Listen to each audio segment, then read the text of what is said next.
So I'm a spider, so what? Volume 12. 1. Observations by Future Historians, Prologue. The Great Human-Demon War. Battles between humans and demons have been going on for centuries, but only one clash is known as the Great Human-Demon War. There's no need to be a scholar of history to know how unique this battle was. Humans and demons, each fighting for the very survival of their respective races. It is small wonder that this alone is worthy of being called a great war. Many details are unclear, as few extant records remain due to the subsequent chaos, but it is widely accepted that each side mobilized forces numbering in the 7 digits. Some theories even suggest that the total number of people involved in the conflict reached 8 digits. The biggest battle in recent memory until then was the tragedy of Zatona, and even then, the combined numbers of both the Oats Alliance and the Sariella army totaled less than 6 digits. Sariella was a powerful nation and fielded a formidable military. To challenge them, their neighboring rivals formed a coalition and mustered a massive army. Considering their populations at the time, it's clear this would have been considered a relatively large-scale battle. And yet, the Great War easily dwarfs it in scope. In spite of all this, the Great Human-Demon War lasted a surprisingly short time. Given the number of soldiers mobilized, it would be natural to expect the fighting to go on for many months, perhaps even years. In reality, it lasted a few scant days. Again, due to the lack of surviving documents, the precise number of days is unclear. However, historians agree that the Great War ended after 10 days at the most. A conflict of such enormous scale ended almost as soon as it had started. But what is truly terrifying about the Great Human-Demon War is not its scale or its brevity. It is the percentage of casualties. The precise number is once again unknown, due to the dearth of explicit figures, but the most commonly accepted theory is that at least half of each side's numbers was killed. And that is the minimum. Extrapolating from the surviving demon population after the war's conclusion, it's safe to say that at least that many were killed in battle. Some scholars even propose that it may have been as high as 70 or 80%. In other words, out of a 7-digit number of participants, no less than half died in the span of just a few days. This is clear evidence of the sheer ferocity that characterizes the Great Human-Demon War. Of the few remaining documents from the time, the words recorded in one soldier's diary have become quite famous. Most will have heard this somewhere before. All hope is lost. What remains is only despair. 2. White 1. The time has come at last. Yes, it's finally time to show off the tactical command center I made all by myself. White, what the hell is this? The Demon Lord looks shocked all right. Balto follows her in and scans the room with an equally dumbfounded expression. Heh. What do you think? Caught you by surprise, didn't I? Check out the wall of monitors I set up. Each one displays a live feed of the various fortresses where our armies have been dispatched.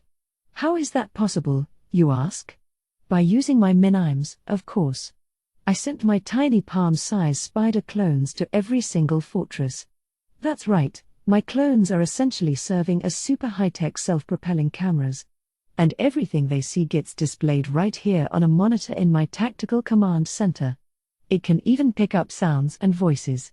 Which means the Demon Lord can get up to the minute info from the battlefield, even when she's all the way over here.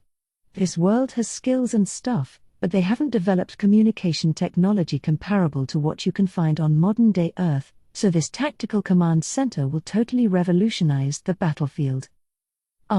It's so scary. The depths of my genius are so infinite, they scare even me. Okay, cool. I guess I shouldn't think too deeply about it. The Demon Lord sits down in the commander's seat in the center of the room. I feel like you could stand to react a teensy bit more dramatically here. Like, stammering but how? Or something. Even Balto's giving me more of a reaction. He's still frozen in the doorway. Balto, the Demon Lord calls to him. How long do you plan to space out over there? I'm terribly sorry. At that, Balto quickly returns to his senses and hurries into the room. Still, his eyes keep darting around the room, so he clearly hasn't gotten over his shock. See, this is what I'm talking about. That's the kind of reaction I was hoping for from the Demon Lord.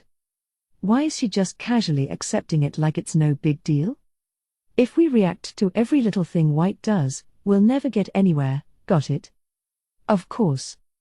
Balto finally manages to collect himself after hearing the Demon Lord's extremely heartfelt warning. Well, that definitely doesn't make me feel like my efforts have been totally blown off or anything. Nope. All good here. Got that? Cool. Alrighty. I guess I'll just chill out in here and watch everybody work their butts off, then. The Demon Lord smiles faintly as she scans the monitors.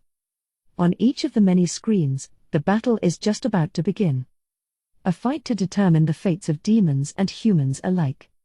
All right, White. You've got this, yeah? I raise a hand in acknowledgement. Then I use teleport to leave the room. Guess I've got my own work to do.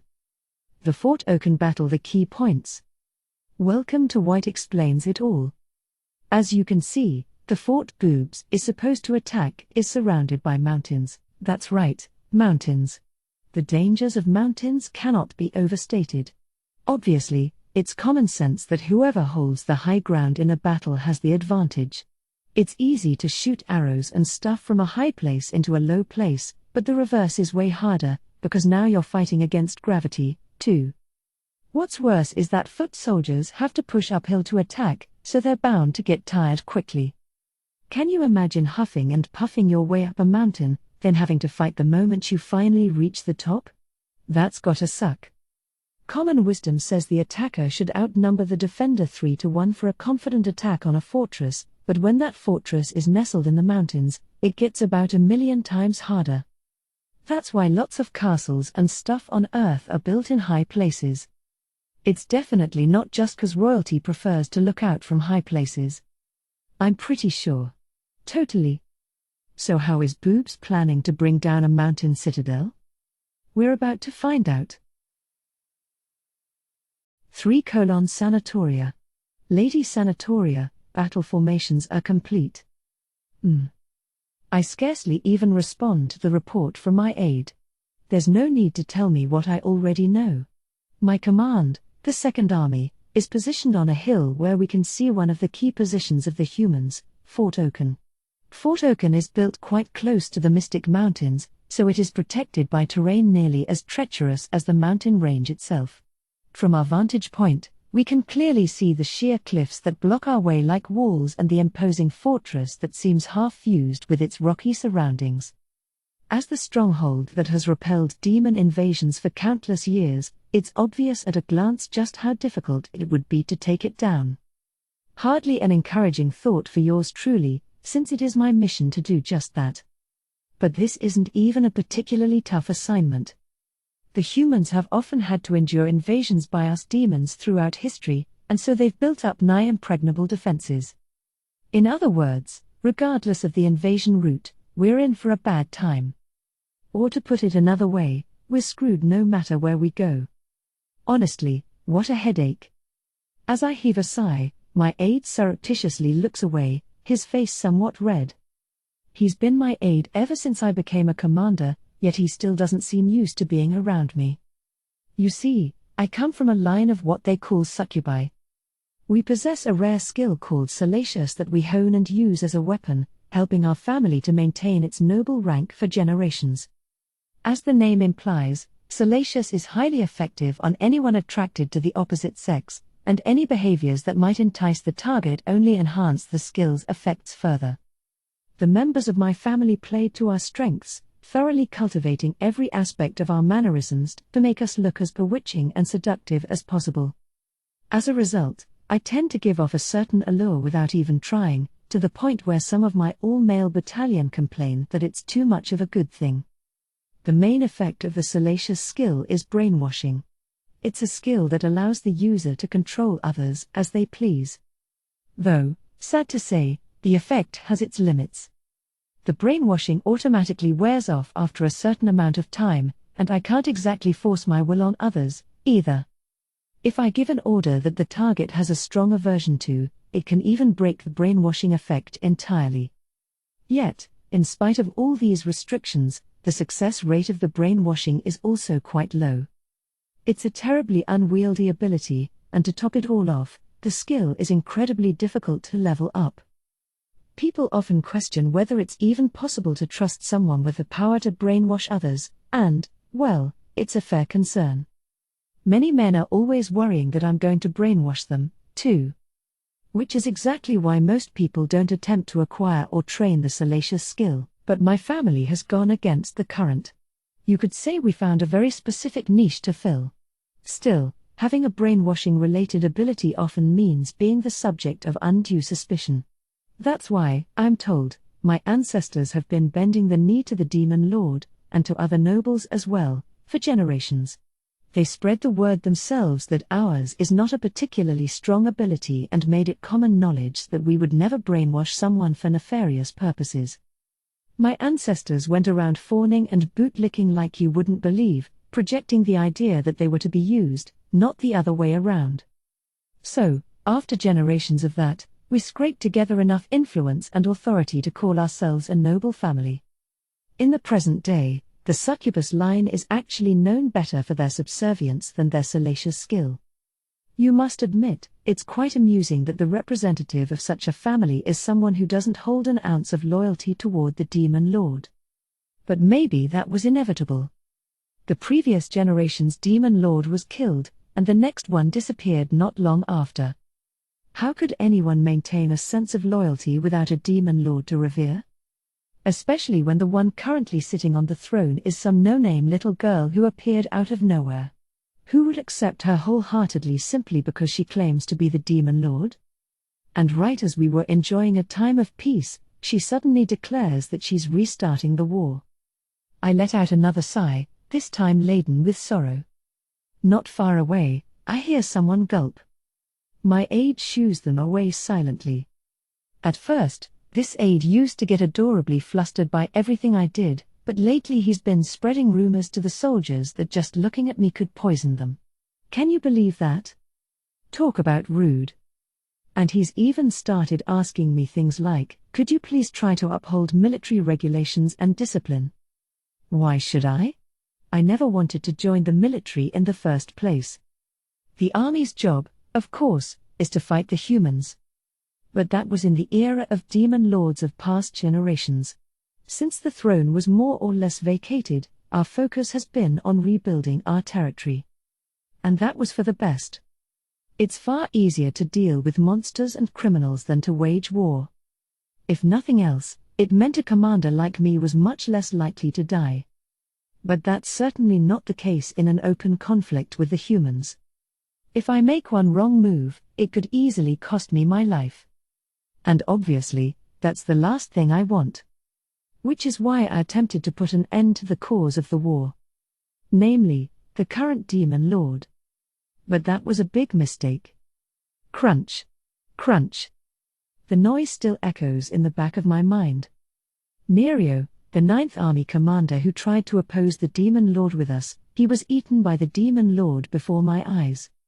A political purge. The gruesome chewing sounds from that encounter are still stuck in my ears, even now. That was the moment I realized what a deadly enemy I'd made. A monster. I had moved against the one person I never should have crossed. By the time I realized that, it was already too late. I had no choice left but to try to ingratiate myself with this demon lord. Who would have thought that I'd end up on the same path as my ancestors after all? Honestly, you've got to laugh. But there's no other option, it's either that or be killed. I have to cast everything aside, especially my pride, and lick her boots, literally, if she tells me to. But I doubt a little bowing and scraping will be enough for that monster to let me off the hook. In truth, I was doomed the moment she became the demon lord. Because her goal isn't to win the war, it's for as many demons to be killed in the war as possible. No, not just demons. Humans, too. Essentially, she only cares about the number of lives lost, with winning or losing being secondary. If demons and humans wiped each other out entirely, she wouldn't be able to ask for a more favorable outcome. In other words, our only job is to kill as much as possible and be killed in return. When you put it that way, I'm really only deciding whether I want to be killed by the demon lord or fall in battle against the humans. It might just be a matter of whether I die sooner or later. The worst part is that this war against the humans still seems to offer a higher likelihood of survival than defying that horrifying demon lord. And even then, the chances are slim. But I'll attack Fort Okina as best as I can. I don't have any clever way of putting this, but it looks like the definition of an impregnable fortress. Attacking it head-on would make for a tough battle, that's for certain. Impossible? I wouldn't go quite that far. But whether we win or lose, it's inevitable that we would suffer some serious losses. If we attack head-on, that is. Here they come. As I watch, a change begins to occur. But it's not the fortress. It's on the surface of a mountain nearby. The mountain is moving. Upon closer inspection, it becomes clear that's not a mountain at all. It's a swarm of countless monsters. The mountain is covered in them so completely that you can't even see the surface. And the swarm is heading straight for Fort Okina. These monsters are called anagraches. But they're also known by another, more sinister name, revenge monkeys. A single anagrach is hardly a major threat, but the real danger lies in their group behavior. Swarms of anagraches form strong bonds. If a single one of them is killed, the rest will go after the offender with all their might. Even if it means every last one of them is wiped out. Once someone has provoked a swarm of anagraches, it can only end in one of two ways: wipe out the entire swarm or sacrifice the person who set them off. But if anagraches attack a place where a large group of people is gathered, anyone who kills anagraches to defend themselves will only make themselves new targets of the swarm's thirst for vengeance. And as this spreads, eventually everyone involved will become a target. In which case, the fighting will simply continue until one side is completely wiped out. So now the people in Fort Okina must either defeat the entire swarm of anagraches or be wiped out themselves. On top of that, this happens to be the monkeys' breeding season. At their height, the swarms of anagraches that overflow from the Mystic Mountains become the greatest threat that demons face this time of the year. And it just so happens that I captured one without killing it and had a brainwashed soldier carry it inside the fortress. The results are playing out right this very moment. The horde thunders down the mountain and across the plain, charging straight toward the fortress. Attack magic shoots out from the fort, whittling away at the monkeys' numbers. As if that will do them any good. There are still plenty more where those came from. The anagraches already cover the entire mountain face, and they still keep coming. The monkeys are quickly clambering over the walls of the fort, pressing onward even as their comrades are shot down. Overwhelming numbers. When I imagine what would happen if their vengeance was directed toward us instead, I can't help but shiver. A rather cruel fate, if I do say so myself. Looks like it went off without a hitch. Yes, Mom. Perfectly executed. My aide and I nod at each other. I never intended to bring Fort Okina down with the Second Army in the first place. It's simply far too risky. Instead, we merely watch as the first wave of anagraches crests the fort's walls. At this point, our victory is already assured. Once those monsters get inside the fort, it's only a matter of time before the entire thing comes down. And without a single loss for our side.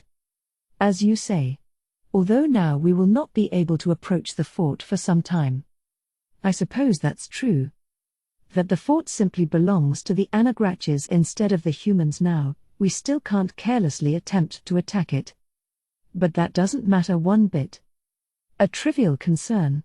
Besides, our goal here was never to take the fort for ourselves. This is perfectly acceptable. That is very true.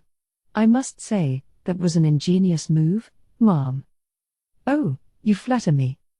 I did use the salacious skill to brainwash an enemy soldier into bringing the anagrach into the fort, but even without that, we still could have found another way to sneak it inside. This strategy didn't require me to succeed. I do think of myself as a rather competent commander, even among my fellow demons. But in the end, it's only the smallest of edges. I don't defy definition like the Demon Lord. There's a limit to what an ordinary individual like me can do. And yet, even so, I'm sorry, Demon Lord. I'm afraid I have no intention of meekly going along with your wishes. If I defy her, I'll die. If I obey her, I'll die all the same. The only reasonable decision is to obey her as best I can while looking for a way out. If I simply do as she says, eventually she'll have no further use for me, I'm sure. You may think it inappropriate behavior for a demon, but I have achieved my mission nonetheless. Perhaps you'll let this one slide? I know it's a selfish wish, but the best I can hope for is that she'll overlook my insolence. As I hang on to that slim hope, I continue to watch as the Anagrachs overrun Fort Okina. The Fort de Zaro battle the key points. Welcome back to White Explains It All. As you can see, the fort our little Shota is supposed to attack is surrounded by rivers. That's right, rivers. The dangers of massive amounts of moving water cannot be overstated. Did you know that it's super hard to cross a river? If you're finding it difficult to imagine, maybe pay a visit to a countercurrent pool or something. Try to cut across that without getting swept away and see how well you do. And since we're talking about an army here, that means everyone's gonna be carrying weapons and armor and all kinds of other stuff. Depending on the depth of the water, sinking and drowning are real threats. Horses and supplies will get swept away by the current, too. Even with stats, you can't afford to underestimate the power of Mother Nature. Plus, they'll be defenseless while they're trying to cross, meaning the enemy can snipe at them as much as they please. That's how you end up with two armies just glaring at each other from opposite sides of a river. Neither of them wants to make the crossing. Looks like our pal Shota is going to try to attack the enemy with long-distance magic instead of attempting to ford the river. Go, Shota. Don't lose, Shota. 4. Huey. 6th Commander of the Demon Army. This is the role that I have been assigned. I know better than anyone that it's hardly a suitable role for someone of my stature. By demon standards, I'm very young. And I have an extra youthful appearance, so people always look down on me. Demons live longer than humans, and some grow faster than others. I seem to be the sort who ages slowly, given that I still look like a child. Supposedly, our family line has some elf blood from a few generations back, so maybe that has had an effect on my growth, too. I say supposedly because it's hard to believe that an elf would really have a child with a demon, considering the typical elven contempt for other races. But our family line has long been blessed with a high affinity for magic, just like the elves, so maybe there's some truth to it after all. And the slowness of my growth is highly unusual for demons, which only makes the elf theory even stronger. My younger brother is much the same, so the trait probably runs in the whole family, not just me individually. My classmates and upperclassmen often made fun of me in school for how I looked, and even the underclassmen didn't take me seriously. And a slowly developing body means that my physical stats are slow to grow, too. I invariably lose in any kind of hand-to-hand combat, which has been a great source of embarrassment. However, that holds true for only purely physical battles. With magic, it's a different story. In a contest of pure magic, I'm confident that I'm stronger than any other demon. Such pride comes naturally to the count of a prominent magical family. To uphold that pride, I've always used my magic to turn the tables on anyone who mocks me. And once word of my power spread, it wasn't long before I was named one of the commanders of the demon army, the highest rank a demon can be awarded. Now the same people who once slighted me have to serve me. That definitely feels good. But at the same time, I know I'm not really worthy of being a commander. The only reason I became one is because there wasn't anyone more qualified. Frankly, I wasn't selected for my personal merits, I was merely the most acceptable choice by process of elimination. The truth is, the demon race is desperately short on manpower, since we lost many of our best and brightest in the war against the humans. There are few surviving veteran leaders aside from Commander Okina of the First Army, and most of the other current commanders were once young novices who distinguished themselves through service during the long years of the previous war. But even then, there weren't enough, so they had to choose someone from a newer generation who seemed promising and appoint them as a commander. Namely, me. In other words, I'm just a stopgap measure.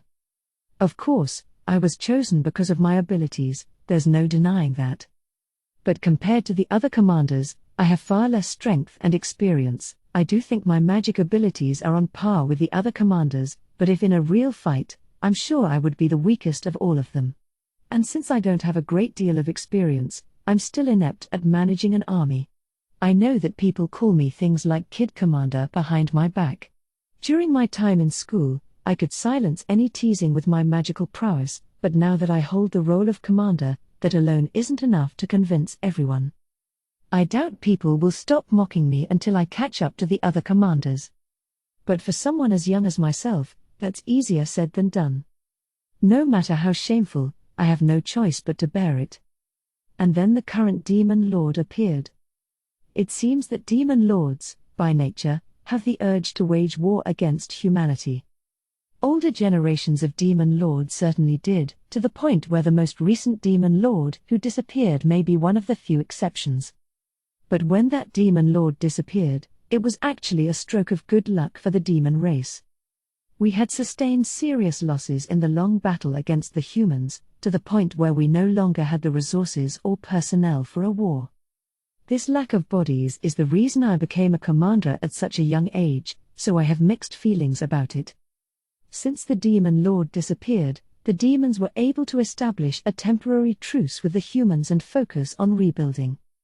However, the current Demon Lord is undoing all that effort. In fact, she's clearly not thinking about the future of the demon race at all. The previous Demon Lords continued the war with the humans, too, but this particular Demon Lord doesn't seem to have any concept of moderation. Previous Demon Lords always took the overall state of the demon race into consideration and marshaled forces accordingly, but the current one doesn't care about any of that. She seems to fully intend on gathering up every last demon and sending them into battle with the humans. Most of the commanders disapproved of this. Even I could tell what would happen if we went down this route, so of course I was in agreement with the others. And of course, the commanders wouldn't just sit around and wait for our destruction. Sure enough, a secret plot to overthrow the Demon Lord began to brew. I thought this was the perfect chance, so I joined in on the coup d'état without hesitation. What better way to build a reputation for myself than by bringing down the Demon Lord leading our race along the path of destruction? We had a good chance of winning, I thought. The Demon Lord looked young. No doubt she was just getting carried away with the thrill of being recognized as Demon Lord and trying to do the impossible. What an idiot. I discreetly joined the revolutionaries and carefully started sending soldiers to join Sir Walkies' 7th Army. The plan was for Walkies to gather the rebel army and attack, at which point I would move the 6th Army in support. Miss Sanatoria's 2nd Army was cooperating as well, so we were ready to bring down the Demon Lord's stronghold from the inside and outside at once. Balto's 4th Army was supposed to defend her, but he didn't seem to want to serve the Demon Lord, either, so we doubted that his soldiers would stay loyal to her. If we reached out to them, no doubt many would be willing to change sides. Since the 9th Commander Nerio, who was in charge of personnel management, was also on the rebellion's side, it was easy to shuffle people around. We assembled our forces discreetly so that the Demon Lord wouldn't notice anything unusual, and soon enough, our rebel army would be complete. By then, it would be too late to stop the coup d'état. Or so we thought. The next thing we knew, the rebellion had been utterly crushed. I witnessed the exact moment the mastermind, Sir Walkies, died by his own sword. And shortly thereafter, all the commanders who'd been participating in the rebellion received a warning from Sir Okina. It was then that I realized we had failed. Sir Okina, the most seasoned of the commanders, universally considered the strongest of all demons, was siding with the Demon Lord. I didn't understand why he would do such a thing. But that alone was enough to convince me that the rebellion was a lost cause. Sir Okina's influence was simply that immense. With him as an enemy, our chances of success were slim. I had placed my bets on a losing horse. Now the only thing that mattered was finding a way to recover somehow. Just as I was beginning to panic, I was summoned by the Demon Lord. It was then I learned exactly why Sir Okina had chosen to obey her. I wasn't the only one she'd summoned. Sir Nerio, Miss Sanatoria, and me, the commanders who were working with the rebellion in secret. Compared to Nerio's undaunted attitude and Sanatoria's usual relaxed smile, I'm sure I looked pathetically shaken. I was trembling with fear that we would be sentenced to execution, but instead, the Demon Lord simply told us that the commander of the Ninth Army was being changed. It seemed anticlimactic. The Ninth Army has long been little more than a name. Its commander, Nerio, was in charge of all matters dealing with personnel, so the majority of his efforts is devoted to that and not his near non-existent army. The Demon Lord announced she was going to appoint a new commander and make the Ninth a proper army. That was all. I'd come into the meeting worried I might be executed, so I was relieved to hear this. But a moment later, I would realize how wrong I was to think the danger had passed. Terribly, horribly, unforgettably wrong. The Demon Lord spoke. Which means we won't be needing the current Ninth Army commander anymore.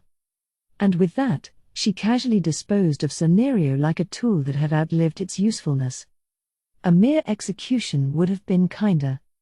No person should be subjected to what I witnessed that day, to be devoured without a trace. No one should have to die like that, and no person should be able to do such a thing. The Demon Lord might look like a little girl, but on the inside, she's a foul beast. Considering how long I've suffered because of my own youthful appearance, it's unthinkable that I misjudged the Demon Lord for the same reason. From that day on, we were plunged into hell. Where did we go wrong? That's obvious. We never should have tried to defy the Demon Lord. We were fooled by her appearance, mocked her seemingly stupid plans, and foolishly assumed she was nothing more than a young idiot who had let her ambition go to her head and was going to mess up everything. But we were wrong. It's all too clear to me now. The Demon Lord knows exactly what she's doing and is deliberately trying to send us all to hell. She is truly a heartless beast. A horror who enjoys nothing more than watching us struggle, suffer, and die. She could kill me on a whim at any moment. I have to do as she says, serve her devoutly, and do anything I can to improve her opinion of me however I can. Then kill a lot and die a lot. Those were her orders. So we have to kill as many of the enemy as we can. Otherwise, we'll all be killed instead. Sir Huey. We can't take any more. We have to retreat. My aide is insisting that we retreat. We're attacking Fort Desaro, one of the anchors in the humans' defensive lines. The Sixth Army was ordered to take it down. Frankly, the balance of power is not in our favor. In fact, it's going even worse than I imagined. My troops, the Sixth Army, are chiefly magic users.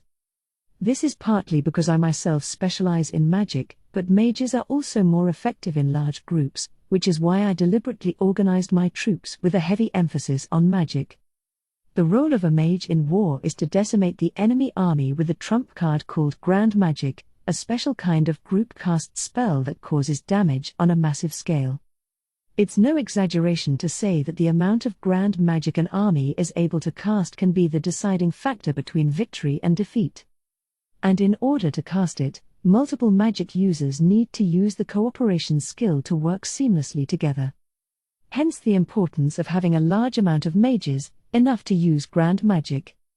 Ever since I was appointed as a commander, I've been increasing the number of mages under my command by teaching any promising soldiers I found and even negotiating to recruit soldiers with an aptitude for magic from other armies. Thus, I believe the Sixth Army now boasts destructive power equal to that of any other force. Unfortunately, that means our frontline soldiers are noticeably weaker than most, and so there is a distinct danger of the enemy breaking through their ranks and reaching our all-important mages in a field battle. But when laying a siege, we can really put our destructive power to work. As long as they didn't sally out of their fort to attack, we could keep hammering them with grand magic from a safe distance until we annihilated the entire fort itself and secured our victory. I was sure of it. So why is everything going so horribly wrong? Damn it. Lord Huey, we must retreat. As I curse, the aide repeats his plea. The Sixth Army is in such dire straits that we have little choice. My aide's panic makes it even clearer how desperate our situation has become. We should have been able to win this. It was a contest for magic supremacy, after all. Yes, our opponent was using long-distance magic as well. They challenged us to a battle of magic, the Sixth Army's greatest strength. At the time, I chuckled to myself. I was certain that we could win. And yet, how can we be losing? We still haven't been hit with a single grand magic spell. Although we haven't been able to land any attacks, either, since they keep crushing our attempts somehow. Hitting the enemy with grand magic is truly the key to winning a battle. Naturally, it takes a great deal of time to prepare, and the large amount of magic power involved makes it immediately obvious that grand magic is about to be used. The goal, then, is to protect one's own grand magic while preventing the enemy from using it. Occasionally, grand magic is even used to distract the enemy. That's how central its use is in battles like these. In that sense, we are evenly matched.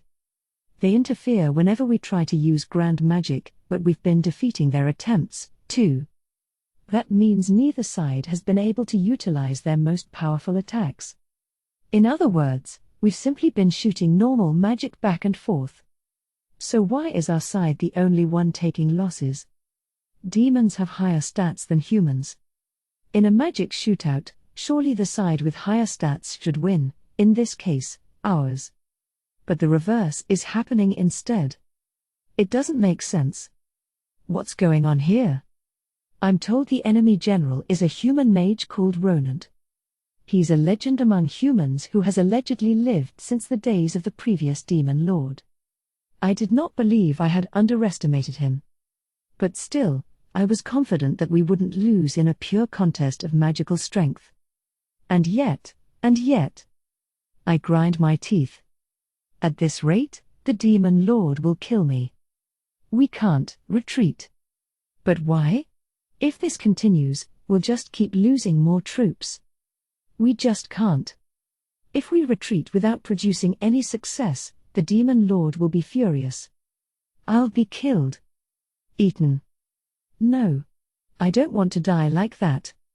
I have to produce some kind of results, no matter what it takes. Which leaves only one option. We're going to use grand magic. Back me up. There's no point trying to use grand magic now.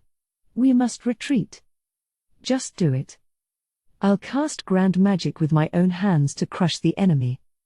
Otherwise, there's no way to turn the tides of battle, but while I'm trying to prepare, no one else is moving a muscle. These dimwits.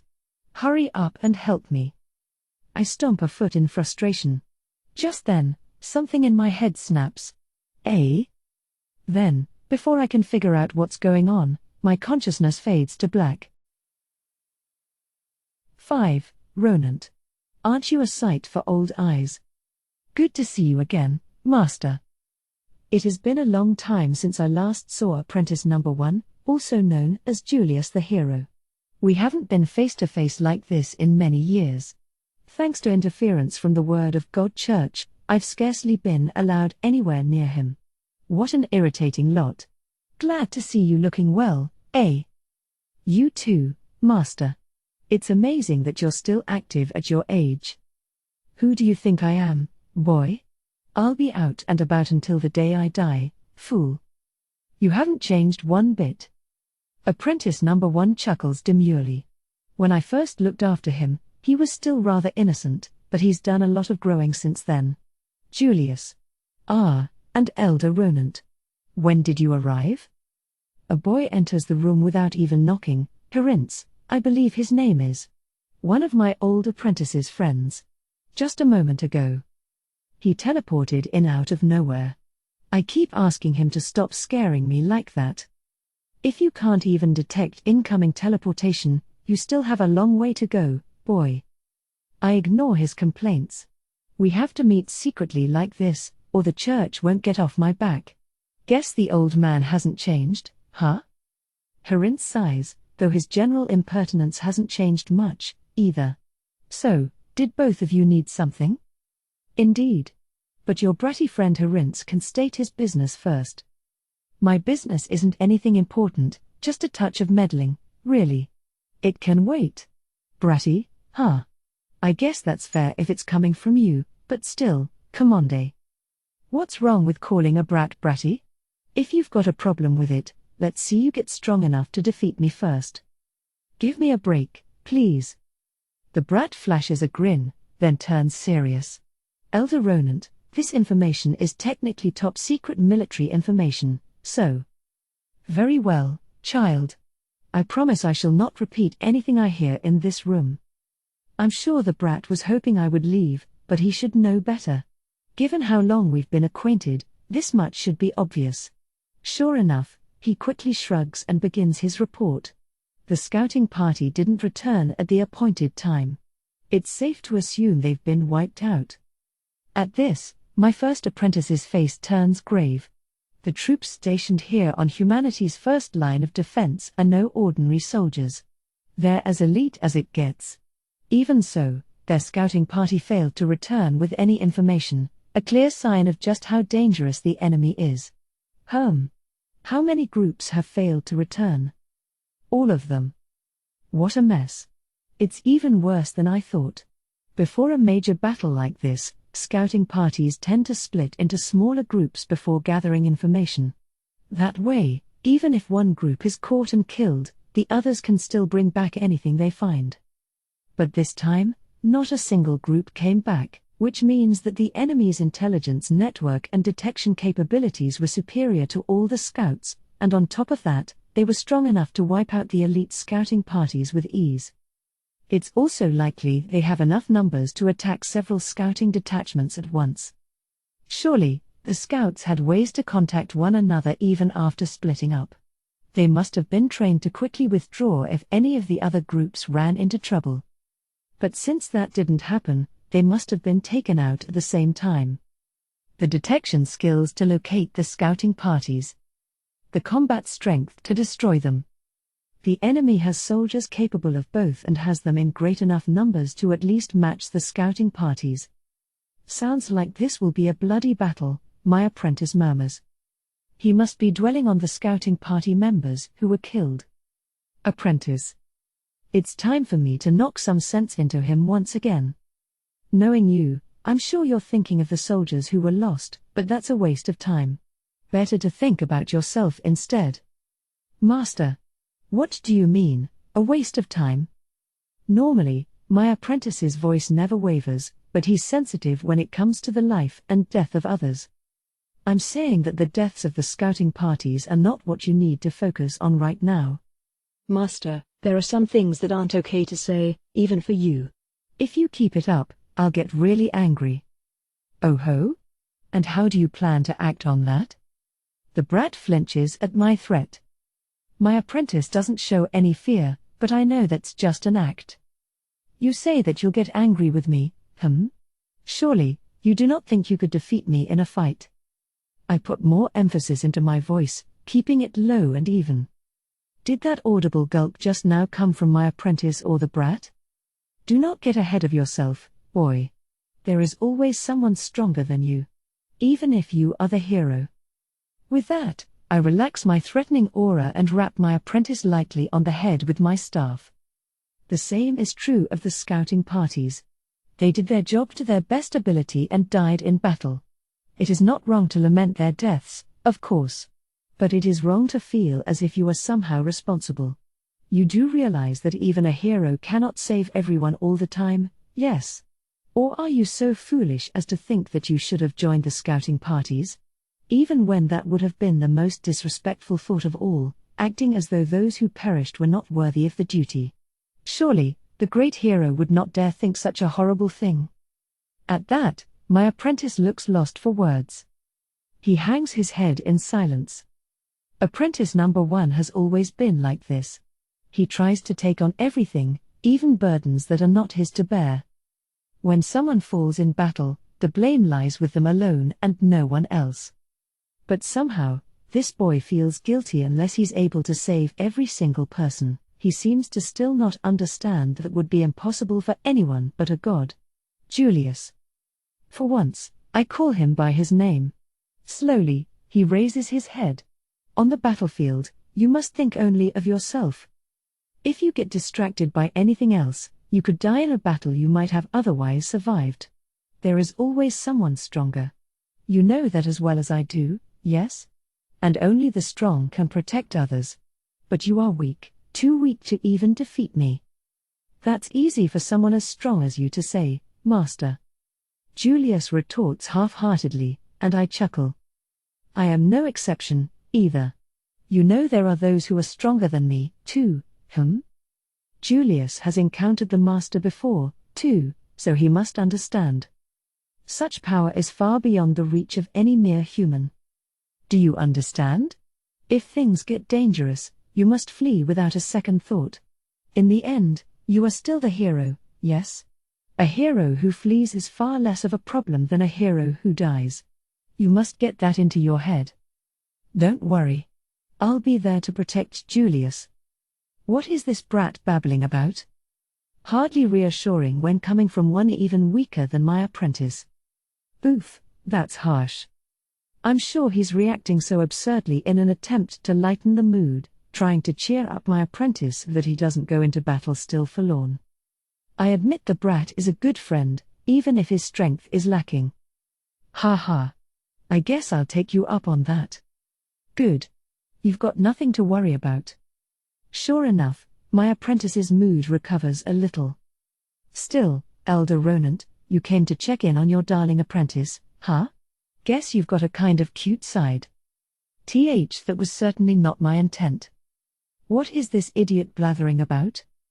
I thought he was a good companion for my apprentice, but clearly I misjudged him after all. Or, look, he's blushing.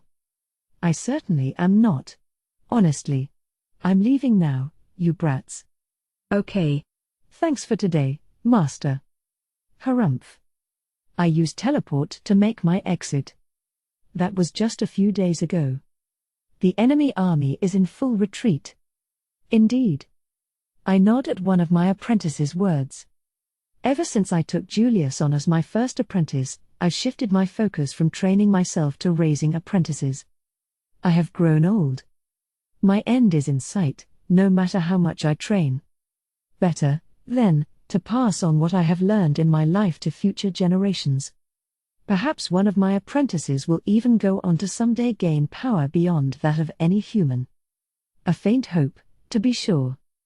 I gathered applicants from many different lands and put them through rigorous training as my apprentices. Most of them were unable to handle my training and ran away before long. Of course, that simply gave me more time to spend on the worthy ones who have remained.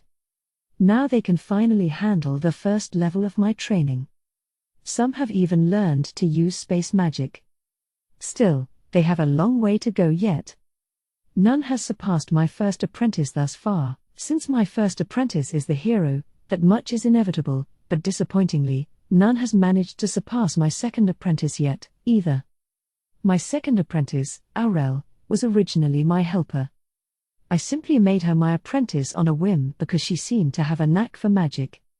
As a result, she's not particularly motivated. Even so, her strength is still second only to Julius among my apprentices, so I don't know which is more infuriating, the inadequacy of the others or the fact that she could be even stronger if she only made more of an effort. But in any case, the base potential of mages today has far outstripped that of previous generations. That much is clear, especially after this battle. We scored a decisive victory after engaging in a ferocious magical exchange with the demons. A spell's power is generally fixed, with very little variation based on the difference in the user's stats. This has long been accepted as common knowledge. But after my meeting with the master and my later training with the spiders, I realized that it is indeed possible to increase the potency of spells. The key is the caster's magic power operation skill level. Until this discovery, it was thought this skill was necessary only to initially learn to use spells. But I discovered that if you raise your magic power operation skill level, you can alter the very structure of your spells and make them weaker or stronger. This is a fundamental change in our understanding of magic. It makes it possible to deal major damage to the enemy without using large-scale magic, which requires multiple casters and a great deal of time. The demon army we faced seemed to specialize in magic, too, but they were focused on grand magic, the strategy of the past. That is not enough to defeat the likes of me. The enemy general appeared to be a little boy, but I finished him off easily with an enhanced long-range attack spell. I doubt the demon even realized that he had died. It's difficult to tell a demon's age from their appearance, but given his looks, he must have been fairly young. His inexperience was obvious from how he commanded his forces, so I imagine I'm not far off the mark. To become a general at such a young age, he must have had a great deal of talent. It is a shame to see such potential go to waste. But it would be foolhardy to show the enemy mercy. As a general myself, I know there are soldiers who have put their lives in my hands, too. You mustn't think less of me for it. But still, I believe I can at least spare a moment to pray that this boy's soul passes on in peace. Our casualties are minimal. I was frightened that our forces might be too under strength, but at this rate, we should be able to defend the fort after all. It would appear so. I nod at my cheerful-looking apprentice. We were outnumbered, that's for certain. The exchange of spells was intense. We were able to win because the apprentices I'd trained had an edge over the demon's antiquated magic techniques, but it was by no means an easy victory. If it had been anyone but myself and my apprentices in Fort Desaro, perhaps this place would have fallen by now to those demon mages. Our victory came down to nothing more than a stroke of good luck. If armies of that scale have been sent to the other forts, too, several might very well fall. And for some reason, I am still haunted by a sense of unease. I cannot help but worry that it might be a sign that something terrible is going to happen. Do not let down your guard. Our enemies are demons. They are bound to have stats higher than we humans. Of course. My apprentice reins in that overflowing excitement and regains some composure. Make sure the wounded are treated right away. Yes, sir. My apprentices scurry out of the room. There are more preparations we must make. I only hope this premonition of mine turns out to be an old man's groundless fear. Mira's officers battle the key points. Welcome back to White Explains It All. As you can see, the fort Mira's attacking is situated between a lake and a forest. And a lake can mean only one thing: naval battle. Or so you would think, but this world's sailing technology isn't actually very advanced. I mean, most bodies of water here are home to super-strong monsters. If you try going for a swim in the ocean, a water dragon will pop up to say hi in no time flat. Lakes are a little better, but if you try to sail on one, you're still definitely gonna sleep with the fishes. Is that scary or what? Anyway, that means the lake is just a no-go zone for both sides in this battle. The fort has the advantage of being able to just ignore the flank that's covered by the lake, letting them focus completely on the land. Still, you can't rule out sneaking around to the back of the fort by using the forest as cover, so the defenders can't let their guards down, either. Both sides have their own advantages and disadvantages given the terrain. Guess that means it's gonna come down to pure strength. Well, Mera should be fine on that front. 6. Kunayako. I've got memories of my previous life, see. A life where I grew up on a planet called Earth, in a country called Japan. Hate to say it, but in that life, I was pretty much your average, run-of-the-mill high school boy. Basically the only notable thing about me was that I had a childhood friend. It's not like my childhood friend, Asaka Kushitani, and I were especially close or anything. At the same time, it's not like we didn't get along, either. If I had to pick one, I guess I'd say we got along pretty well. We lived in the same neighborhood and attended the same school from kindergarten to middle school. We went to the same high school, too, and even wound up in the same class, although we didn't plan it that way or anything. Basically, we were stuck with each other. She never came over to wake me up in the morning, and we didn't usually walk home from school together, either. If anything, I usually left for school pretty late, so most of the time, meeting in the morning wasn't a thing. On the rare occasion that I woke up early enough, we'd run into each other and walk to school together once in a while, but that's about it.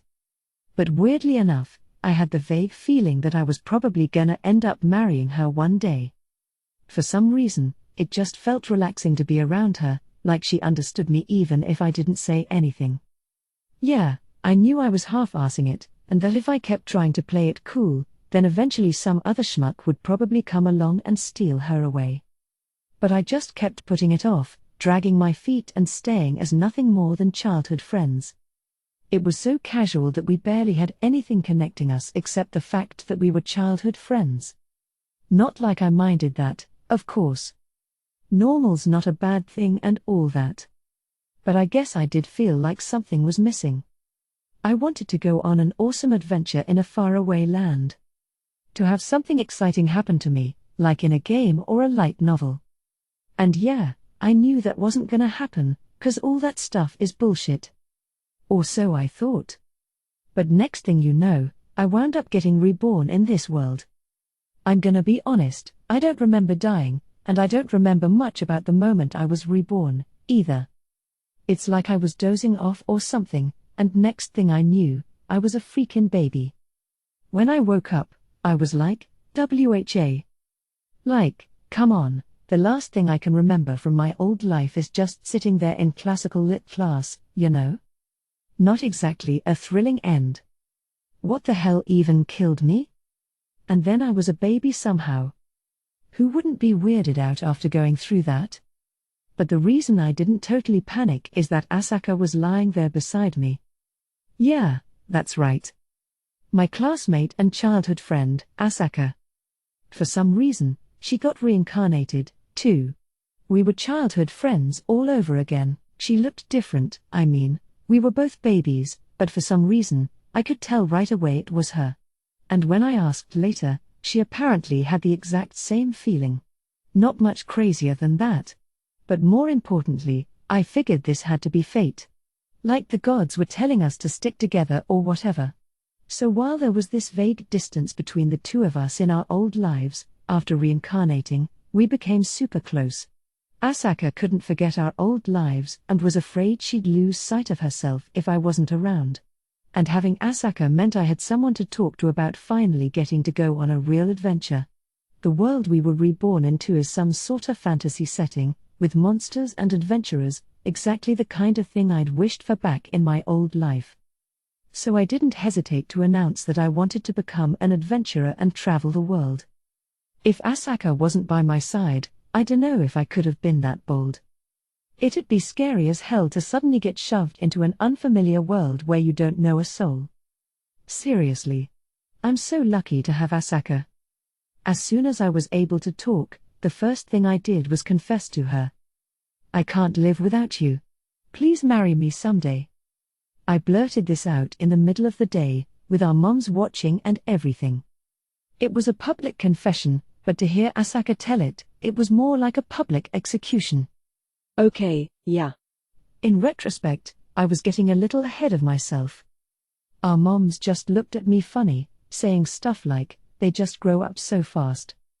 To be fair, there's no way they could have known that I was actually a high school student from another world on the inside. Maybe it was for the best that they just saw it as a kid imitating a confession for fun. Asaka did seem super embarrassed and all. But miraculously, she gave me the okay on the spot. In our old life, I always figured I'd have to talk to her properly someday, but I never found the right timing, so our relationship was always stuck in limbo. I never imagined that'd change when we got reincarnated or something crazy like that, but I guess it all worked out in the end.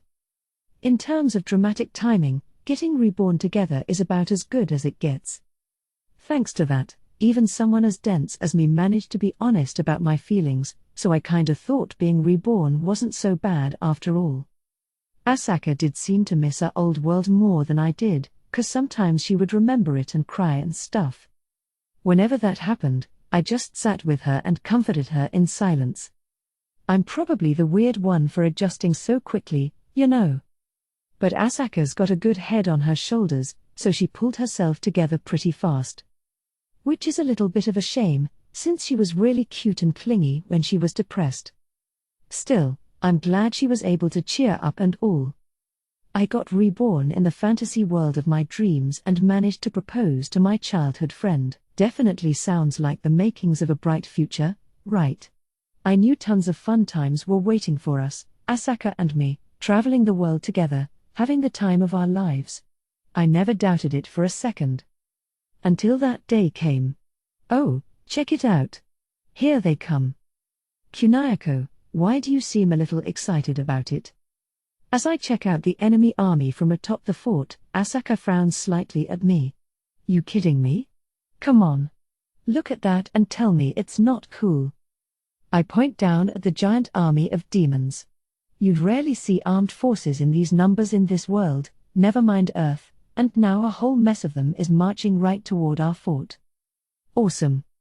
It's not that I don't get where you're coming from, but you realize we're about to have to fight all those people, right? Asaka heaves a sigh. The demons have gathered their armies and are attacking humanity. Until recently, there was nothing more than a couple of quiet rumors, but once the guild started assembling adventurers to fight in the war, it all became very real very fast. On top of that, participation was mandatory for B-rank adventurers and up. C rank and below were given the option to decide for themselves whether to participate or not, but the guild made it clear that they wanted as many people as possible to enlist. Asaka and I are A-rank adventurers, so we don't have the luxury of choice. All the high-rank adventurers are being sent right into battle, even the ones who normally protect towns and cities from regional monsters. That means those places will be temporarily unprotected, but that just goes to show how bad this war situation is gonna be. If that wasn't proof enough, they've opened up the teleport gates, which are normally off-limits to ordinary folks, in order to transport soldiers and adventurers to the battlefield. Although this is all just me repeating what Asaka told me. I don't think about stupid little details like that, I'm just gonna follow my orders and fight demons. Heh. It don't mean squat how many of them there are as long as you and I are on the job. Kunayako, don't get cocky. Asaka sighs again, but she doesn't look particularly worried, either. A lot of the other adventurers here are high-key nervous, I can tell. Can't blame them, either. People say demons have better stats than humans, and there's a hell of a lot of demons coming our way right now. From what I hear, it's been years since any demons attacked, too. Before that, there were small scraps every couple of years, but then even those stopped, so the only humans who've ever actually fought demons are walking fossils at this point. In other words, this'll be the first time most human warriors have ever faced a demon, not just youngsters like Asaka and me. Adventurers usually fight monsters, and occasionally some bandits or whatever, so we've never experienced battles like this. Not to mention, most adventurers don't work well with anyone except maybe their own party, but now we have to form up in a big group and cooperate? Yeah, right. We're not trained for that kinda crap. Not a chance in hell. But I guess the big shots on our side get that, too, so they pretty much just told us adventurers to do whatever we want. We've been gathered at the fort's last line of defense, while the soldiers who've actually been trained for this are on the front lines. You're allowed to stick around here and defend the fort if you want. Or you can go out on raids to take the fight to the enemy army. But if you do something crazy and get yourself killed, that's on you. Is basically the idea. Even if we don't do anything crazy, I'm pretty sure lots of people are gonna die anyway, given how huge the enemy army is. Which is why just about everyone's nervous. The only ones who aren't are the ones like Asaka and me, who have total confidence in our own strength, or the veteran fighters who've been champing at the bit to stand on a battlefield like this. Kunayako, Asaka. Hearing someone call our names, I turn around. Hey, good to see ya, Master. It's been a while, sir. Yeah. You don't look nervous at all, though, Kunayako. Dunno if that's a good thing or not. I already had an idea who it'd be before he said anything, but sure enough, it's our adventuring mentor, Mr. Gotu. Gotu's an A-rank adventurer who's been looking after Asaka and me and saving our butts since we were kids. He showed us the ropes when we first became adventurers, too. I've heard the rumors about you two crazy kids, you know. They say it's only a matter of time until you hit S rank. Yes, just a few more years now. What you think of that, Master? Damn, and you used to be such scrawny kids, too. Where'd the time go? Now you're gonna pass me before I even realize it. Mr. Gotu sounds just like an old-timer. Asaka and I have traveled the world as adventurers and taken on all kinds of tough quests. That's how we wound up reaching A rank, and we've even hit all the S rank requirements except the minimum number of active years. All we gotta do is keep going as adventurers for a little longer, and we'll automatically get S rank. Which means we'd technically be ranked above Mr. Gotu, but if you wanted to, I'm sure you could hit S rank anytime, Mr. Gotu. Mr. Gotu's crazy strong, even for an A rank adventurer. And that's coming from me, a guy who's been all over the world, so you better believe it's the truth. We've even met a couple of S rank adventurers out in the field, but let's be honest, me and Asaka were stronger than the best of them. But anyway, Mr. Gotu's no slouch next to any of them, either. After adding in the power of his magic sword, it's probably no exaggeration to say he's almost in the same league as the top S-rank adventurers. His nickname is Lightning Sword, referring to the power of lightning that lives in that iconic weapon of his. It's one of the craziest things I've ever seen. They say its lightning is on par with a grand magic spell. But there's a downside. Some dumbasses claim that Mr. Gotu reached A rank only thanks to his sword. He didn't even get that sword until after he hit A rank. Idiots. Too much pressure. My strength's all thanks to this guy here anyway. Mr. Gotu pats the sword on his belt. I know he's simply being modest, but saying stuff like that just makes people even more jealous. Besides, I only work in my hometown anyway, so A rank's more'n good enough for me. I know I should keep my trap shut if you're happy with that, but still. Noting my dissatisfaction, Mr. Gotu grins. That reminds me, Mr. Gotu. Wouldn't Fort Okina have been closer to your hometown? Oh yeah, Asaka's got a point. The fort we're at now is pretty far away from Mr. Gotu's home turf at the base of the Mystic Mountains. A place called Fort Okina is a lot closer to there. And from what I hear, the demons are attacking all the forts on the border at the same time. Why didn't Mr. Gotu go there instead? Yeah, that's true, but... Mr. Gotu hesitates and looks around before continuing in a low voice. This stays between us, but they're gathering all the real strong adventurers here. See? Mr. Gotu gestures with eye movements toward a few of the other adventurers. Following his gaze, I realize that every last one is a top-class adventurer, famous enough to have a nickname. How come? Because the soldiers here are weak, Mr. Gotu whispers even more quietly, sounding frustrated. The guy in charge of this fort is a buffoon who only became a general thanks to his social status. So obviously his troops are no good, either. Which is why they made sure to station extra strong adventurers here. Seriously? What the hell? I can't help raising my voice. I thought the Empire was all about strength. Why would they put some bum in charge of a fort? In the old days, sure, everyone used to work together because of the constant threat of demon attacks. But ever since that danger went away, I guess there was some internal conflict. Asaka and I both sigh openly. The decline of the Vow house was especially tough. You've heard about how the heirs and heads of the family died one right after the other, yeah? If they were still around, things might be a little better in the Empire. You seem very well informed about all this. As Mr. Goto explains the situation in the Empire, Asaka looks at him curiously. Nah, not really. I hear this sort of stuff whether I want to or not. The amount of info that's leaked about him is proof enough that the Empire's in shambles. Mr. Goto scowls and shrugs. And it's 'cause of that mess that I wound up out here. He pauses and studies the demon army. But this assignment ain't so bad. It's not? Sure. I told you the general here's an idiot, yeah? Worst case, he might have used us adventurers as sacrificial pawns by sending us out to keep the demons busy, then shooting at the ensuing melee or something.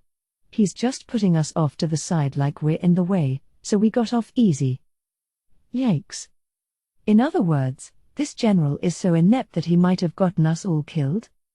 Lucky for us that we don't have to do what he says, then.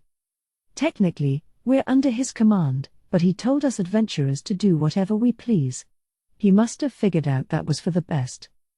Huh? Hold up. How would this dumbass general be able to reach that conclusion on his own? This only got set up thanks to his much smarter aide making all those arrangements. Mr. Goto's timely explanation clears up my confusion. He adds that this aide doesn't have any personal ties to the general and was sent by the Imperial Court mages. Unlike the general, this guy seems to know what's up, which basically makes the aide the one who's really in charge. On paper, the general's still technically the head honcho, so this guy is having trouble getting things done. And why do you know all this? Oh, I just happen to know the aide, that's all. She damn near chewed my ear off complaining about the general over drinks last night. I suspected as much. So you're getting all this information by cozying up to some big shot, Asaka shakes her head at Mr. Goto. And you said is this person a woman? Huh? Wait, oh man, are you and her? What? No. Course not. I thought maybe Mr. Goto was finally gonna get some romance in his life, but seems like I was wrong.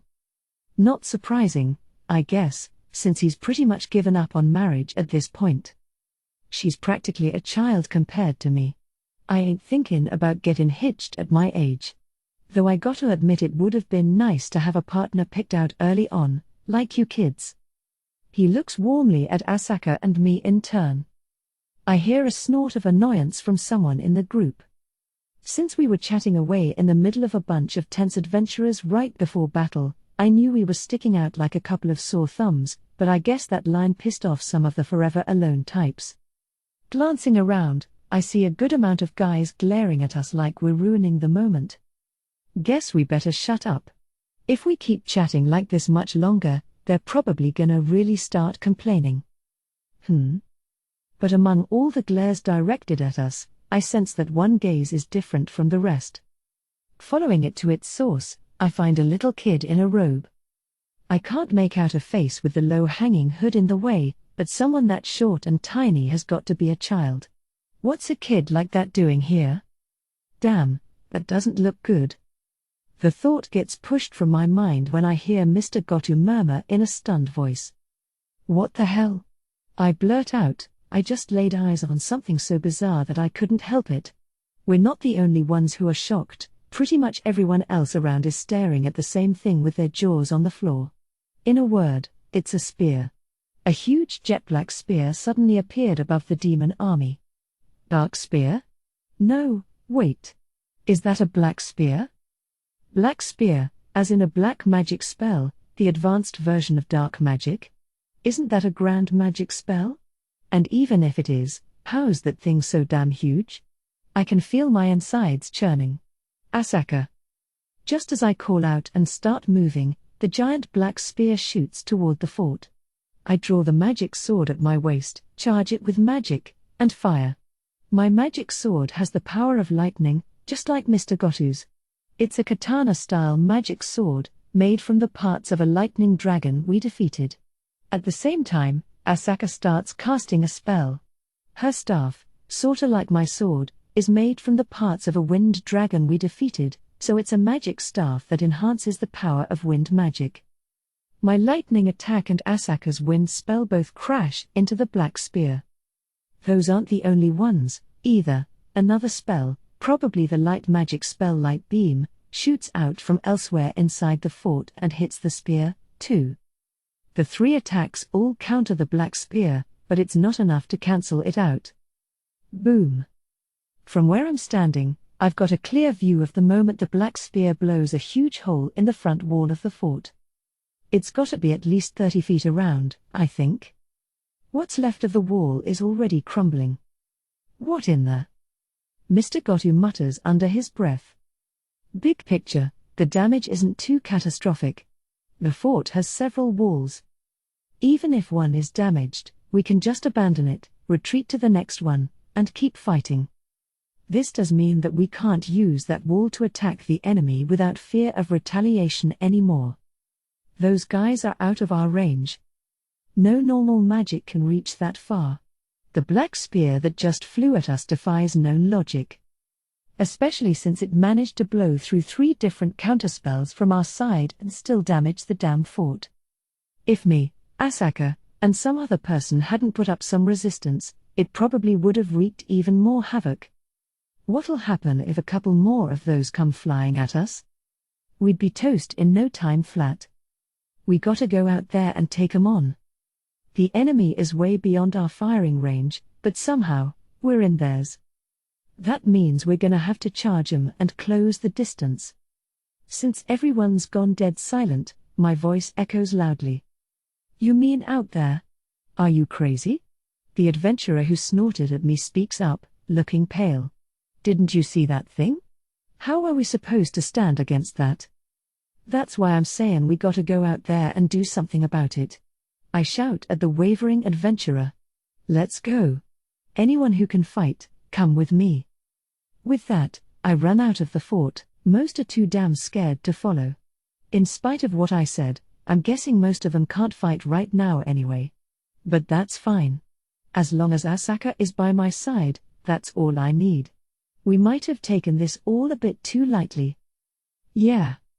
The 2 of us talk as we run. Me and Asaka are strong.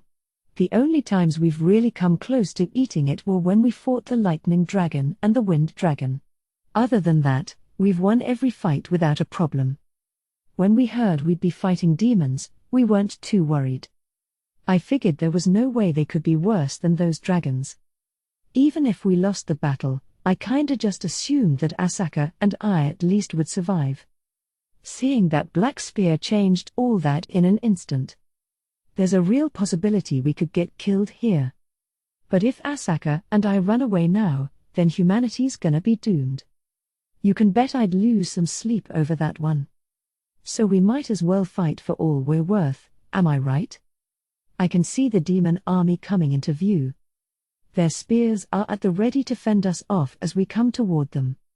Yah-ah. Charging on in anyway, I activate my magic sword's power and bring lightning down around me. The furious bolts toast a bunch of demons, sending them flying. Then Asaka's wind spell sweeps the rest of them away.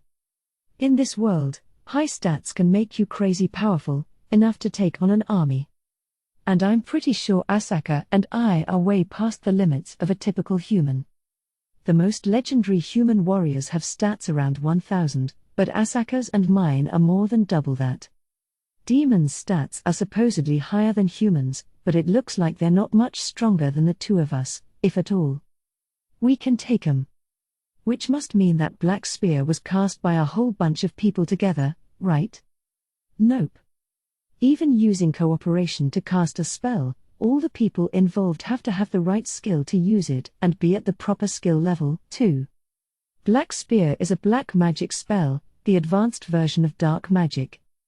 You gotta be really good at shadow magic to even get dark magic, so I seriously doubt that a whole slew of people all managed to reach black magic. No, there's probably only a handful of users in the whole world who know that skill. So what the hell is going on here? Nah, you're Trying to ignore the sinking feeling in my chest, I focus on just blasting as many enemies as I can.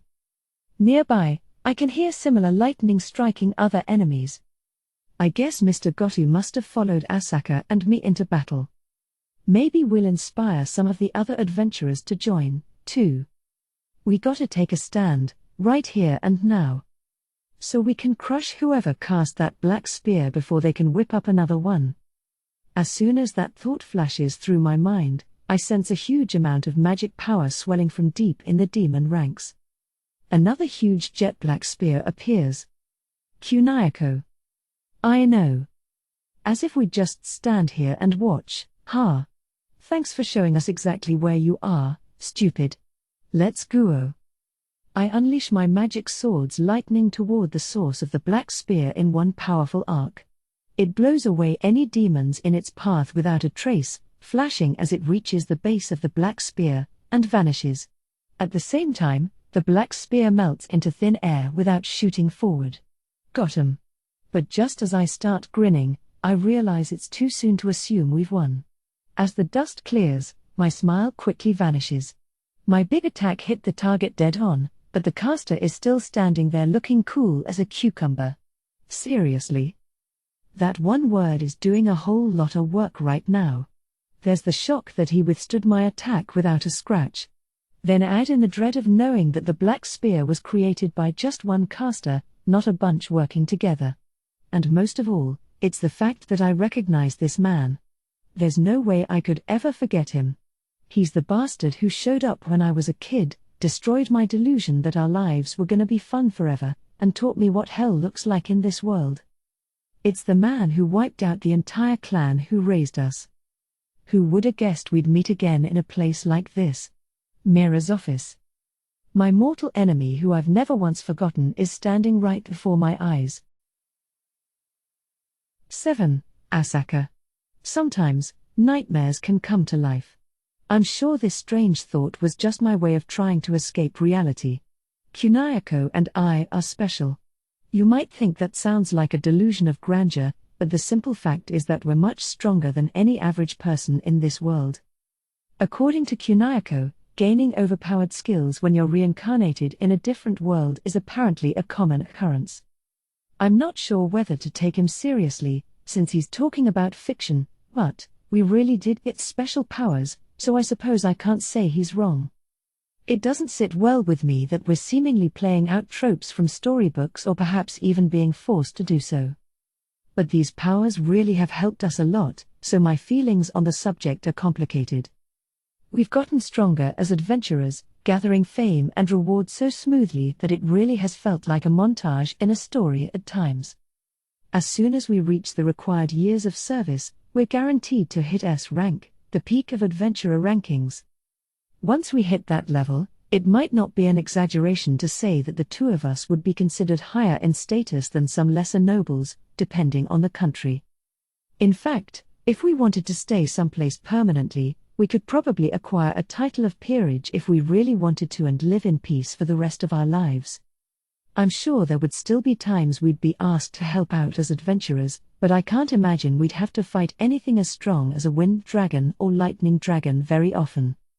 Monsters come in different classes, too. The kinds of dragons I'm thinking of are S rank, and there are even creatures of legend that humans could never hope to compete with. But monsters like that rarely appear and cause trouble. If they went on a rampage that often, humanity would have gone extinct ages ago in this world.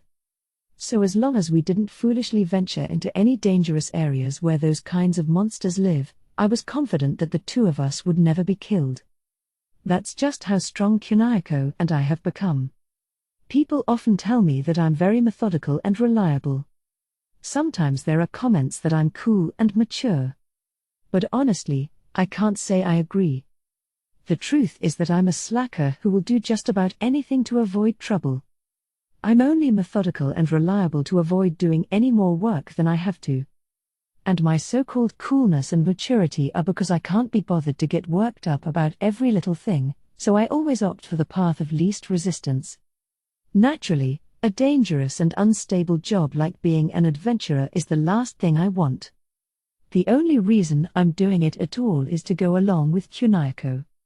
I don't like to be sentimental, but even I couldn't help but get emotional about reincarnating and later watching the destruction of our entire clan. Kunayako is the one who helped me get through all that. Without him, I'm sure I never would have gotten back on my feet. I want to repay him for that. Besides, I want to be with Kunayako. That's why I became an adventurer for him, even if it wasn't what I wanted. I would put up with just about anything for Kunayako. Pretty sappy, if I do say so myself. I certainly wouldn't have imagined this in our old lives. Back then, Kunayako and I were just childhood friends who couldn't quite take the next step into dating. I always imagined I might end up marrying him someday, but I never once thought I would be so head over heels for him. And since Kunayako always flies by the seat of his pants, I took it upon myself to form a methodical plan for us. When we became adventurers, I asked Mr. Gotu to teach us things so we wouldn't end up neglecting the basics. I manage our supplies, carefully assess the requests we take, research our destinations, and so on. I do it all for Kunayako. And it's for Kunayako's sake that I'm participating in this battle, too. Of course, it was mandatory for B-rank adventurers and above, but it's not as if we couldn't have gotten out of it somehow. If I really thought it was too much trouble, I could have pulled some strings and found a way to avoid participating. But the reason I didn't do that is because I suspected a certain man would be participating in this battle, too. His name is Mira's Office. He's the demon who wiped out our clan. And Kunayako's goal is to someday defeat Mira's Office. He might not say it out loud, but I'm sure of it. Kunayako's gotten stronger than necessary even for an adventurer, but he still never stops training, no doubt in hopes of getting revenge one day. To free himself of the shame of being too helpless to do anything and being spared after everyone else we knew died. Of course, there was no way of knowing that we would actually come face to face with him in this battle. But I'm sure a demon who's strong enough to wipe out an entire clan on his own must be fairly high-ranking, so it wouldn't be so strange for him to be a commander in a large-scale engagement like this. If anything, our chances of running into him outside of a major battle are probably far slimmer. So I thought it might be worth taking the 1 in a million chance. I'm definitely regretting that decision now. A blade flashes past Kunayako's face, a hairbreadth away. If he had leaned back even a second later, the sword would likely have pierced his head. The thought makes my blood run cold. My body is warmed up from running around, but somehow I still feel a chill on the inside. Kunayako and Mira's Office are locked in a furious sword fight. With every swing of Mira's Office's sword, my heart nearly stops in fear that Kunayako might be cut down. My breath comes fast and hot, but I'm freezing cold at the same time. I'm scared. I've never felt this scared, even when we fought the Lightning Dragon and the Wind Dragon. Those battles were about as desperate as this one, but they were completely different in an important way, the indomitable will of our opponent. Dragons are still just wild monsters. They act according to their survival instincts, and while they were determined not to be killed, that was ultimately just part of their nature. But Mira's Office is different. I won't lose. I refuse to let you kill me, no matter what. His resolve is so intense that I can almost hear the thoughts residing within his silent determination. The powerful intent in his eyes, the likes of which I didn't see once in the Lightning or Wind Dragon, is so strong that I can't help fearing for Kunayako's life. I don't know what kind of person Mira's Office is, but I've learned one thing from this fight already. Mira's Office is strong. Too strong. And not just his stats, which are undoubtedly high. From his fighting style, it's obvious how much training he's gone through. His textbook, Flawless Swordsmanship, is evidence that he's repeated each of these motions countless times. Mr. Gotu made Kunayako and me practice our sword swings, too. But I'm sure this man has repeated those far more times than either of us. Thanks to our reincarnation cheats, Kunayako and I have higher stats than other people, so sometimes it can actually be frustrating that our techniques can't catch up to those high stats. But for Mira's Office, it's the opposite. He's the type whose stats have risen to catch up to his incredibly polished techniques. His grasp of the fundamentals of combat is incomparable. I made sure that we studied the basics so we wouldn't someday get overly reliant on our high stats, and Mr. Gotu trained us accordingly. But Mira's Office is on a whole other level. They say that demons live longer than humans, but I can't even begin to imagine how many long years of training it would take to reach this level of performance.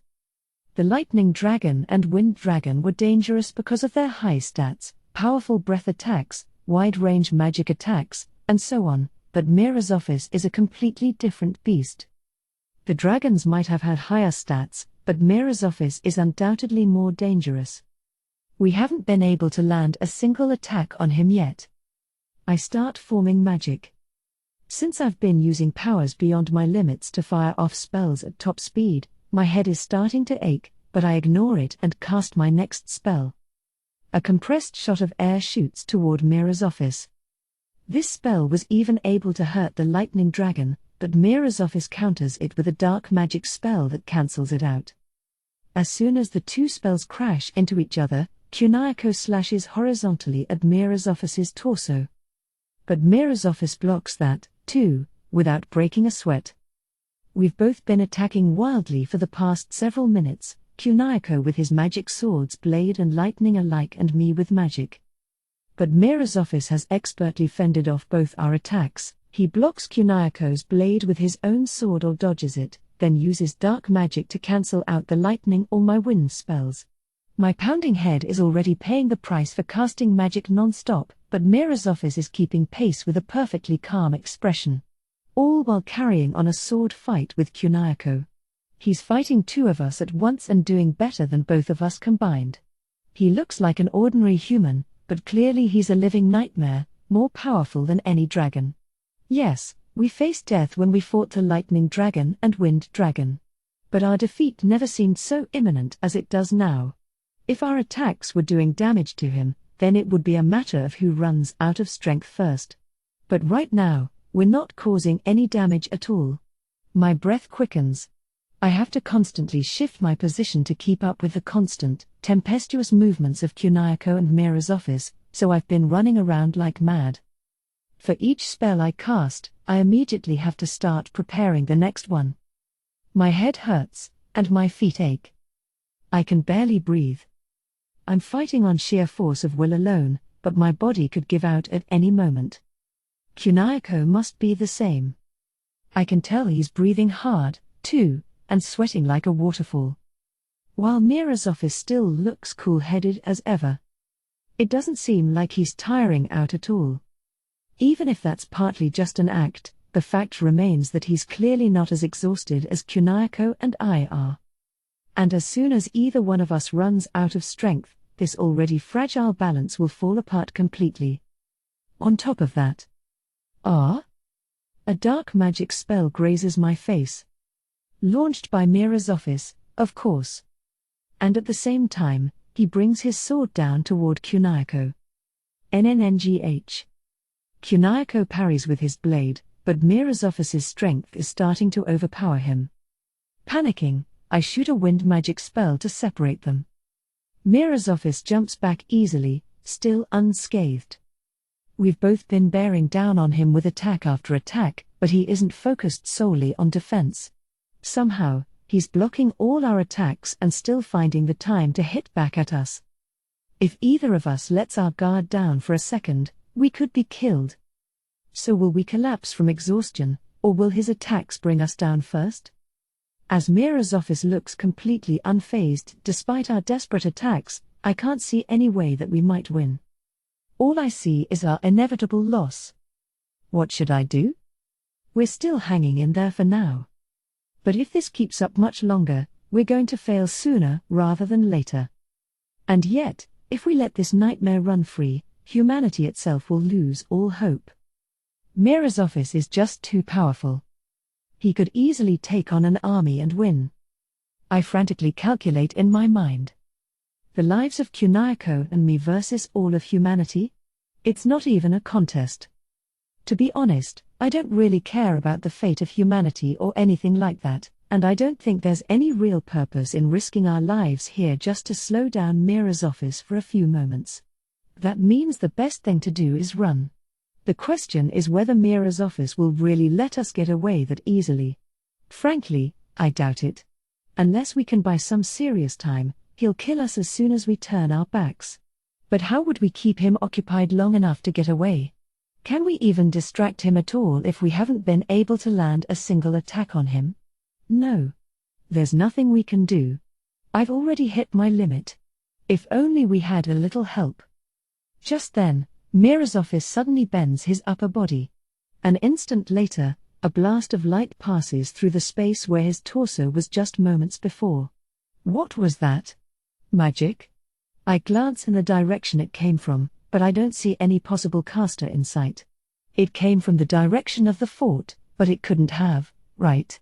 We're quite a long distance away from there. If it really did come from the fort, it must have been cast by a powerful mage. And not only that, but another shot follows right after the first. Aiming solely at Mirosopis, who moves around rapidly to dodge the attacks. How could anyone manage to snipe at Mirosopis from such an incredibly long distance without hitting Kunihiko? I know I wouldn't be able to. This is exactly the help we needed.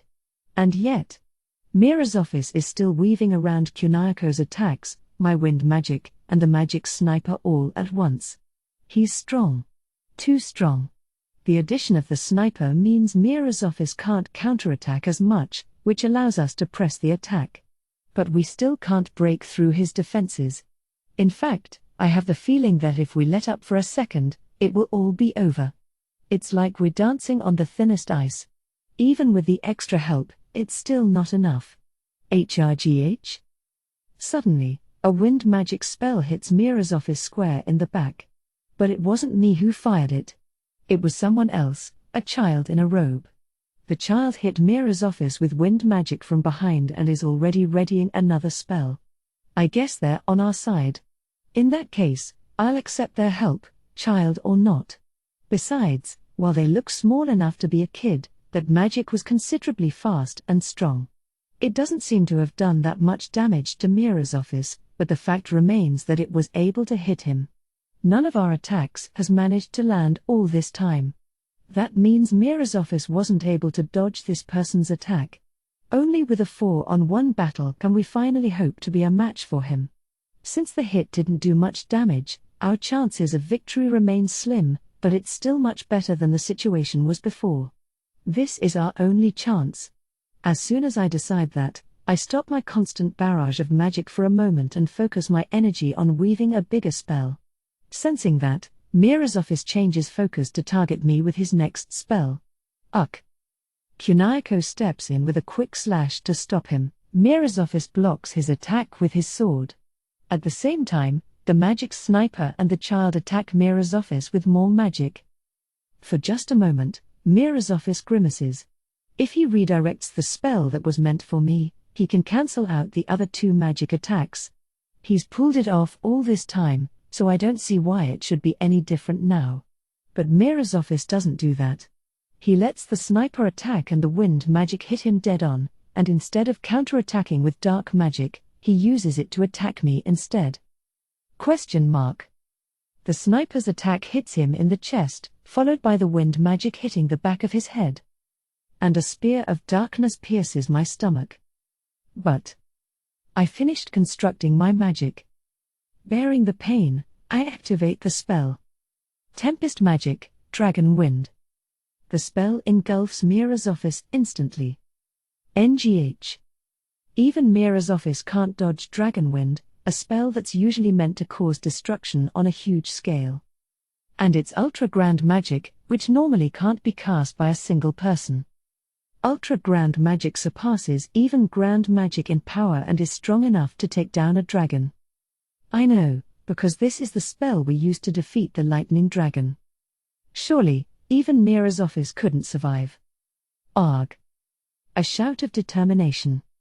The flash of a blade. Just like that, my most powerful spell dissipates into thin air. This can't be happening. Can it? Of course he's not unharmed, but Mirosopis is still standing firmly on 2 feet. Even though he was blasted in the chest and hit in the back of the head with magic right before the dragon wind hit, it's as if he took virtually no damage from those at all. How high must his stats be to make that possible? We're doomed. Just as the thought sinks in, Kunihiko slashes down at Mirosopis. Immediately, Mirosopis prepares to parry. But an attack from the sniper pierces his hand, and wind magic stops him from moving. Then Kunayako's full-body strike cuts into Mirazophis's shoulder. NGH. But while normally this diagonal sword slice should have cut straight through him, it just sinks into Mirazophis's shoulder and stops. His defenses are too strong because of his sheer stats. Kunayako's attack failed to deal enough damage. Mirazophis swings his sword and knocks Kunayako away. Then he puts a hand on his shoulder and bellows, "Withdraw."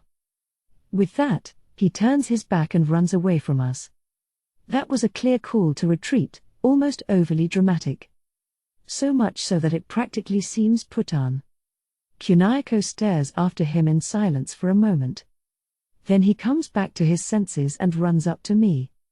"Asaka." I'm okay. You call this okay? Right now, I'm lying face up on the ground. Mirazophis's dark magic hit me in the gut. I'm guessing it blew a hole right through me. Kunayako hurriedly pulls out a recovery potion and pours it on the wound, where it sinks in stingingly. "Don't die. Don't you dare die on me, don't worry. I don't think I'm going to." I'm not putting on a brave face, I genuinely feel like I'll probably survive. Stats really are an amazing thing. Normally, with a hole like this in your gut, you'd die for sure. But between the HP auto-recovery skill and the healing magic I've been casting on myself, I think I'm going to make it. He let us live again. I know. Once he figures out that I'm really not on the verge of death, Kunayako mutters quietly as he continues treating me.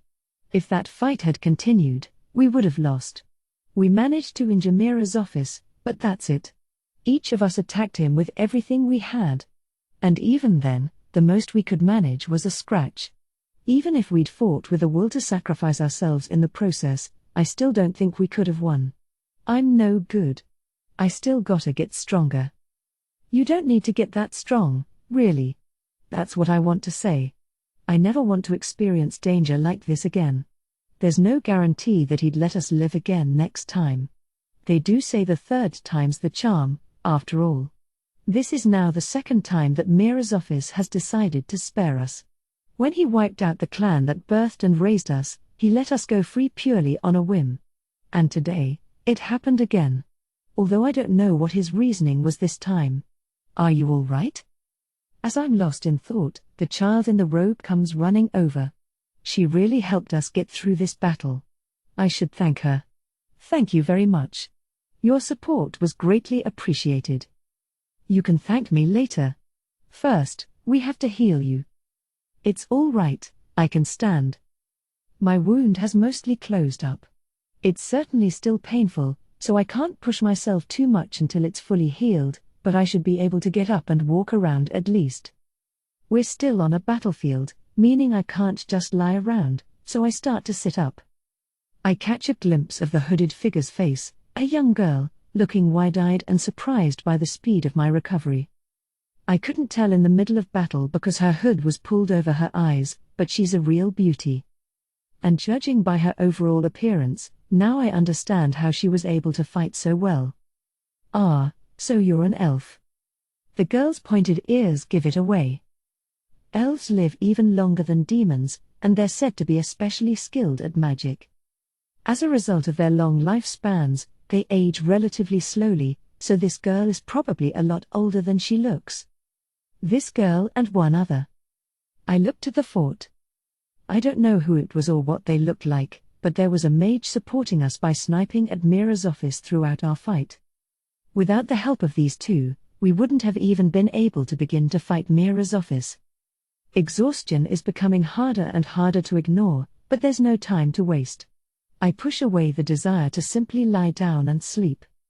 Kunayako reaches out his hand, and I let him pull me to my feet. "How's the battle looking?" "Seems like they're retreating." Looking around, I can just barely see the demon army pulling back. And I see the adventurers who were fighting them, too, with Mr. Gotu among them. Maybe Mirazophis noticed that their battle was going poorly for the demons and decided to make a tactical withdrawal. If so, we owe a lot to Mr. Gotu and the others. I suppose we should head back, then. Yeah. Both of us are too exhausted to fight anymore anyway. If we tried to chase the retreating demons, Mira's office might actually kill us once and for all. No, we should quit while we're ahead. Are you coming? Yes. The elf takes off her hood and nods. But first, I should introduce myself to you, Tagawa and Kushitani. For a moment, I'm so tired that it doesn't register as strange for her to know our names. But then I realize, Kunayako and I have never used our old family names in this world. So how does this girl know them? My name is Philimos Harafenas. But in your case, perhaps I should give my old name instead. In my previous life, I was Konami Okasaki. Kunayako's eyes widen in shock, and so do mine. Because that's the name of our old homeroom teacher. 8. Aurel. Hiya. It's everyone's favorite, bleep-year-old, Aurel. Yep, my age is a secret. I am the daughter of a noble family, you know. Even if we're damn broke. But being a cute little noble lady who's still unmarried at my age, I'm starting to fall behind the curve here. According to my life plan, I was supposed to be married by now and have popped out a kid or two, so what the hell happened? See, I'm the second daughter of a poor noble family in the boonies of the empire. Yep. I'm from the sticks, I'm poor, and to top it all off, I'm not even the oldest. At that point, being nobility doesn't really mean a damn thing. If I were the eldest daughter, I might have still been able to get married off into some other friendly noble fam, but since I'm not, I wouldn't hold my breath. Besides, there's not a thing to be gained by getting close to a poor noble family like ours anyway, so I doubt there are gonna be people lining up for a marriage with us in the first place. Oh, by the way, my older sister did manage to get married off to someone in a neighboring country. And my older brother's gonna take over as head of the family, so I really gotta get hitched someplace. But since we're dirt poor and all, finding someone is a huge pain in the ass. We really don't have coin or anything to offer, either, so yeah. That's why I was shipped out as a live-in assistant so I could raise some dough and make a few connections at the same time. It's not super unusual for a noble family's second or third daughter to be sent out as a live-in servant to a higher-ranking house. You get paid, and if you're lucky, you might even meet someone special. Depending on how good a worker you are, there's a chance you can stay on with that family permanently. Except, since I'm from the boonies and I have the mouth of a sailor, I more or less got thrown out before I even made it through the damn interview. I guess I just ain't got what it takes to act like a proper lady, so I never get picked for that kinda crap. But while I was practically going on a damn world tour of failing every interview, I was lucky enough to run into Mr. Ronant as a potential employer. Ronant is the #1 strongest court mage in the whole empire, the elite-est of the elite. Basically, he's a damn living legend. But I thought, for a guy that important to hire some chick from the boonies like me, there's gotta be a catch, yeah? Oh, there was a catch, all right. If I had to sum up that geezer in a word, I could go with perv, magic-obsessed moron, freak, total brute, and so on. Oops, that was more than one word, huh? Basically, the dude is unhinged. But if I ran away from this job, I'd never be able to find work again. So I bravely held my tears at bay and served the damn weirdo.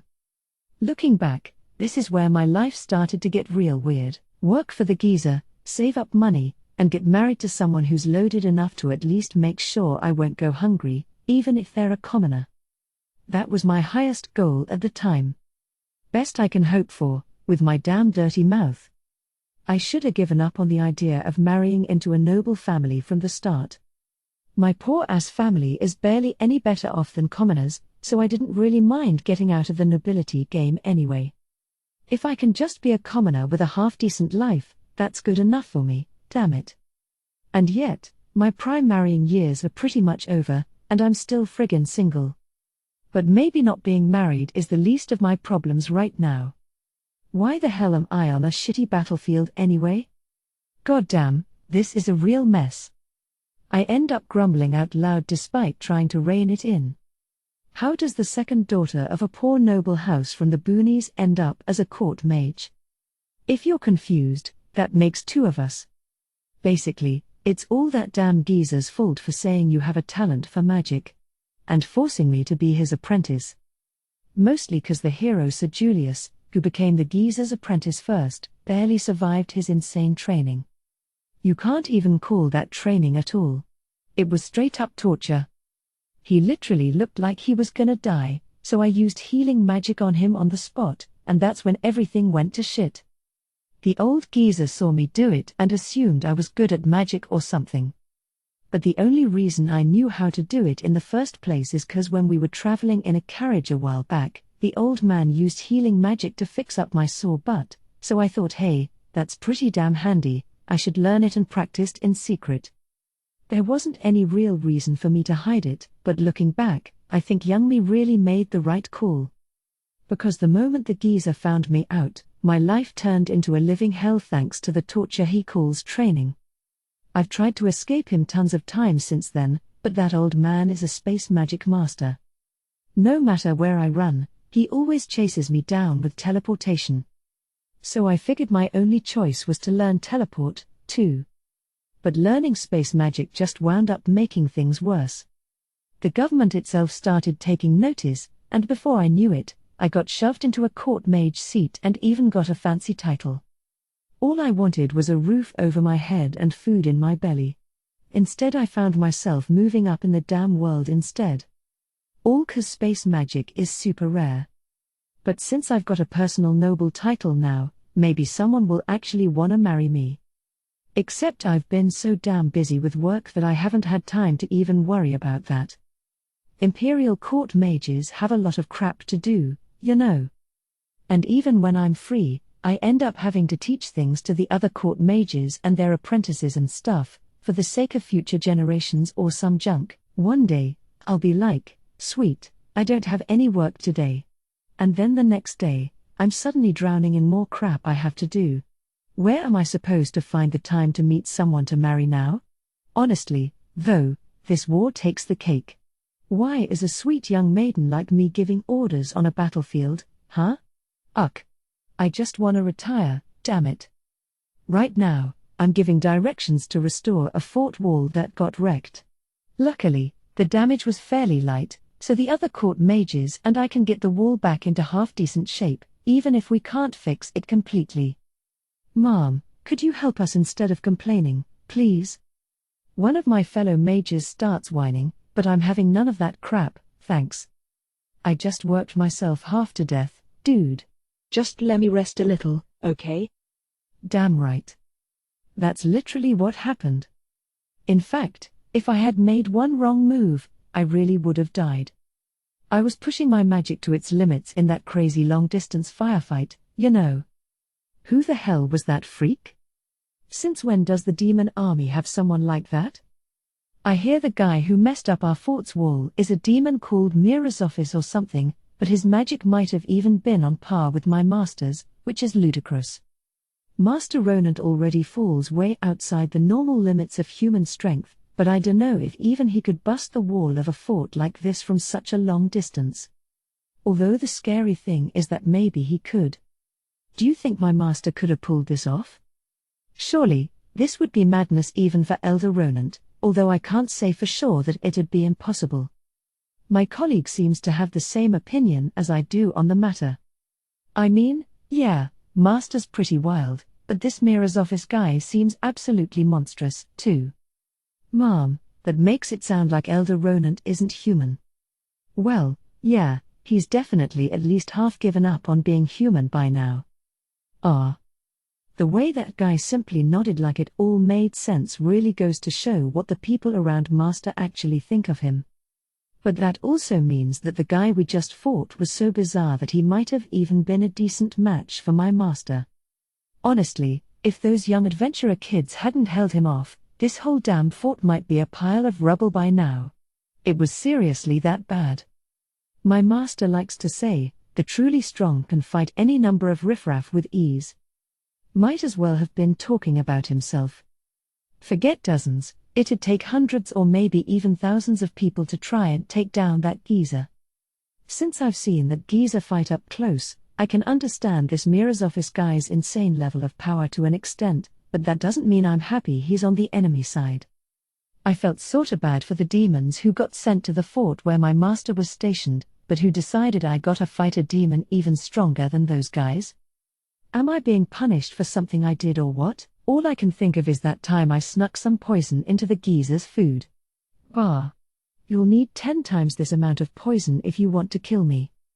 Yeah, he was totally fine. Is that geezer really human?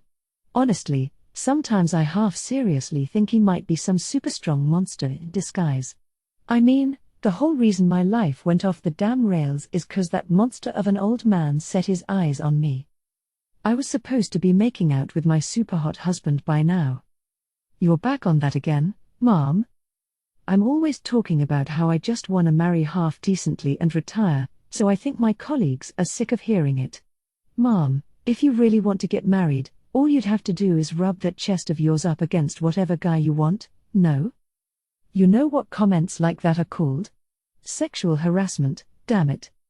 Yeah, my chest is on the large side, that's for sure. It's one of the few things I can be proud of, but it also comes with a lot of problems. Like creepy stares from lots of dudes and some major back pain to boot. Even that behearted Sir Julius always glances at him whenever we meet. Well, the real problem is there aren't any guys I wanna marry. I think your standards are just too high, Mom. NNNGH. I can't argue with that, since it's kinda true. Especially since Julius happens to set the bar extremely high. Good looks. Perfect pedigree. Great personality. Power to spare. I know it doesn't make sense to compare other people to someone like that, but it's hard not to when you know an actual hero.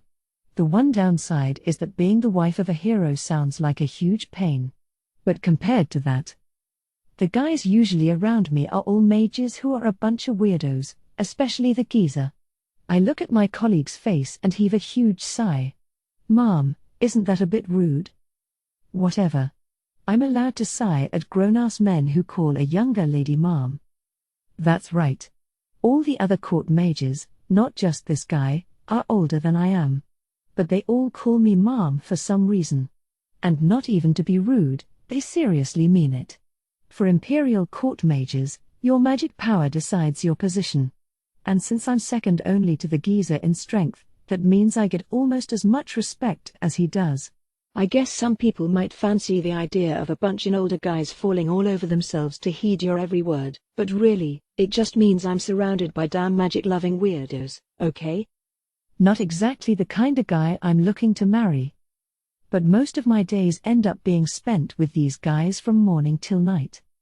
I hardly ever meet anyone new, and even if there's someone who catches my eye a little, I rarely get a chance to talk with them. Besides, most of those people are already engaged or married to boot. The best ones always get taken early, you know? Next thing you know, everyone half-decent's already spoken for, and there's hardly any damn singles left who are near my age. I might seriously be screwed at this point. Arg. Aren't there any awesome guys who are my age lying around somewhere? I mean, I can think of one. Huh? Who? Is my colleague gonna throw me a bone here? You know, Sir Hero. Arg. Makes sense. But that isn't an option. Sir Julius is way out of my league, dude. You think so? But you seem to be pretty close with him, so I do believe you have a chance, Mom. Like hell I do. Me and him aren't a good match. Why do you always sell yourself short like that, Mom? I don't think it's much of a stretch to say that Sir Julius, who's a prince and the hero, could do a hell of a lot better than some poor noble girl from the boonies. Besides, me and Sir Julius just aren't like that. I know he's super amazing and all, but that makes it even harder to see him as more than a friend. Sir Julius is a light, damn it. A light that draws people to him. All kinds of folks end up gathering around him and decide to walk alongside him of their own free will, you know? That's what makes him a hero. A legend. Yana the Saint once said that he's like gentle sunlight or something. But I don't think so.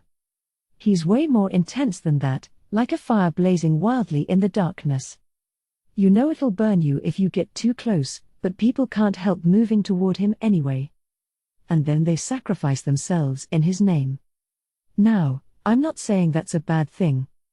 It just shows how much charisma Sir Julius has, to the point that people want to dedicate themselves to him. But I just wanna live in peace, so that light's a little too damn bright for me. Sir Julius is noble and all, but staying by his side kinda seems like a heavy burden to bear. Personally, I think he could stand to take it a little easier, you know. But he's always been super uptight, ever since he was a kid, so I don't think he'd be able to change the way he lives at this point.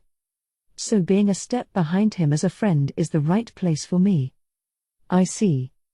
I just hope he's not doing anything too crazy in this war. But knowing Julius, he'll end up doing something reckless no matter what anyone says to him. But that sort of sounds more like a worrying older sister than a friend, don't you think? I guess you could call it that. How fitting for you, Mom. Ugh. I can't say he's totally wrong, so I just quietly give my colleagues back a shove to send him off to finish fixing the wall. Right now, I'm more worried about whether Mira's office is gonna attack again than my stupid marriage prospects. Between those 3 adventurers and me sniping at him from here, we managed to chase him off, but I dunno if it's gonna go that well again next time. He seemed totally fine even after I landed a direct hit on him. I aimed right for his heart, too. I doubt there's a lot more freaks like him out there, but either way, it seems like this battle's gonna be harder than I thought. So much for the rumors that the damn demons being in such dire straits that we were even getting refugees at the border. I don't think folks like Master and Sir Julius are gonna go down easily, but I wanna make sure they know to be extra careful. But I guess I'm in no place to worry about other people right now. Better get down to business. 9. Mira's office. I have to get stronger to protect the young miss. How long has it been since I made that resolution? Along the way, I somehow gained the position of 4th Commander of the Demon Army. I'm sure it's primarily because I'm an acquaintance of the Demon Lord. But in spite of my becoming their commander due to that connection, the 4th Army has been loyally following my orders. To them, I am just an unknown man who showed up with the Demon Lord and suddenly became their leader. They would be well within their rights to doubt me. I am not even a demon but a vampire. I have been hiding that truth and living as a demon, so I am sure even my identity is still a mystery to them. So I feel nothing but gratitude to my men for treating me as their commander nonetheless. Technically, I did need to put in the work to earn this position. Originally, the 4th Army was commanded by Sir Balto. However, he was so busy with his work that his younger brother, Sir Blow, was generally in charge. I joined the 4th Army under Sir Blow's command and quickly worked my way up the ranks. When Sir Blow became the official commander of a different army, everyone remaining moved up a rank, myself included. From then on, my rank continued to go up, and by the time Sir Balto officially retired from his post as commander to focus on his political responsibilities, the Demon Lord Lady Ariel personally appointed me as the new commander. It's open knowledge that Lady Ariel brought me to the demon territory. Thus, I imagined that many people would object to a newcomer becoming commander so quickly. But to my surprise, there were no complaints from either the other commanders or the rank and file of the 4th Army. I thought it strange, but Lady Ariel simply smiled. "You really don't give yourself enough credit, Mira's office," she said. "And there's nobody more qualified to be a commander than you." Although Lady Ariel claims I do not give myself enough credit, it is my belief that she gives me far too much. The truth is, I am nothing more than a humble servant. Even if I've been reborn with the unusual race of a vampire, my fundamental nature has not changed. For an ordinary human such as myself to become a vampire, there is little change other than gaining a bit more power. And even that is nothing more than strength borrowed from the young miss, who is a progenitor vampire. It does not reflect any excellence on my part. But when I said all this, Lady Ariel simply warned me, too much modesty just comes off as obnoxious, you know. The truth is, I know she's right. With my power, I am more than capable of being a commander. Those around me are simply accurately gauging my value. But there is a part of me that does not want to admit this. For most, I imagine being valued highly would be cause for celebration, not denial. But there is a reason that I feel I must react in such a way. I am afraid of letting myself get too comfortable. Many things have gone wrong in this life of mine. Of course, I'm sure many people feel the same way. Like countless others, I ran into quite a few obstacles as an ordinary person. The first of these was unrequited love. The woman who I served, now the deceased mother of my young mistress. As her servant, I fell in love with her, a love that was doomed to failure. She was already loved and in love with her fiancé, who of course was the young mistress's father. Given my position, and out of respect for their relationship, naturally I could not act on my feelings, and so the curtain fell on my first love. And the next great obstacle I encountered was their deaths. My love would never be fulfilled, but I wanted the woman I loved to be happy, at the very least. Thus I served her, and eventually her husband as well. And yet, both their lives were taken in an act of senseless violence. I still feel deep hatred toward the Church of the Word of God, who backed them into a corner, and most of all Patimas, who took their lives with his very own hand. But I was not strong enough. I did not have enough power to save them. These two are the biggest obstacles I have been unable to overcome, but I have encountered a great deal of smaller ones, too.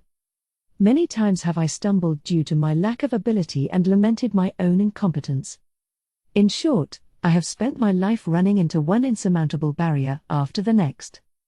Thus, I am unaccustomed to being respected by those around me. My Lord found me dependable, but hardly in any manner that earned me a reputation. I have never been given a role such as commander that puts me in charge of many others, nor have I ever been assessed as someone worthy of such a role. That was why I was afraid that such high praise would go to my head, tempting me to rest on my laurels. What if I start to feel that this is good enough? That I've worked hard enough already? I am still not nearly strong enough. I decided long ago to dedicate this life of mine to the young miss, so it's all the more important that I am ready to protect her from danger. But her enemies are terribly powerful, and such meager strength as mine cannot shield her from them. Patimas, the leader of the elves. The Word of God religion, who drove my lord and lady to their deaths. Both are far too powerful for me to do anything about alone. But still, I must hone myself so that I can at least begin to resist them. I never wish to experience again the powerlessness I felt when I lost my lord and lady. And yet, it is difficult not to lose heart.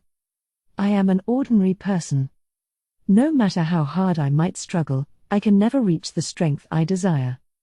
I know the incredibly powerful people around me are rare and exceptional, but I am still ashamed that I cannot muster even a fraction of their power, and what is hardest of all for me to accept is that the young miss, whom I am supposed to protect, is quickly leaving me behind.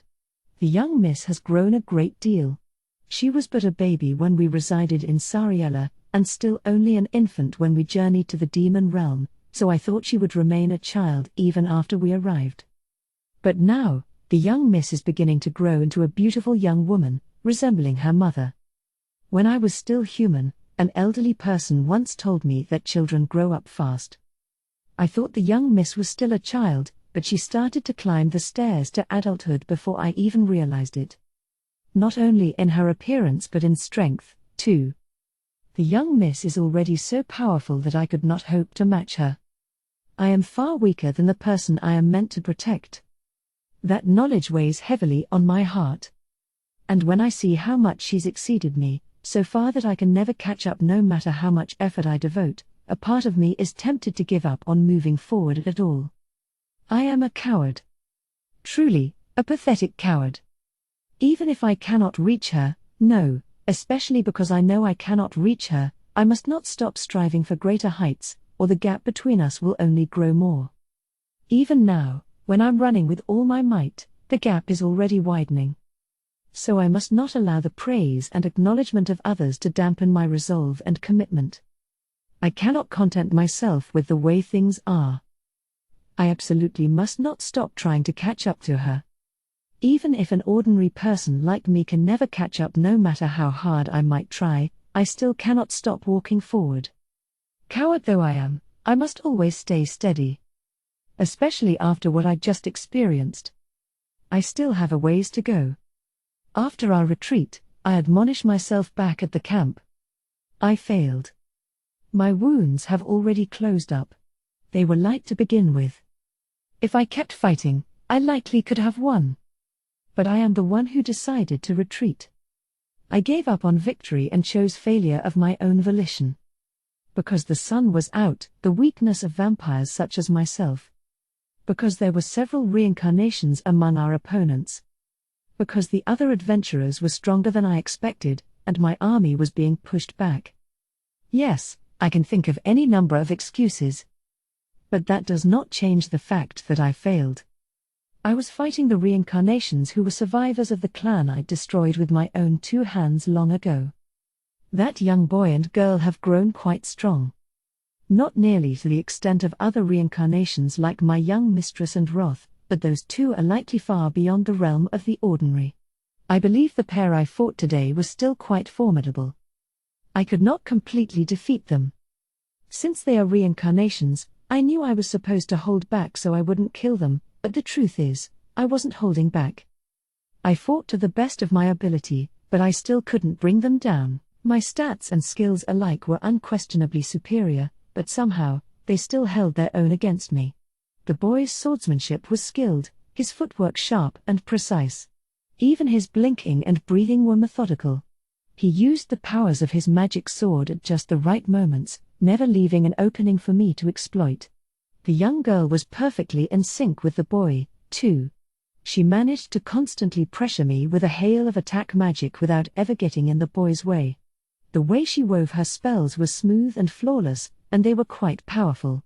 Truly, I cannot help but envy their natural talent. I have no such thing myself. Each swing of my sword is unsteady, and my command of magic is laughable. To cover my shortcomings, I train without rest. I practice swinging my sword over and over in a desperate attempt to steady my hands. I cast one spell after another, hoping the next will come together more smoothly. Repetition, repetition, repetition. And if I finally manage to pull it off perfectly, it's merely the product of dogged practice, not talent.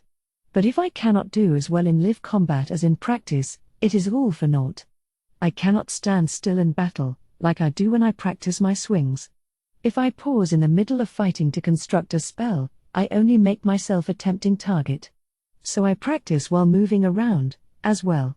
Once I started doing that, I simply became even more aware of my lack of talent. I stumble. I falter. There is nothing to do but correct these failings. To take another step forward, to start over. Even if I sometimes take a step backward and must start over yet again.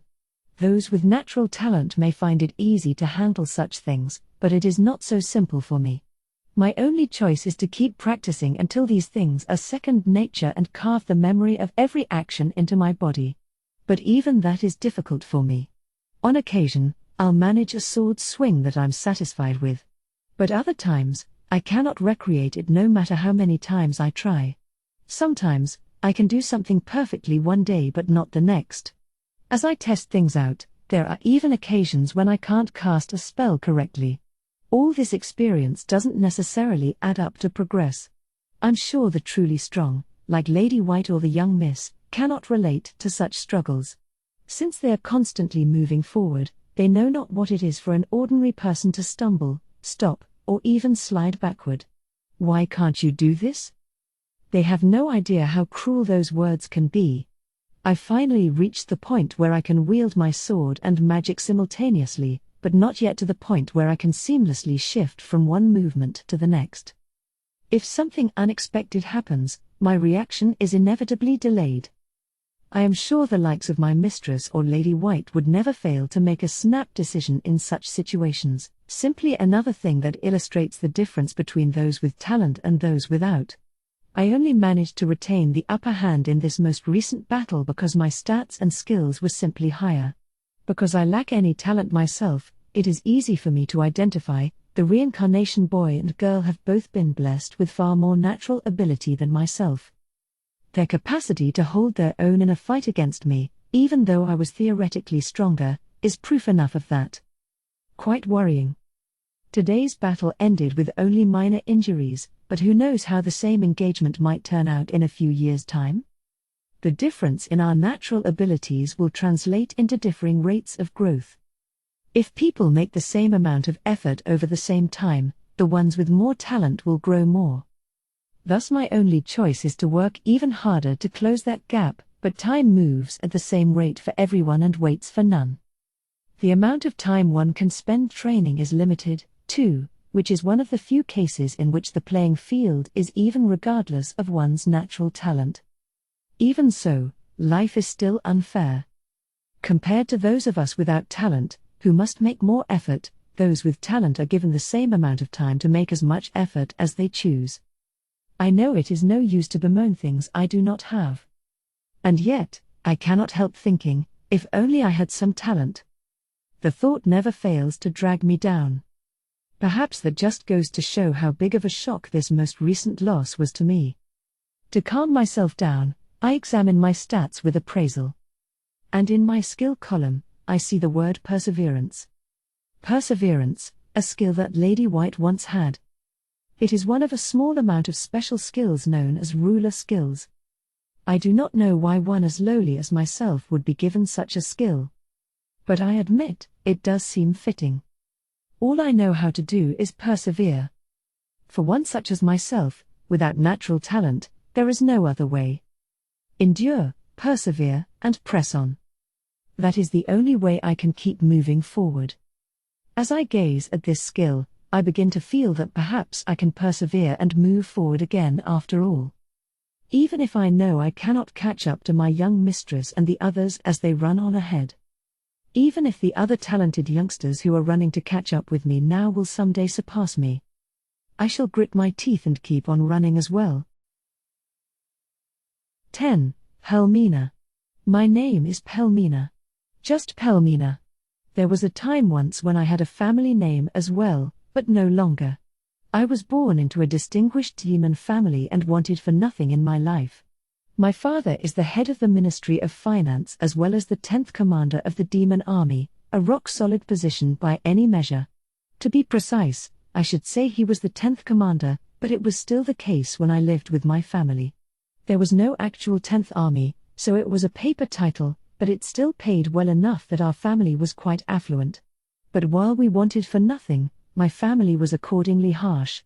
Those who stand at the top must be in possession of the corresponding amount of strength and spirit.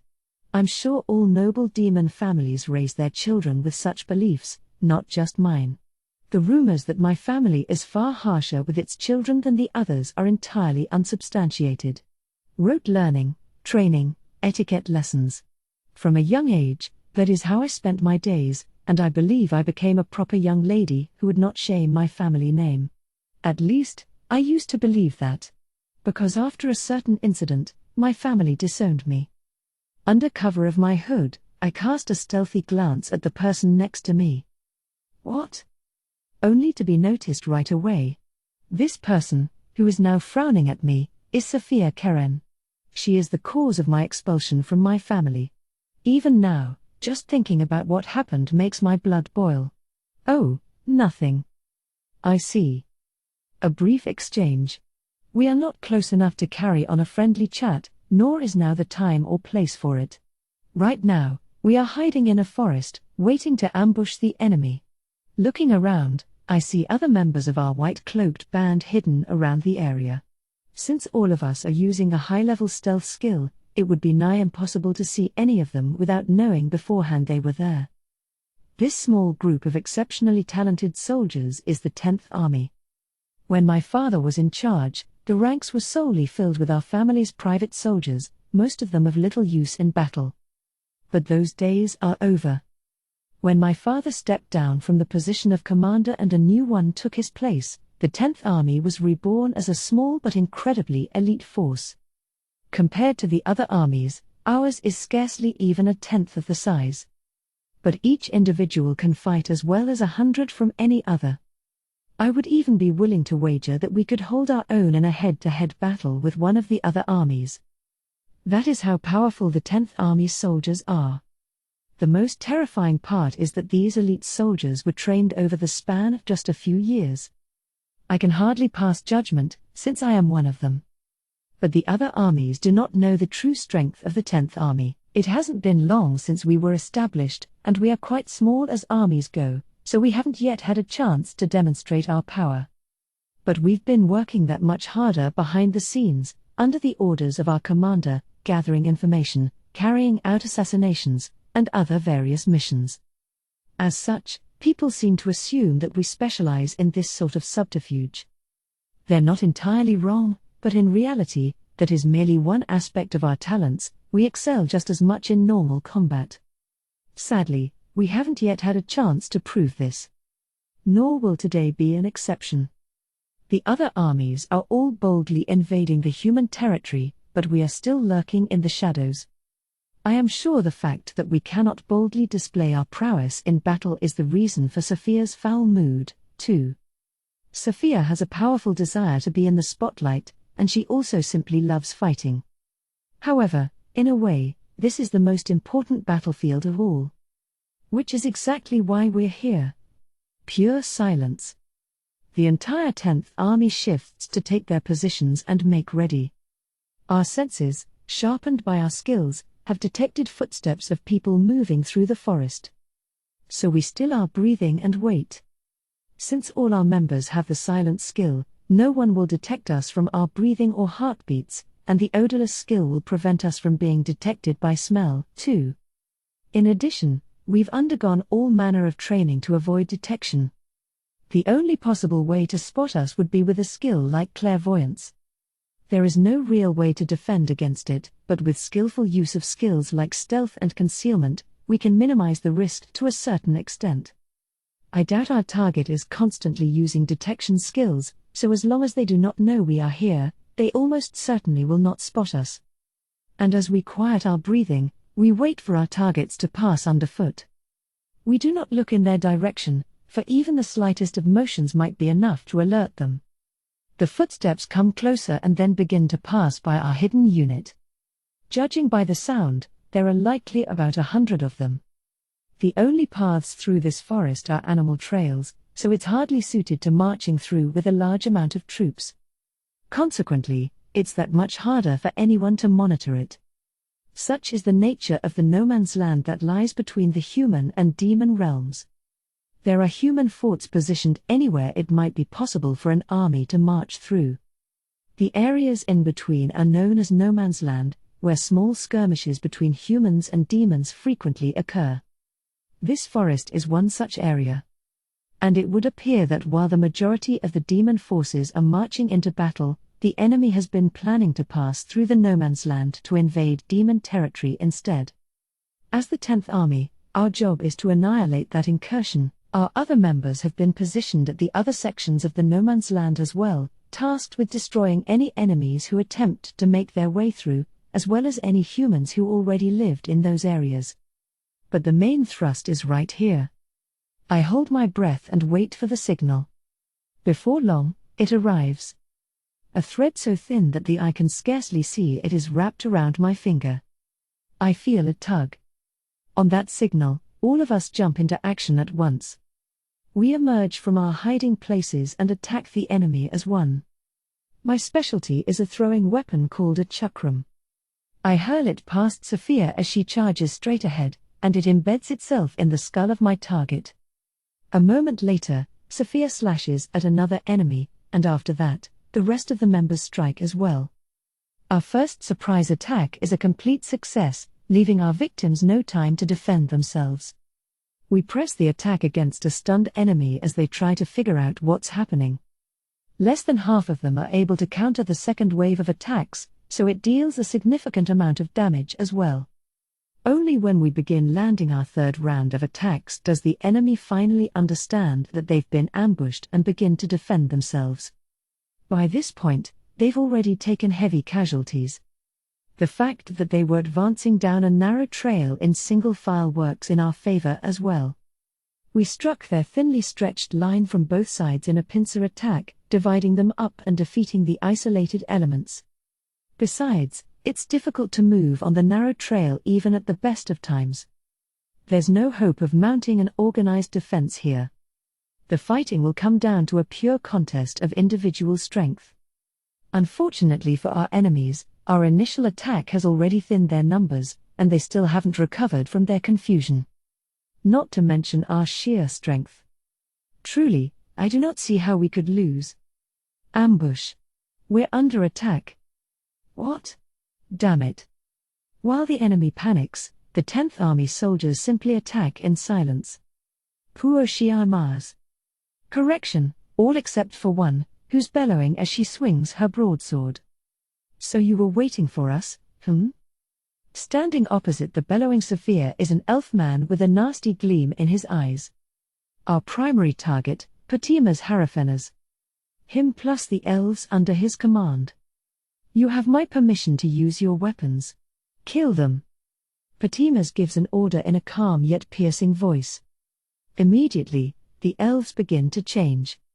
Some of them transform their hands to reveal something called a gun barrel. Others draw similarly shaped weapons or produce glowing blades in their hands.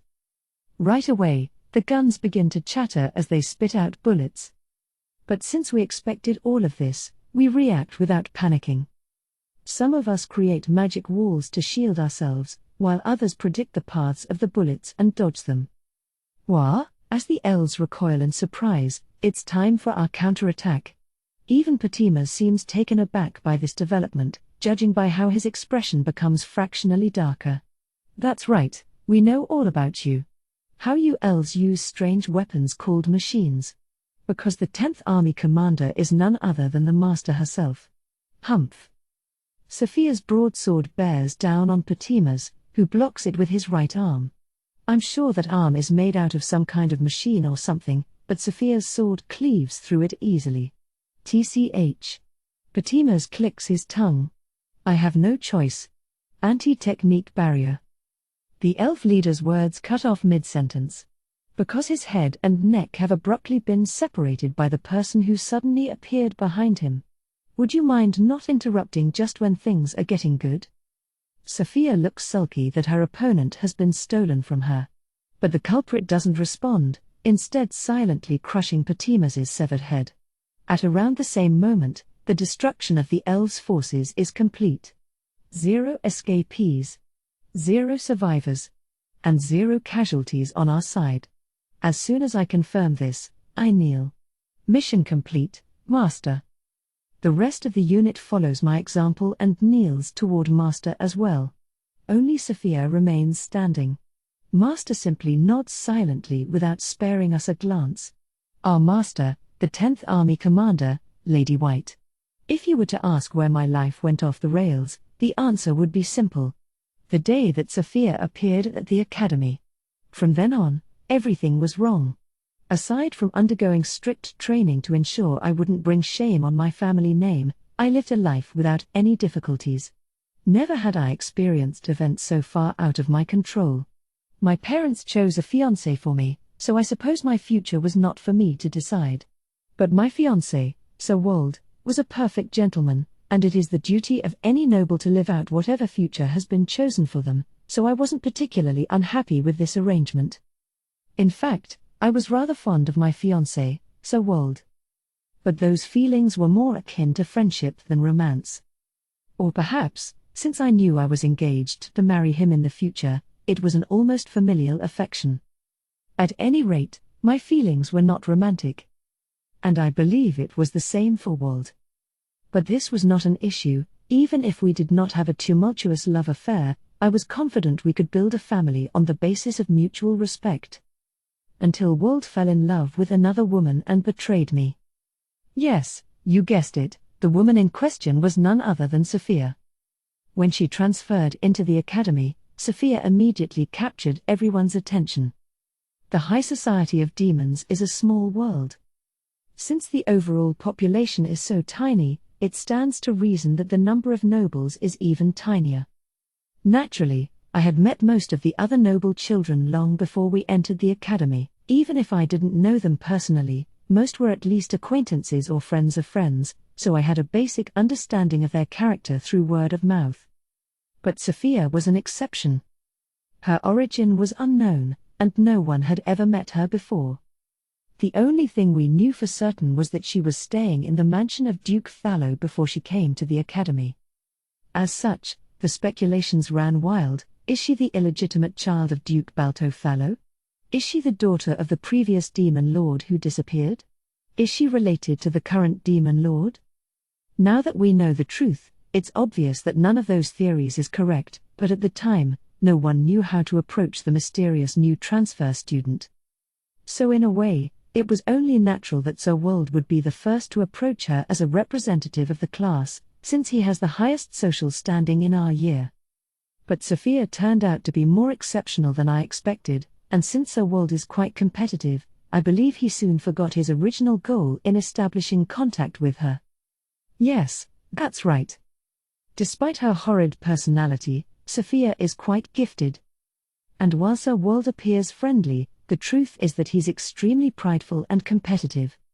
Since I've spent many years with him since a young age thanks to our betrothal, I know him quite well, but most are easily fooled by his appearance and flowery words.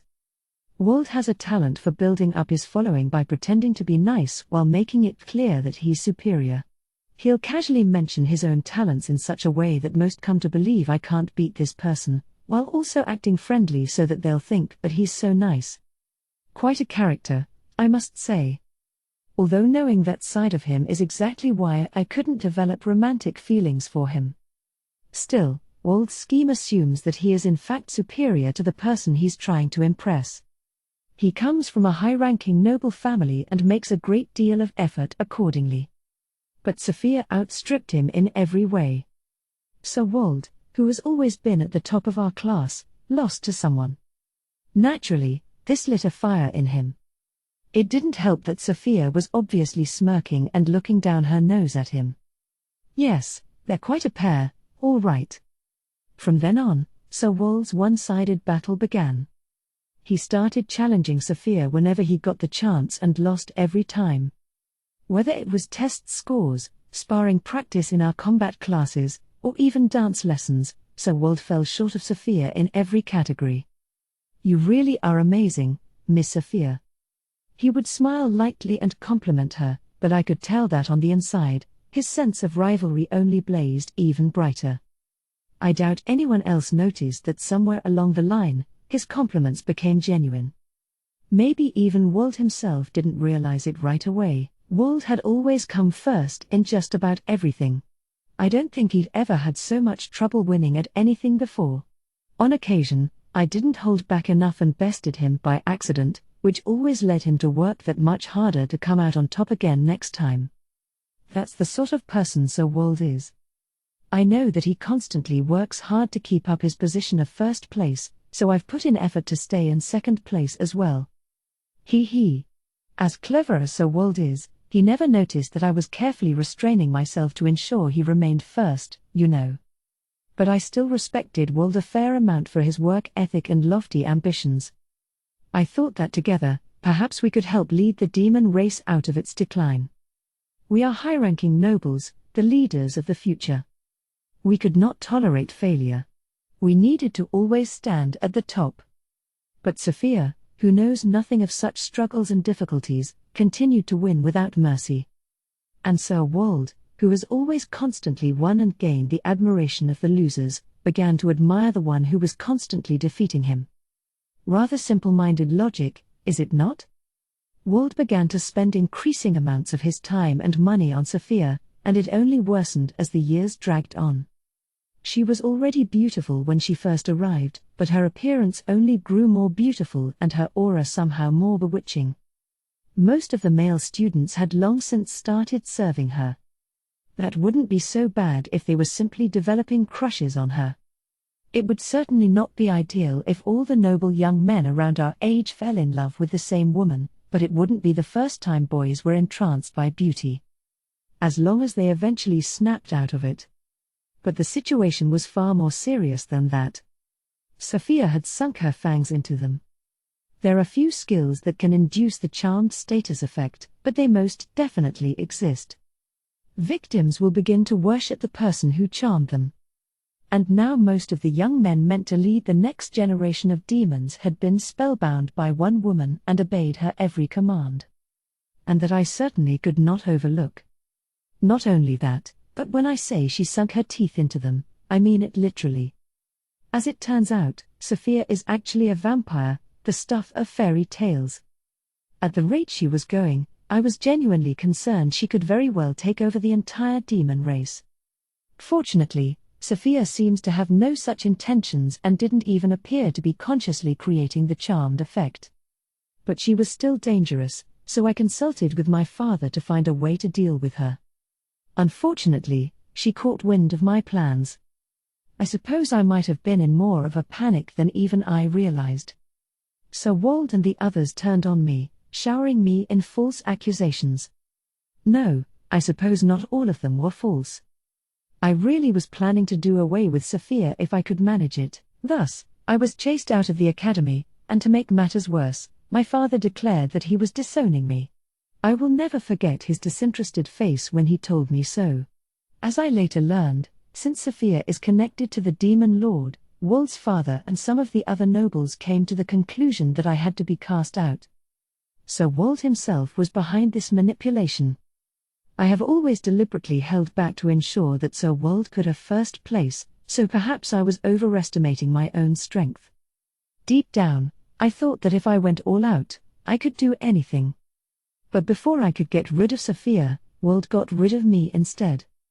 If you were to consider this a contest, you could say I lost to Sir Wold. This might have been the first time I gave it my all against Wold and still lost. There was a time when I hoped that Sir Wold would become stronger so that I would no longer be able to defeat him even if I tried my hardest. But this was hardly what I had hoped for. Nor did I ever imagine that my defeat would result in my expulsion from high society.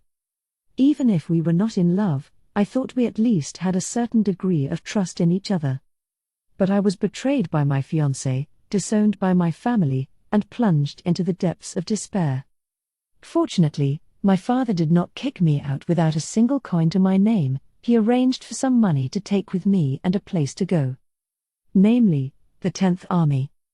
Nearly at the same time I was disowned, the 10th Army changed hands from my father to its current commander, Lady White, and began recruiting troops. My father knew Lady White, since she was his successor, and recommended me. She was kind enough to take me in, and that is how I became a soldier of the 10th Army. Ever since, I have served Lady White. I feel nothing but gratitude toward her.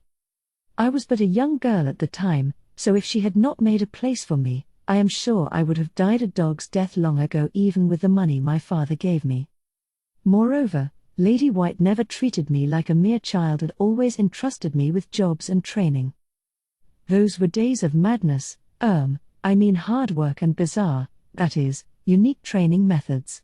At any rate, every moment was filled with excitement. Since I was too busy running around all the time to wallow in despair, I started feeling better before I knew it. I don't know if that was Master's intention, but either way, I was able to make a complete mental and emotional recovery. It probably helped that I got so painfully beaten up and broken down every day that being betrayed by my fiancé and kicked out of my family seemed to hardly compare. But thanks to that, my stats got far higher than I could ever have imagined. I learned that people can surpass their limits. Before Lady White took me in, I believed I was training to the best of my ability as the daughter of a noble family, but I've since discovered through personal experience that while anyone can work hard, not just anyone can surpass their limits. My fellow trainees, now fellow members of the 10th Army, all gave up a part of themselves to become this strong. Master calls it power leveling. The bonds connecting those of us who went through the same hell of power leveling are very strong. And through the course of serving as Master's hands and feet in the field, we've learned some of the darkest secrets of this world. As the daughter of a noble family, I thought my future was to help lead the demon race. But those plans vanished in an instant, and now I walk a much weightier path on the heels of my master. You never know where life might take you, I suppose. Or when your ex-fiancé who ruined your life, as well as the vampire who prompted him to do so, might enlist in the 10th Army alongside you. Sit. As Sophia frowns at Master for stealing her prey, Master says a single word. Suddenly, Sophia is kneeling face down on the ground. NNNGH, Gur. Sophia trembles with the effort of trying to stand, but instead, her forehead keeps pressing into the dirt. I'm told this is a curse that Master placed on Sophia as a punishment that forces her to prostrate herself. Master placed this curse on her on the very same day that I was disowned. In other words, she did it for me. Or so I'd like to think, but in truth, it was more likely intended to teach Sophia some manners. But for me, that curse feels like revenge. So indulge me in saying this. Serves her right. 11. Walled. Attack. On my command, spells shoot forth. The magic devastates the enemy ranks, wiping out most of them. Forward. Don't let a single one escape. But before I can even finish speaking, a white blur flashes past me and takes down the surviving enemies. From the looks of things, my second command was unnecessary. They would never have let anyone escape, even if I didn't say so. That's the 10th Army for you. Terrifying. Every single member of this unit is powerful enough to be considered a legend. Some of them even stronger than that. Normally, the upper limit of most people's stats is said to be around 1,000, whether human or demon. Only a select few ever reach that peak, and surpassing it instantly earns you a place among an elite few. But if that's true, everyone around me right now is a legend in the making. So why am I the one giving orders to such powerful warriors? Frankly, I'm the weakest member of the 10th Army. I was born to a duke's family, the highest ranking of all the demon noble families, yet I cannot beat any of my fellow soldiers. Long ago, if you had told me this would be my future, I would have laughed scornfully. Well, I'm certainly not laughing now. I was put in charge purely because I formally studied the art of war in my education as a young noble, not because I'm strong. In other words, because I'm capable of giving orders and nothing more. When you're commanding such elite, skilled soldiers, even an inexperienced leader like myself could hardly mess it up. To be honest, it doesn't have to be me. Anyone can do it. It's stressful to command soldiers who are stronger than I am. My stomach is constantly churning. To make matters worse, the people I'm commanding are not actually fond of me. The reason for that is one of the longest-serving members of the 10th Army, Pelmina. She is my former fiancée, the one who I betrayed and drove out of noble society. I fell in love. And not with my fiancé. That meant she, Pelmina, was only in the way. Which is why I broke off the engagement and got rid of her. A cold-hearted move, if I do say so myself. But I don't regret it. Even if others denounce me, look down upon me, or think the worst of me, I will never regret it. If I was given the chance to go back in time and do everything over, I'm sure I would make the same choice. That is how deeply I've fallen in love with Sophia. The only problem is that the rest of the 10th Army knows exactly what I did to Pelmina. And since they went through hellish training together, they have forged very close bonds, so they don't exactly look kindly upon me, since I joined after the fact. Fortunately, since they're almost excessively loyal to our commander, Lady White, they won't let their personal feelings affect how they treat me. Even now, they're obeying my orders. That doesn't change how uncomfortable the situation is, though. But this is all so that I can be with Sophia, even if she'll never see me the same way. I first met Sophia when she transferred into the academy. Rumors of a mysterious new transfer student preceded her, and none of us knew how to approach her. So I decided to talk to her.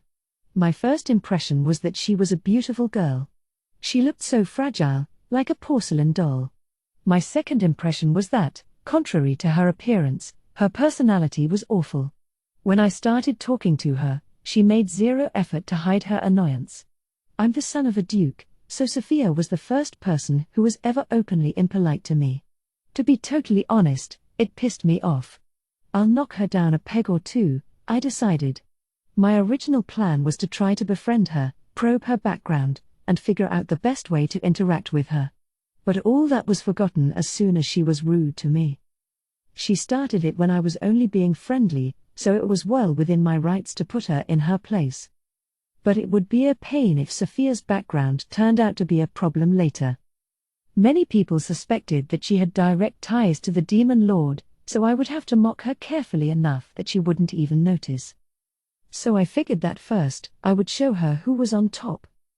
Until I found out exactly who that was. No matter what I did, I couldn't beat her. At first, I was shocked to the point of disbelief. How could I, the eldest son of a duke, the elite cream of the crop, keep losing to this nasty girl from nowhere? And whenever Sophia won, she would always laugh at me. I was furious. Normally, I was always on top, so I couldn't accept this girl mocking me. I was so mad that my real personality threatened to show through the cracks in my friendly golden boy act. So I studied hard, trained harder, and swore that I would win next time. And still my losses kept piling up. I couldn't believe it. Why couldn't I beat her? Why did I keep losing? Why, when I was working so hard? But as I continued to lose to Sophia, I started to actually respect her somewhere along the way. In a romance novel I once read on a whim, there was a line that went like this: when one has loved someone, the hate it turns into when things go wrong only runs that much deeper. For me, it was the opposite. The anger and humiliation I initially felt morphed into respect and admiration. I had no choice but to admit it, Sophia was just far better than I was. Once I acknowledged that truth, my heart grew lighter. When I looked at Sophia with nothing but respect, I could see her charms more clearly. I always thought she was beautiful, but she had only become more so with every passing year. Her naturally disdainful personality isn't exactly great, but unlike me, Sophia never hides how she really feels. Once I began to see that as honesty and sincerity, I was actually impressed. All nobles wear masks of a sort, myself included. We use our words as weapons to jab at one another without ever revealing our true emotions. In spite of her awful personality, I like that Sophia made no effort to hide it. She's so powerfully conceited that she doesn't care what anyone else thinks. In fact, I don't believe she's interested in anyone else at all. When I joined the 10th Army, I understood why. If this was the world that Sophia was accustomed to, it was no wonder that she saw us academy students as boring riffraff. That's even clearer to me now that I know her true nature. For a progenitor vampire, the kind of being that only ever existed in fairy tales, someone like me is just another boring face in the crowd. My position as the heir to a duke's family is important only to fellow demons. Sophia isn't limited by trivial matters like that, so she doesn't care. Ever since I met Sophia, I've learned time and time again just how small I really am. Especially when I turned on Pelmina. I have to admit, even I'm horrified that I had no compunction about shoving my longtime fiancé out of the picture to get a shot at the girl I really love. I knew all the guys in the academy were falling heads over heels for Sophia's charms. I felt smug that I was in love with her of my own free will, not because of some status effect. Yeah, it's a stupid reason to be smug, I know. But that's nothing compared to the fact that I took advantage of the way everyone at school worshipped Sophia to purge Pelmina so she'd be out of the way. After all, I even ended up involving her guardians and my father just to ruin Pelmina's life. I must say, though, it went pretty well. As long as I was engaged to Pelmina, I couldn't be involved with Sophia. Not to mention that Pelmina had decided Sophia's powers were dangerous and was trying to get rid of her. So I didn't hesitate to get rid of Pelmina instead. Did I hate Pelmina? No, I don't think so. We weren't in love, but we did respect and value each other. I'm sure that we could have built a good life together, even without romantic love. But then I learned what real love feels like.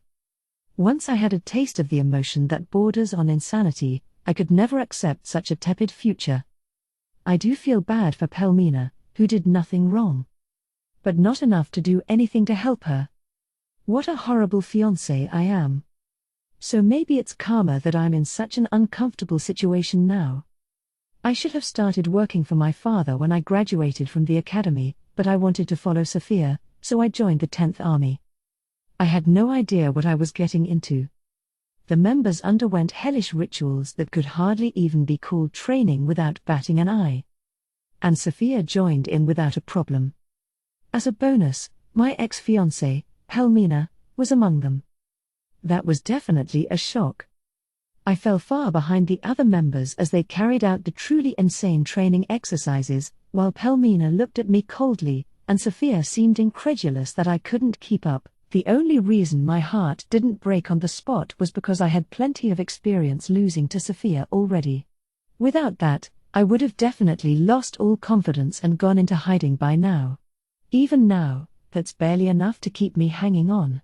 To be honest, I really have lost just about all my confidence already, I just haven't gone into hiding yet.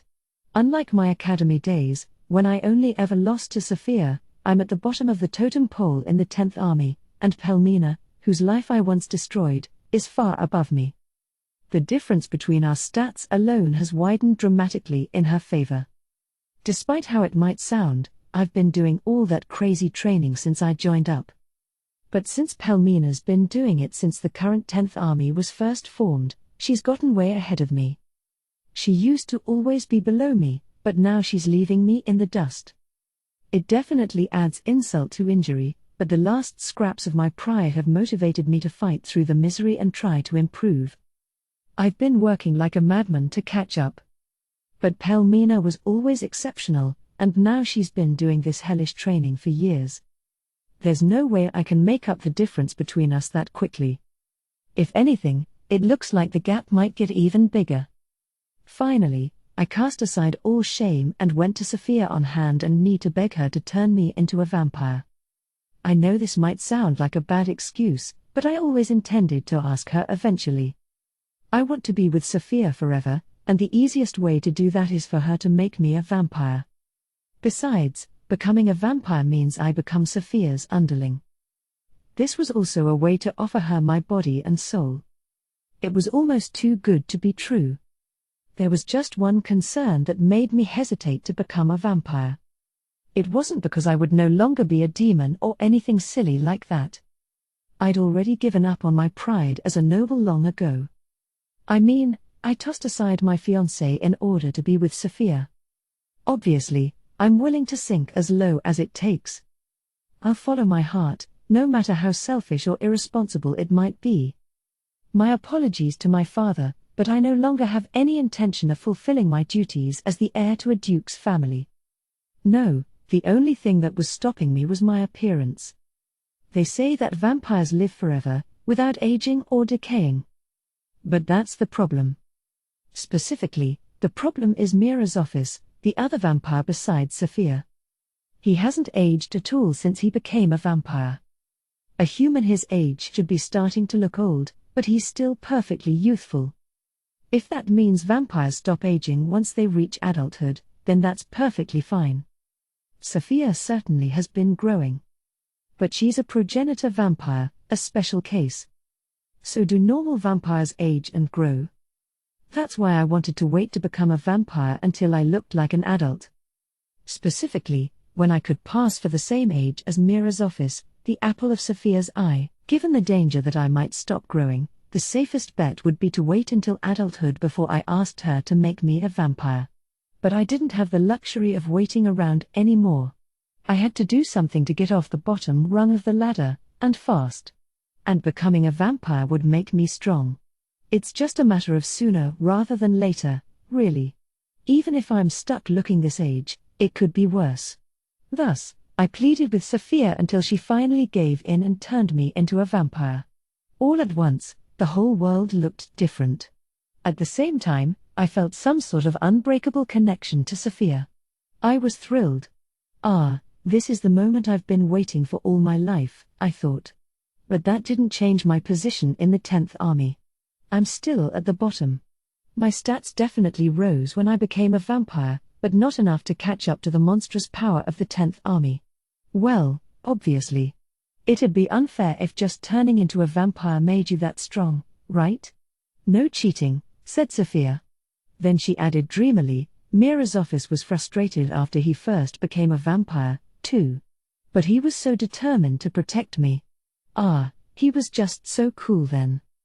How good for him. Sophia only has eyes for Mirazofis. She made me the same race as her, but the difference in how she treats us is like night and day. All Sophia wants is Mirazofis, and no matter how much I might want her, she's never going to return my feelings. When I turned into a vampire, I gained the right to be with Sophia forever. But at the same time, I might have just sentenced myself to an eternity of suffering that will never bring me the happiness I want. Even so, I have no regrets. 12. Sophia. So I was forced to go to some stupid school, and as if my days weren't stressful enough, I accidentally messed up the whole academy with this charmed power I didn't even know I was using, and now I'm being punished for it with this bizarre curse. It doesn't make a lick of sense. In the first place, I was already a high school student in my old life, so sending me to school with a bunch of snot-nosed brats in my second life was an awful thing to do. I had to hang out with these annoying kids day after day, and I didn't get to see Mira's office at all. Do you know how hard it was not to go crazy from the stress? And after a few years of enduring everything, you're going to randomly throw a curse on me as punishment? Is that horrible or what? Worst part is that I can't even fight it, because that's just how the curse works. Look, I did think it was a little strange when those stupid boys all started worshipping me out of the blue, all right. But I sort of assumed it was puberty or whatever. How was I supposed to know I was unconsciously applying a charmed effect on everyone? To be fair, I probably should have suspected something was up when Mr. Goody Two-Shoes and the other boys teamed up to chase Miss Class Rep away. That was weird. Turns out that was also because of Charmed. Oh, incidentally, Mr. Goody Two-Shoes' real name is Wald, and Miss Class Rep is Pelmina.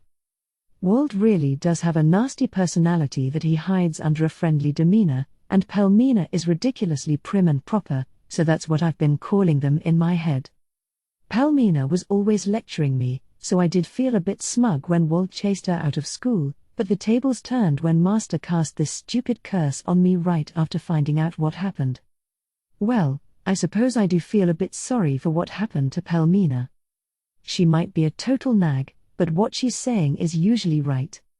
She definitely didn't actually do anything to deserve being driven out of school by those boys who worshipped me. It's not like I told them to do it, and I certainly didn't help, but I do feel a tad responsible, all right? That still doesn't justify me getting cursed at all, but I even got scolded by Mira's office afterward.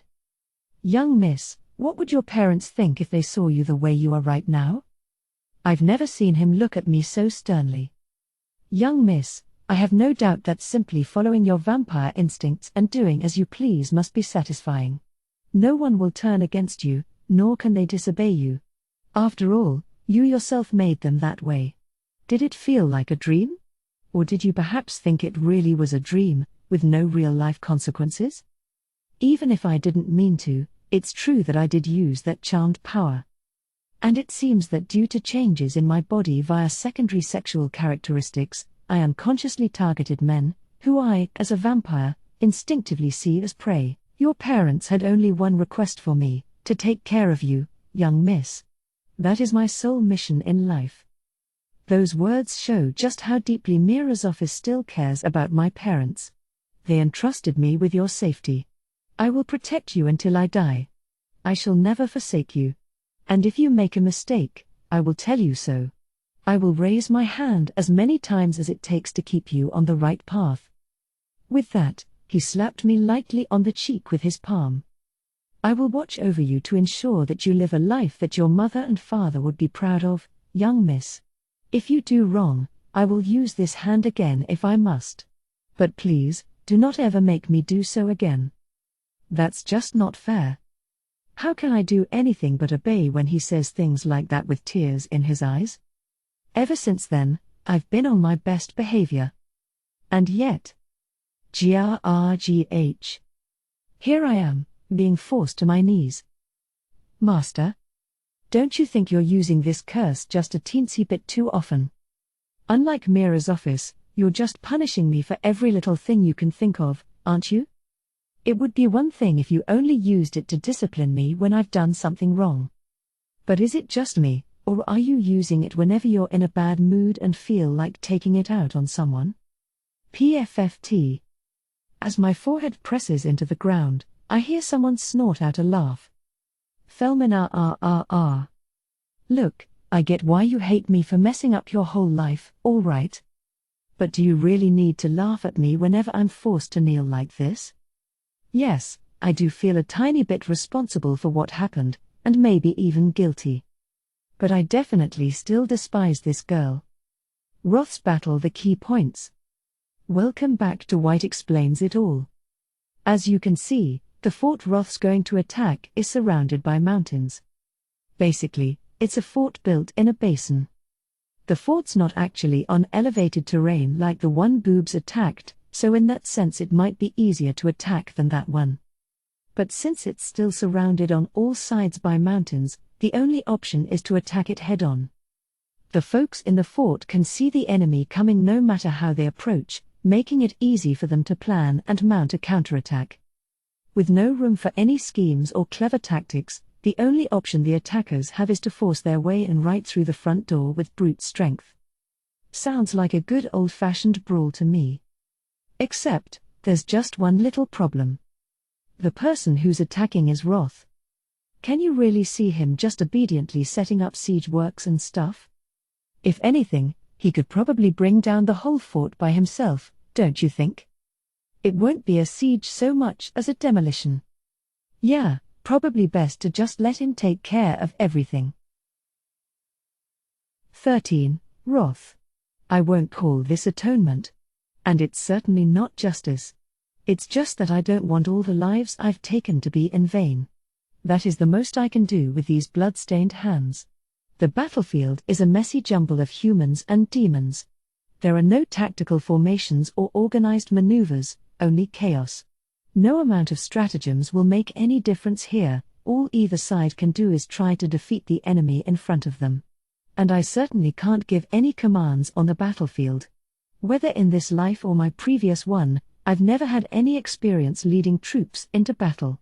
Since being put in charge of the 8th Army, I've learned quite a bit, but the staffers who have been with these troops long before I came along can give much more precise orders than I can.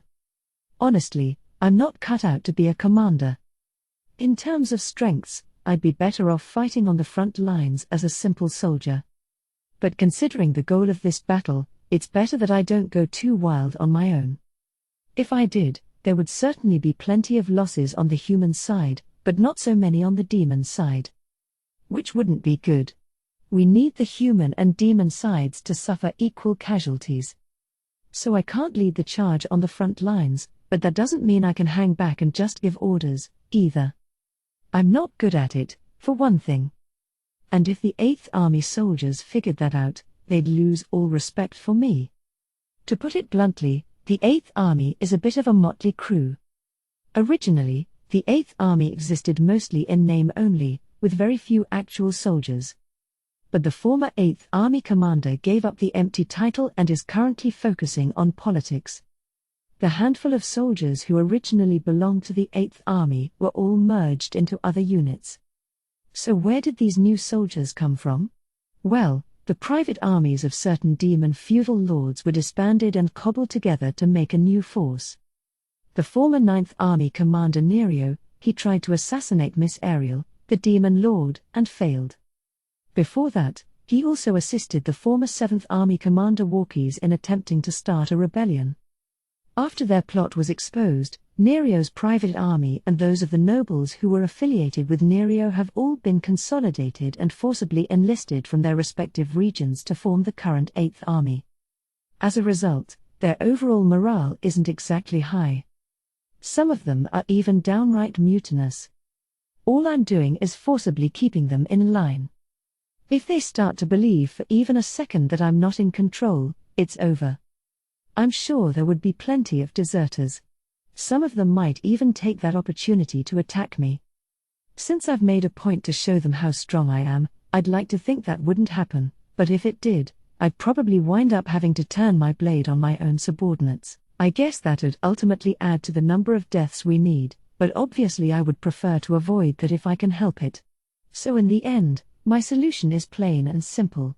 If I'm no good at giving orders, I just won't give them. Instead, I'll make this battle so chaotic that orders would be pointless. And if I can also ensure there aren't any deserters, it'll be perfect. Easy to accomplish by just setting up some land mines behind the ranks of the 8th Army. That made it clear there's no turning back. And if they try anyway, I'll cut them down. When I announced that, they were so shaken up, it was almost funny. After that, there was only one thing left for me to do: start destroying the fort. By throwing magic swords from a long distance so I wouldn't be seen. That means the humans have to run out of the fort to escape, so they have no choice but to face us. My magic sword attacks can bring down their defenses with ease. There's no point trying to hide out inside. That would just cause more casualties. And I'm still throwing swords to keep the pressure on. The demon army can't retreat, and the human army has to advance. The only option left is for them to crash into each other. If they're basically being forced into combat, there's no real point in trying to strategize or give orders on this mess of a battlefield. As chaos reigns, I keep throwing magic swords at the rear of the human army and only cutting down the humans who come toward me directly. Even with my magic swords, I'm trying to keep the damage to a minimum. If I destroy too much of the human army, there won't be as many demon casualties. They are my allies, like it or not, so theoretically, I should be trying to minimize their losses, but what I'm doing is the opposite. I'm a cruel commander. These men are deeply unlucky to be stuck with me as a leader. I feel bad for them, but I don't have any other option. Because that's what I swore I would do. As I keep chucking magic swords and taking down the humans who come toward me, I hear a strangely loud bellow that cuts through the insane racket of the battlefield. Ya ah ah ah ah ah. It goes on for so long that I have to be impressed by the sheer lung capacity. The cry is coming from a knight, swinging his sword as he charges toward me. Through the gaps in his helmet, I can see that he's a thoroughly wrinkled old man. He looks pretty elderly to me, but he's fighting more fervently than just about anyone else here. And he looks familiar, or at least his sword style does. It's the same old knight who attacked me a while back when I was still just an ogre. Harumph. Such a fearsome aura. I can tell you must be the leader of this demon army. They call me Nudos. Let us have a fair and honest fight. Oof, this guy's intense. Once he gets close to me, the old knight Nudos starts yelling about single combat, heedless of the chaos swirling around us. It seems kind of tone-deaf, to be honest. We're way past a fair and honest one-on-one battle at this point. What kind of idiot would try to challenge someone to a duel in the middle of a chaotic battlefield? This kind, apparently. But his stupidity is almost refreshing. He's an idiot, all right, but he's clearly devoted to his chosen path. The guy's living a stupidly earnest life, staying true to his beliefs and values. I'm a little, well, more than a little jealous actually.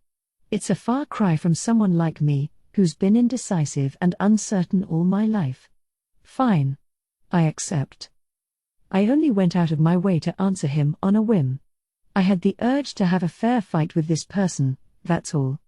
Mr. Nudos doesn't seem to remember that we fought once before, long ago. To be fair, I was an ogre back then, and I look pretty different now. But I'm not going to bother telling him that. A guy like this probably doesn't care about the past anyway. For me, though, I guess this is a chance for a rematch. That makes me feel a little strange, but it doesn't change what I have to do. Let us begin. Mr. Nudos lunges forward sharply. It's hard to believe he's supposed to be an old man, never mind one wearing tons of heavy armor, from the speed of his movements. Humans are supposedly lower in stats than demons, but he has better footwork than your average demon for sure. How many of the 8th Army soldiers could move like this? Question mark. Still, though, he can't keep up with me. I've gotten a whole lot stronger since I was an ogre. My magic sword cuts clean through his blade. It was probably a pretty nice sword, but between my stats and my handmade magic swords, a single strong slash separates it into two pieces. My sword flashes toward Mr. Nudos' neck next. Before he can even attempt to defend himself, his head rolls on the ground. This way, at least, I figured he'd die peacefully without feeling any pain. It might be presumptuous of me to think about that, but it's the best I can offer him. It seems like Mr. Nudos was pretty important to the human army. The soldiers who witness his death fall back in horror, obviously shaken. As soon as that cornerstone crumbles, the rest of the enemy's soldiers go down like so many dominoes. Just like that, the 8th Army has secured its victory. 14. Hawkin. Hawkin. You should sit this one out. It's the night before the big battle when my boss, Jeskin, drops this on me. Can I ask why you say that? You know the answer better than anyone, yeah? Can't say nothing to that, I guess. Yeah, I know why. It's 'cause I'm the weakest member of the Heroes Party. The 5-person party consists of our leader, Julius the Hero, his childhood friend Herinz, Yana the Saint, plus the boss and me. As the hero, Julius is top-notch in both magic and swordsmanship. Herinz is his shield bearer, a dependable tank who protects the team from most damage. Our all-rounder magic user, Yana the Saint, ain't just limited to healing magic, she can also dish out magic attacks and other support. Boss Jeskin is an expert in all kinds of weapons, the best attacker after Julius. By comparison, I'm more of a behind-the-scenes guy, so I'm not much use in battle. My job is to keep the party running smoothly, sorting through requests and negotiating rewards, keeping our supplies stocked, travel-related paperwork, maintaining relations with the different countries, that sort of stuff. Basically, everything that ain't about fighting. Of course, I do support the team in battle with my throwing knives and magic items and all that. But I know better than anyone that I ain't nearly as strong as the rest of our crew. Everyone else is a world-class expert in whatever they specialize in, but me? I'd probably lose in a fistfight with the average soldier, tell ya what. All I really do in battle is give whatever support I can and use every last trick up my sleeve to keep things running smoothly. Tomorrow's battle is likely going to devolve into chaos. And if it does, I won't be able to protect you. Basically, the boss is trying to flat out bench me. I know he's doing it for my own good, course. But still, can you blame me if it stings a little to hear it out loud? We're at war with the demons. This ain't like anything the Heroes Party's faced before. So far, we've mostly just fought some real strong monsters. Usually, one big monster against the 5 of us. Since we normally have the upper hand in numbers, that means it's a sight less likely that the monster's gonna target me. Even if it did, Herinz would always cover for me, so I hardly ever end up in danger. But this battle's gonna be against a big old demon army. Like the boss says, good chance it's gonna be a mess, so even Herinz ain't gonna be able to protect everyone. In other words, I'll have to fend for myself, but even I'll admit that's a tall order for lil old me. I don't suppose I can change your mind. The boss gets even frownier than usual and crosses his arms, thinking for a minute. Obviously, the person in our party who needs to survive more than anyone is Julius the Hero. But other than him, I think the life that's most important to preserve is yours, Hawkin. Question mark. Now, that I wasn't expecting, I'm a top-class warrior. Herinz is blessed with quick wits. Our dear Yana was chosen out of all the other sainthood candidates. But that doesn't mean we can't be replaced. Now, hang on a minute, boss. You can't mean that. Oh, but I do. The boss takes a long drink. I'm an A-rank adventurer. There are S-rank adventurers way above me. But you got to A-rank solo, didn't ya? An adventurer's strength ain't all about rank. Some folks prove their worth in a party to raise their rank, others do it with achievements outside of battle. The boss made his way up to A rank all on his own. There's a huge difference between someone getting A rank in a party and getting it all on their lonesome. A solo A rank adventurer like my boss here is more than strong enough for S rank. If he was to join a proper party somewhere, he'd hit S rank in no time flat, no doubt about it. He joined the Heroes Party before that happened, though, so he's considered one of the Heroes' followers by society, not an adventurer. Course, that means what he does in our party don't count toward his adventurer standing, so he's still A rank. That's true. I'm probably strong enough for S rank myself. No more than a handful of near-legendary adventurers ever make it to S rank. It's a height that only the most gifted adventurers can reach. But that's all. There are other S-rank adventurers out there. Meaning there are other warriors as strong as me or stronger. And yet, here's my boss saying that achievement is hardly worth squat. Same for Harince and even Miss Yana. There are any number of other candidates for sainthood. But, boss. Of course, we've got a lot of experience fighting alongside Julius. We work well together. Even someone of around the same strength as one of us wouldn't be able to swap in that easily. But that'd still just be a matter of time. The boss tilts his glass for another gulp of liquor. We're not truly irreplaceable, he concludes self-deprecatingly. But don't that mean I'm the most easily replaceable of all? The boss just said other S-rank level fighters could replace him, but we're still talking about a top-notch bunch of elite warriors. Sure, there are other folks around as strong as he is, but that doesn't mean they'd jump at the chance to sign up with the hero. A lot of adventurers have their own tight-knit parties or work for a specific country. It wouldn't be that easy to get one to change jobs. On the other hand, the stuff I do isn't really much more than plain old boring chores. No need for any kind of special talent, so just about anyone could do it. Without a doubt, I'd be the easiest one to replace in the party. Nope. It's the opposite. After Julius, you'd be the toughest to replace.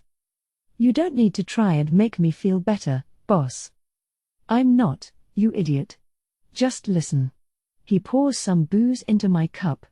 You know Julius isn't replaceable, right? Why is that?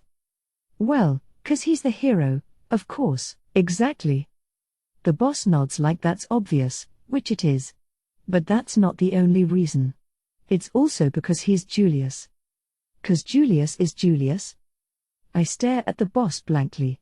If this is a riddle, I don't get it. If the hero dies, the next hero will be chosen right away. But it'll be someone else, not Julius. So there's another hero if this one dies, but there sure won't be another Julius. Well, yeah, I suppose so. Now, this is just hypothetical, so don't get mad, here? But if Julius died, and you were told to serve the next hero instead, would you say yes? That's a tough one. I'm serving the hero because he's Julius, so if I had to switch over to some new hero I've never met before, I imagine I'd have a hard time accepting that right away. Exactly. It's because he's Julius. Then the boss continues, and it's the same for you. Uh-huh. You don't exactly sound convinced.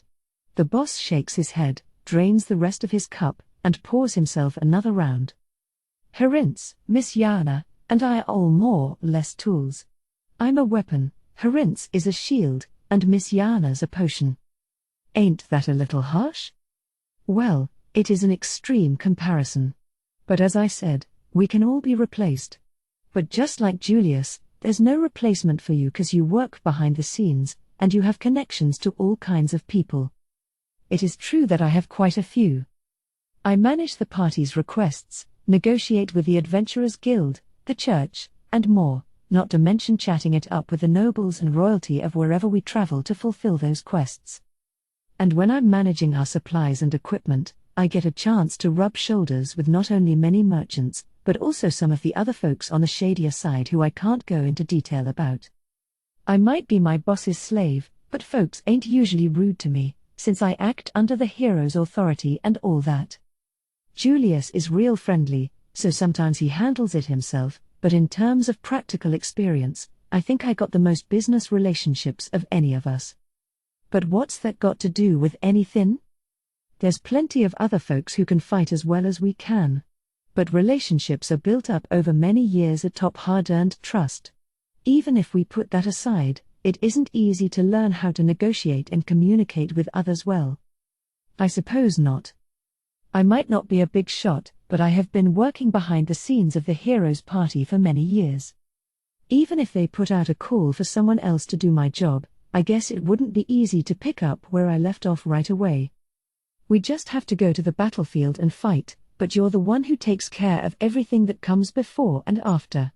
And it's only because you do those things for us that we can focus on fighting. Without a doubt, You're the one who keeps our party going. Well, I'm happy to hear that. It really is reassuring to hear. As far as word on the street goes, I'm the only member of the heroes party who doesn't stand out. Julius is real popular, and Herince is a hit with the ladies, since he's got stupidly good looks. Miss Yana's earnestness, dedication, and friendliness make her well liked, too. And lots of older ladies tend to be fans of my boss. Meanwhile, all people think when it comes to me is that item guy, the guy who just throws knives, and even oh yeah, I forgot about that guy. HRMMM? Ain't that funny? Feels like there are tears in my eyes.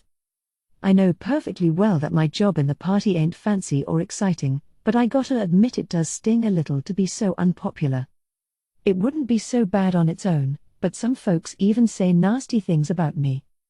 Once in a while, I'll hear things like how'd that guy get into the heroes party when he's just a slave? Believe me, I feel out of place enough as it is sometimes. Everyone else supporting the hero is amazing. Herince is a duke's son and Julius's childhood friend, Miss Yana's the saint, and my boss is a skilled adventurer who got to A rank all on his lonesome. Since I'm the only member who ain't anything special, people are bound to scoff at me from time to time. That's why it means so much to me that somebody values my work. I know very well that every good relationship we've got is thanks to your hard work. Be proud. Sure, I'd like to do that, but I got no reason. I don't got anything to be proud of, really. I don't have high social status like Herince. In fact, I'm a slave. I wasn't chosen out of a whole lot of other candidates like Yana. And I can't shut people up with sheer strength like my boss. There ain't a single impressive thing about me. No reason? That's rich coming from the thief with 1,000 knives. Please don't call me that. That was my old nickname. Why not? In a way, you might be more famous than any of us. The boss grins at me. I guess it's true that lots of people have heard of the old thief with 1,000 knives. That's what I was called before I became the boss's slave. At the time, I went around stealing from corrupt nobles and merchants and the like. Then I'd sell off the goods and use that cash to anonymously buy food for orphanages and stuff like that. Those stories got real popular with ordinary folk, and eventually there were even plays and minstrel songs about me. From there, the story of the thief with 1,000 knives spread far and wide, which is how a lowly bandit like me became famous. On the one hand, I wound up meeting some huge fans who helped me during my thieving days because of that, but then again, there were people who didn't take so kindly to my fame. Turns out, being famous ain't all sunshine and roses. Once word about me spread, it got harder and harder to move around without being noticed, and in the end, I got caught while trying to investigate some nasty group of human traffickers. They sold me as a slave, the boss bought me, and now here we are. Oh, I was young and foolish back then, you know. At this point, the thief with 1,000 knives name is more embarrassing than anything. Whatever you say, all I was doing was thieving, really. Well, I think it was admirable. Many a nasty noble and merchant had their evil deeds exposed because you robbed them, and they were judged accordingly. And there are plenty of orphans who were saved by your donations, too. I am pleased about that, I suppose. Then why not take pride in it? I smile wearily at the boss's encouragement. Just hard to be proud when I look at Julius. The boss doesn't have any immediate response to that, so I continue. Julius is amazing, ain't he? There are many words for praising a person, but there's no point being fancy about it. When I see Julius at work, all I can think is that he's amazing. Watching that kid go at it, I always think, so that's what a hero's supposed to be. True. The boss nods in agreement. Nobody's as worthy of the word hero as Julius. He pursues what he thinks is right, no matter what. Even more incredible is that he's been doing that since he was just a kid. Compared to what Julius has done, all my deeds really amount to is running away. I didn't have the guts to face evil head-on, so I used the less proper path of thievery to avoid a straight-up fight. I don't regret what I did, but I'm sure Julius would never do anything as cowardly as stealing. He always chooses to fight evil directly. No matter how hard it'll be. When I think about that, I get to feeling embarrassed about how I've lived my life. If I fought evil by stealing, don't that make me a hypocrite? Seeing the real thing in Julius just makes me feel like that much more of a fake. I see. The boss nods, like he gets where I'm coming from. Well, I won't deny your logic. But I can't say I agree entirely, either. Everyone has different strengths and weaknesses, Julius is powerful enough to right wrongs directly. You weren't, so you did the best you could with what strength you do have. What's wrong with that? I guess you could put it that way. Julius is a royal and the hero. I was just a plain old thief. That puts us in real different positions when it comes to taking on corrupt nobles. I could have yelled about injustice till I was blue in the face, but it wouldn't have made a lick of difference to the folks in power. And if I tried to take those nobles on without any tricks or a plan, you can bet I would have been torn to shreds. Well, that just goes to show how young and stupid I was, not to mention weak. Even if I couldn't fight, there must have been other things I could have done besides stealing. Now that I'm working behind the scenes of the hero's party, those options have only become even clearer. I don't have the power to take on corrupt merchants and nobles myself, but I could have convinced someone else to do it. But such a simple thing never occurred to me, so I just went on thieving. Even if I was doing it for the right reasons, stealing is a crime. The fact that it might have helped some folks doesn't mean it wasn't wrong. Oh, you're so stubborn. My boss heaves a sigh. Afraid I was born that way. Hair. Still shaking his head, he smiles a little. We've gotten off topic. Oh dear. Sure you're not just woozy from drinking too much? We've got a big battle tomorrow, but the boss has been downing a whole lot in front of me. Bah, you fool. How can I go into battle without drinking first? Won't getting drunk affect your ability to fight? I'm not so weak that I'd get drunk on this much liquor. I dunno if that's something to brag about so confidently. Drink I shall, no matter what anyone says. Every drink could be my last. Boss, that's. Those of us who fight for a living must accept that truth. You understand? I suppose. Since I'm a member of the hero's party, I do go into battle, too. Being weaker than the others, I've definitely had my fair share of brushes with death. I always knew that if I kept this up, I was gonna die one of these days. If I feel that way when I'm usually supporting them from the back as much as I can, I'm sure folks like my boss who are fighting on the front lines are even more aware of death all the time. I'm not even sure if Julius will make it back alive, never mind me. But Julius needs those connections of yours. And in the worst case scenario, if Julius dies, you'll be a huge help to the next hero. So that's why the boss wants me to stay behind. But I'm still coming with you, boss. No matter what I say, eh? No matter what.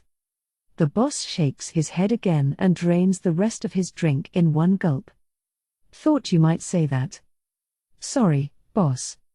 Even if it's only a formality, I'm technically a slave disobeying his master's orders, but I can't back down on this one. I got my pride as a member of the hero's party, too. I can't be the only one to run with my tail between my legs. As part of the hero's party, I already resolved long ago to go into battle no matter how harsh it might be. I really am happy to hear you say I'm that important, boss. But any strength I got is all for Julius. I might not be Herince, but I still can't go letting Julius die before me. We're here because of Julius, every one of us. The boss was trying to say that if something happened to Julius, I should lend my strength to the new hero, but I dunno if it'd go so smoothly. Lots of us are only pitching in because Julius is who he is, and I'm no exception. I dunno who the next hero might be, but it'd be a tall order for me to throw in my lot with them right from the start. So my best bet is to do everything I can to make sure that doesn't happen in the first place. That Julius doesn't die. Even if it means that I die in the process. So stubborn. Yep, I was born that way. Repeating the same exchange we had just moments before, we both end up grinning. The boss doesn't try to talk me out of it after that. I'm sure he knew from the start that I wasn't gonna agree to stay behind. He only brought it up anyway to let me know that I had the option. Honestly, a master ain't supposed to be that thoughtful with a slave. Although that sort of thing is exactly why I don't mind being a slave if this guy's my master. Boss. Thank you kindly. Oh. Cut it out, will you? That sort of thing is bad luck to say before a battle. Since thanking folks specially and stuff like that the day before a battle makes it seem like you don't expect to survive, it's seen as bad luck by most. But I still felt like I had to say it. Boss. If I start to hold you back out there, please don't hesitate to toss me aside. Now, look here. My role is to make sure the hero's party can fight without any worries, ain't it? Then it ain't right if I slow you down instead, eh? So focus on the fight, not on me. And most of all, make sure Julius is safe. Got it. The boss closes his eyes, crosses his arms, and reluctantly nods. Guess we better get some rest, then. The boss has finished the last of his bottle, and the food's all gone, too. It's getting late, so now's the time when we should retire and start saving our strength for the battle. Suppose so. Hawkin. As my boss stands up, he utters my name. This doesn't change the fact that you're important. People need you. Remember that. All right. With that, my boss leaves the room. Even I'm not dull enough to miss the fact that he's telling me in his roundabout way not to die. You too. I mutter a final response even though he's already gone. 15. Okina. Fate. The idea that our paths are determined for us from the moment we are born and we cannot stray from them. For better or for worse, all things are decided by fate. What a foolish way of thinking. But while it is not fate per se, there does exist a certain flow of events that cannot be disobeyed. I have spent my entire life fighting against that current. Namely, I have been fighting to keep the demon race from hurtling toward destruction in the hopes that some of us might yet survive. Certainly, I am now one of the eldest veterans among our people, but of course there was once a time when I, too, was young and inexperienced. Even then, the demon race was already on the verge of extinction. The everlasting war against the humans was driving us to ruin. The difference in our populations is simply far too large. Even if demons have higher stats than humans, this war has continued for so long that even the history books cannot pinpoint when it first began, so it was inevitable that the scales would begin to tip in favor of the race with numbers on its side. If we continued fighting the humans, our loss was only a matter of time. In fact, even if we did nothing, the demon race was already beyond the point of recovery. All we could do was delay the inevitable. And yet, no one but myself seemed to realize this. No, perhaps some did realize it and refused to acknowledge the truth. The future was already set in stone. But it has still yet to pass. This tragedy might be inevitable, but it would not happen in our generation. To most, it must have been easier to simply continue on the same path. Change is always difficult to accept, no matter the era. And since the needed changes were based on acknowledging our eventual destruction, it is small wonder that other demons wanted to close their eyes to the truth. Most of all, the Demon Lord would not allow any such change. The Demon Lord is a puppet of the system. A sacrifice, one might even say, a villainous scapegoat who must force the demons to continue fighting the humans. I do pity those who carry the title of Demon Lord, for they are hated not only by our mortal enemy the humans but even by their fellow demons. However, the demon race cannot ignore the Demon Lord's influence, and so it is because of the Demon Lord that the demons are unable to stop the war against the humans. The fate of the world takes precedence over the fate of the demon race. I suppose that is only natural.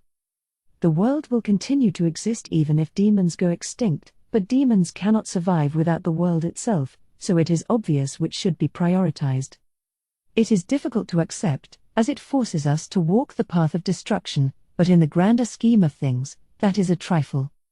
The demons understand that, which is why we have always obeyed the Demon Lord, even if many of us were discontent about it. We had no other choice, even I could only seek to minimize our losses while continuing the war, all the while burying my shameful feelings in my heart. Was it my fate to simply sit and watch as my race continued marching toward its own destruction? As I tried to fight against a current that I knew was irresistible, I was filled with anger, grief, and finally resignation. But that all changed when an unexpected new era dawned, one without a demon lord. The demon lord is the ruler of the demons and, at the same time, a mouthpiece for the system. It is the demon lord's sole purpose to inform the demons why they must continue to fight against the humans. The truth is that demons are not simply obeying the powerful influence of the demon lord, we are swallowing our bitterness and continuing to fight because we have learned the terrible truth of the system. Of course, that is only the case for the highest-ranking demons who can have an audience with the demon lord. But that is more than enough. Even now, I still remember the face of the previous demon lord, contorted with madness. We must atone. The previous demon lord repeated this often. He changed drastically after gaining the title of demon lord. Because of the taboo level 10 skill that came along with it, to be precise. That demon lord looked more haggard by the day, sending us into battle and even fighting on the front lines himself, as if desperate to outrun something. By now, very few people remain who know how gentle that man was before he became an overwhelming and fearsome demon lord. But watching those changes firsthand made it difficult to write off the truths of the system he told us about as mere ravings of a madman. Thus, the high-ranking demons obeyed him, and so those below them followed suit. We had to, even knowing that it would one day mean the annihilation of our race. That is how things were intended to be. But then that demon lord vanished, and without a mouthpiece for the system leading them, the consciousness of demons began to change. Many finally realized that we could not afford to keep fighting the humans.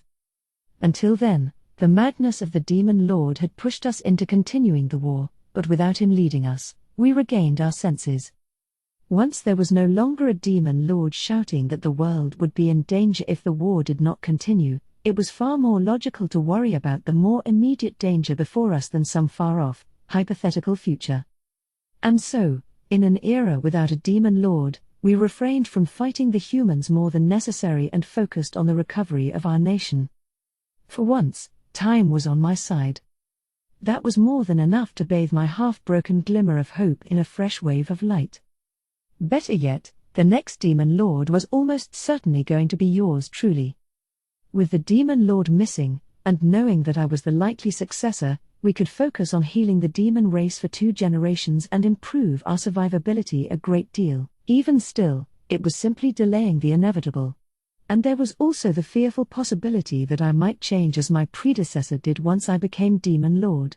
But I prepared for that possibility by instructing my trusted aides to lock me away and continue working toward the revival of our race if I was to drastically change. I even prepared a cell for my own confinement. I wanted to be ready for every possibility. But then I was stymied by a shock I could never have predicted. If that alone was the issue, then I could simply call it a miscalculation, not a shock. The system's method of choosing a demon lord is unclear. I was considered by many the most qualified, but that did not mean there were no other worthy candidates.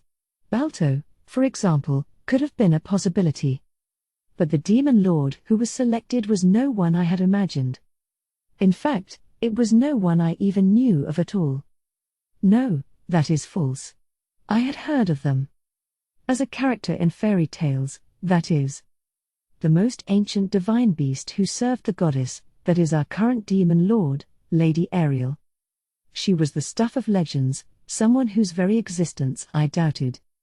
Even if she once had, it seemed all the more impossible that she could have survived until modern times.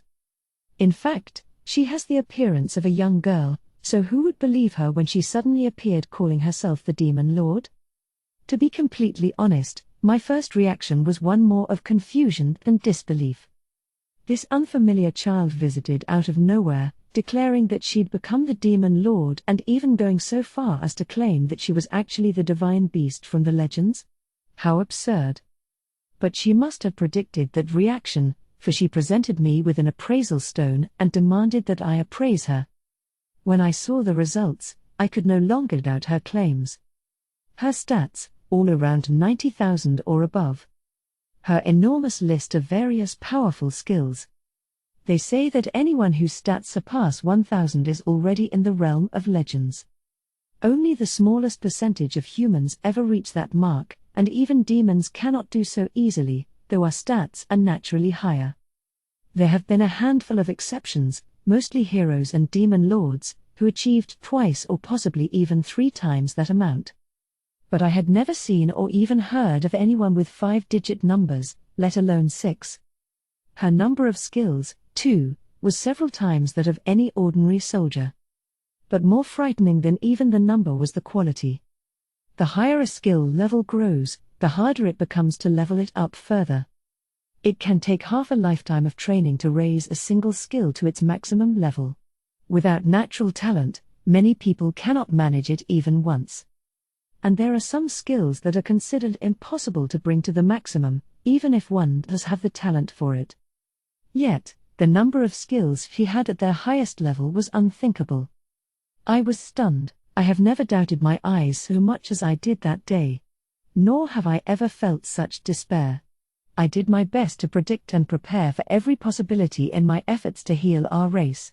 But Lady Ariel being appointed Demon Lord was beyond anything I could have imagined. I had just begun to see the light at the end of the tunnel.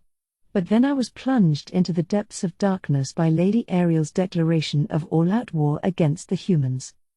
Past demon lords may have been the system's scapegoat, but they still defended the existence of the demon race to the end.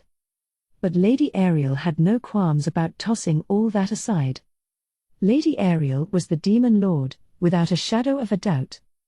And to me, she was also the bringer of despair. Her sheer individual strength makes her undoubtedly the strongest being in the world.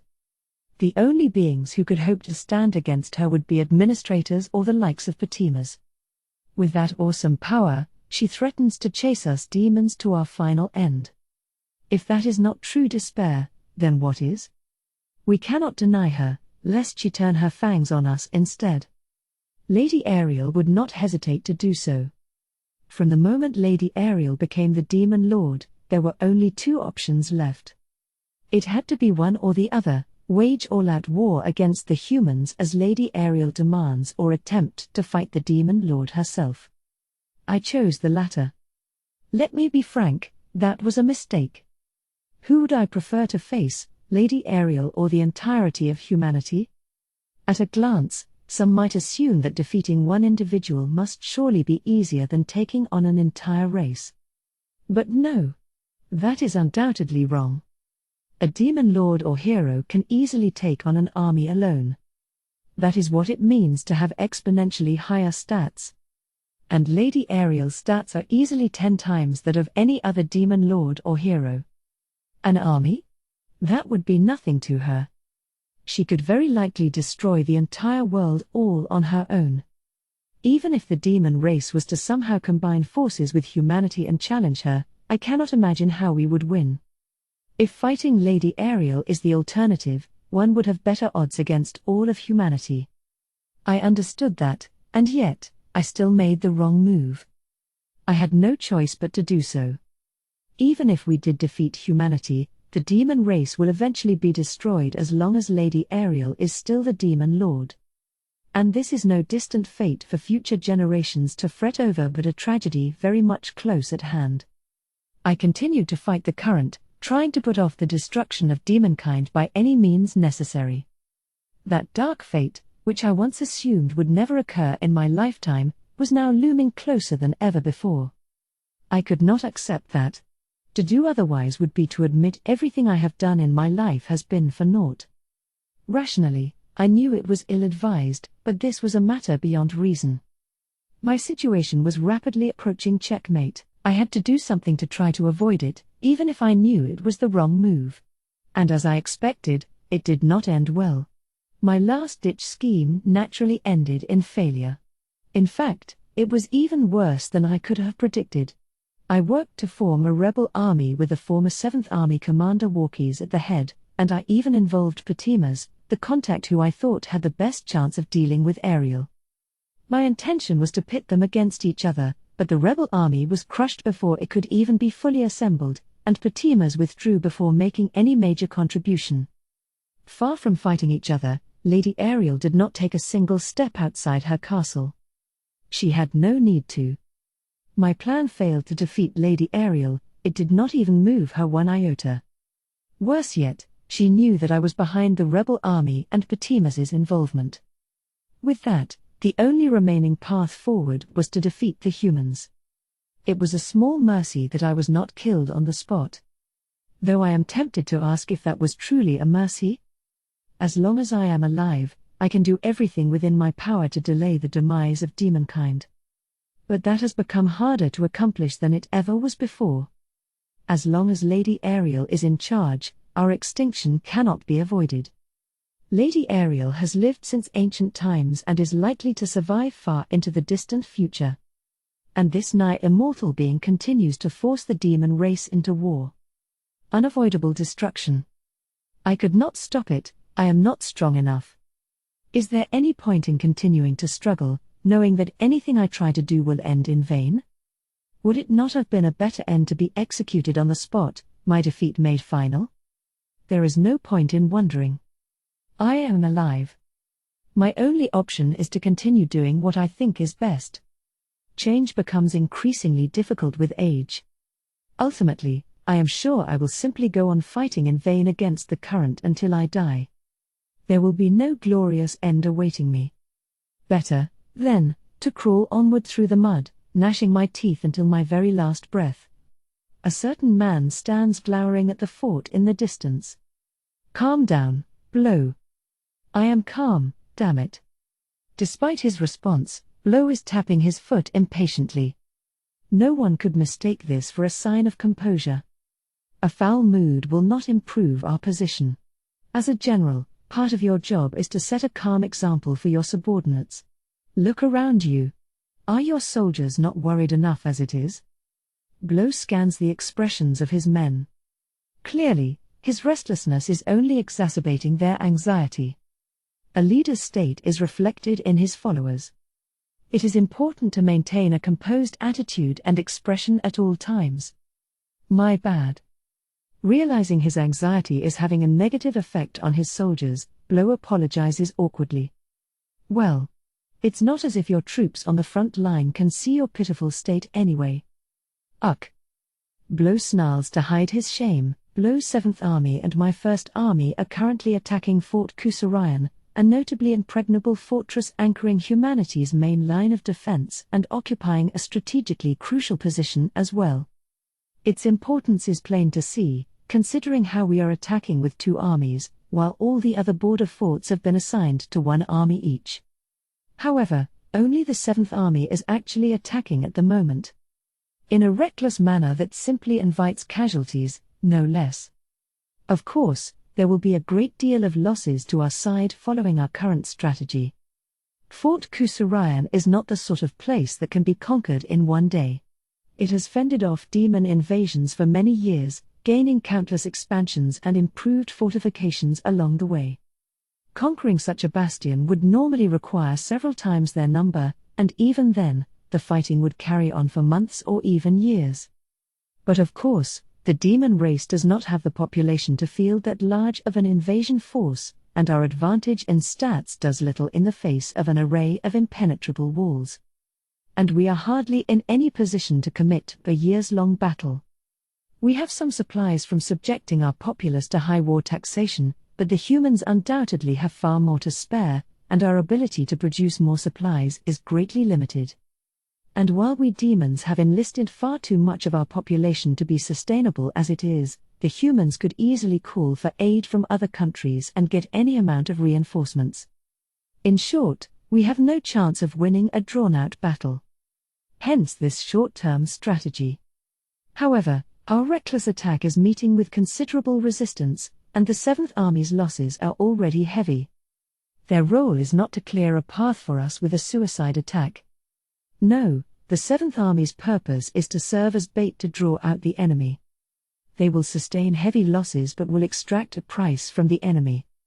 Meanwhile, the First Army will reserve its strength until this fierce battle winds down. My heart goes out to the Seventh Army for their sacrifice, but we have no other choice. Lo knows all this, too, which is why he is reluctantly going along with this strategy in spite of the cost. The Seventh Army, after all, is composed of soldiers who were involved in the earlier rebellion.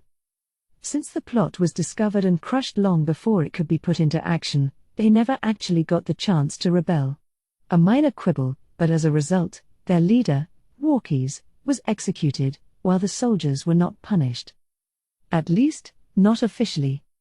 You can guess how the Seventh Army is truly being treated by the fact that they've been thrust onto the front lines as bait.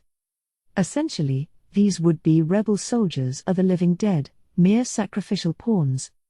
By entrusting them to Blow, who has always opposed Lady Ariel, she has gathered all her dissenters in one unit. Since Walkies and Nerio were executed, and I have expressed my submission to Lady Ariel, it should be clear to anyone with half a brain that to rebel against Lady Ariel is a fool's errand. Anyone who failed to understand that is now under Blow's command. This is all very deliberate. Whether Blow tries to lead them into a rebellion or is forced to bow to Lady Ariel, she comes out on top regardless. If they rebel, she can crush them as an example and use them to replenish the system's energy. If they bend the knee, they will simply be crushed in battle instead. So far, Blow has been made to keep them all in check, wrangling them into an army just to sacrifice them here. He is certainly a skilled leader. But Blow is too emotional and has been too open in his defiance of Lady Ariel. It is both tragic and fitting that his idiocy has been used against him, forcing him to lead an army of sacrificial pawns.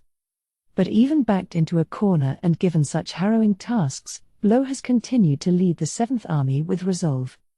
He is a determined man and a passionate one. Which is why he fears for the sacrificial Seventh Army from the bottom of his heart, mourns their deaths, and roils with anger and anxiety, hoping that they will draw out the enemy as quickly as possible. Blow. It looks like they took the bait. And so I update him as soon as I notice. Exclamation mark. Get ready. Blow looks up quickly, and I give him a fast order. Their goal has been accomplished. But that was only the first step. We succeeded in luring out the enemy only at great loss to the Seventh Army. And the real battle begins now. We must defeat the enemy we've drawn into the open, or we cannot win. The heroes arrived. The hero, humanity's greatest hope. We must strike him down here and crush the humans' morale. I could not defeat Lady Ariel, the Demon Lord. And now I must make yet another risky wager. But I have no choice but to gamble, even if the odds are stacked against me. Just like Blow, I am heading toward a disaster of my own making. Fort Kusurayan battle. The key points. Welcome back to White Explains It All. The Colonel and Deadbeat are attacking a fort surrounded by nothing. What? There's gotta be something, you say? Tisk, tisk, tisk. The fact that there's nothing is what's so special about it. A flat field with no special features means that it's easy for troops to march through here. Any spot easy for a big army to punch through is an important one. For the human side, it's a place where they have to hold the line no matter what. Otherwise, a whole army could waltz right on in. They've got to defend this place to the death, whatever happens to the other forts. That's Fort Kusurayan in a nutshell. Which is why we sent 2 whole armies to conquer this very important fort. Same goes for the other side. It looks like the humans committed way more people to protecting this one. On top of that, they've got their strongest fighting force of all at this fort, the hero. So in one corner we've got the Colonel, who's the strongest of all the regular demons, and in the other is the hero, the symbol of hope for humanity. Talk about a big showdown. You could even say that this battle will decide the outcome of the war. Even I'm on the edge of my seat over here. Man, this fort's got a pretty stupid sounding name, though, huh? 16. Jeskan. I became an adventurer solely by chance. Call it a coincidence if you like. It just so happened that the fastest way for a no-name brat to earn money was working as an adventurer. That's the only reason. I was born in the middle of nowhere. You couldn't even call it a village. It was just a couple of run-down shacks bunched up in the same shabby place. There were no walls to keep out monsters, just an almost useless fence made of some skinny twigs. If the place was ever attacked by monsters or bandits, we'd all die. But for some reason, no one ever tried to leave. Everyone assumed it'd somehow be fine, simply because it always had been. As if that could possibly be true. Since I seemed to be the only one who realized that, I left home at a young age and became an adventurer. Sure, it was tough getting by at first. I mean, I was just a kid. An adventurer's main job is culling monsters, but kids can't manage that kind of thing. When a monster kills humans, its level goes way up, and sometimes it'll even evolve.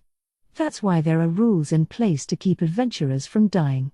The role of the Adventurers Guild is to distribute appropriate jobs so that kids and newbies don't take on anything they can't handle. Meaning while anyone can be an adventurer, not just anyone can earn money doing it. The highest paying jobs are monster hunts, but kids obviously aren't allowed to do those, so I only got odd jobs and errands at first. I ran around all day long, barely earning enough money to pay for food and lodging for the night. And so it went for some time. It's not unusual for street urchins to become adventurers like I did. In most cases, those kids can't keep up that lifestyle for long and eventually resort to petty crimes like pickpocketing instead. Sounds a bit stupid, but with one good pull, a skilled pickpocket could get the same amount of money it'd take a whole day's worth of honest work to earn. It's no wonder so many kids end up choosing that path when they see how much less grueling it is. Even if not all of them might make it to the next year. Sure, pickpocketing might be an easy way to make money, but it's at the cost of ruining the rest of your life. Those kids made fun of me for sticking to honest hard work, but to me they were the stupid ones. It's not like I avoided pickpocketing because it's bad, really. It just wasn't worth it.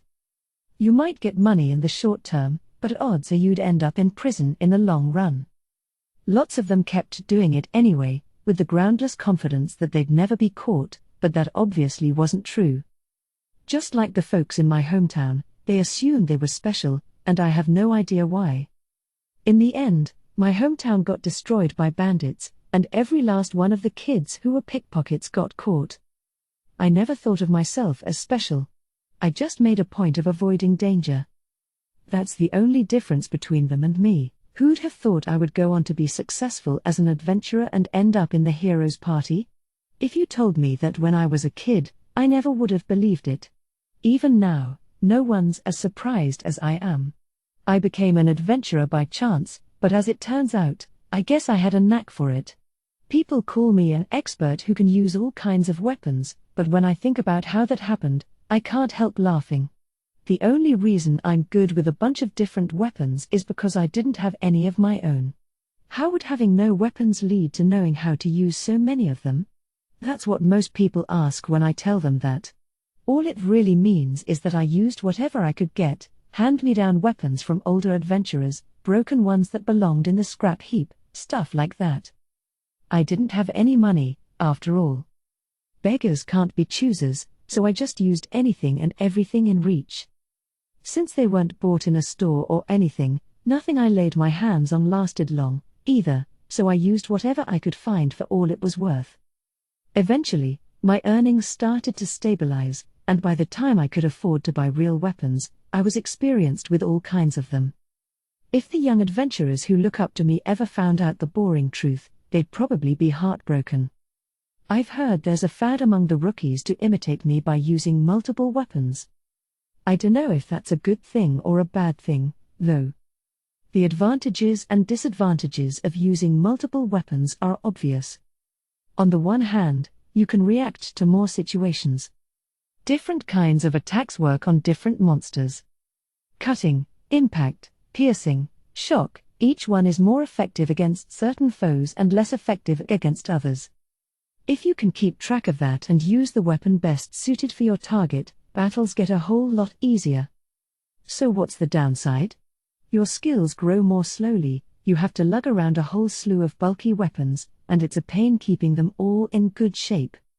Obviously, the most effective way to raise a skill level is to pick a single kind of weapon and keep using it. If you use a bunch of different kinds, that just means more skills you have to level up, and you'll be dividing your experience among them all. If I had to have a sword fight with an adventurer who only uses swords, I'd probably be the one to lose. Then there's the bulkiness.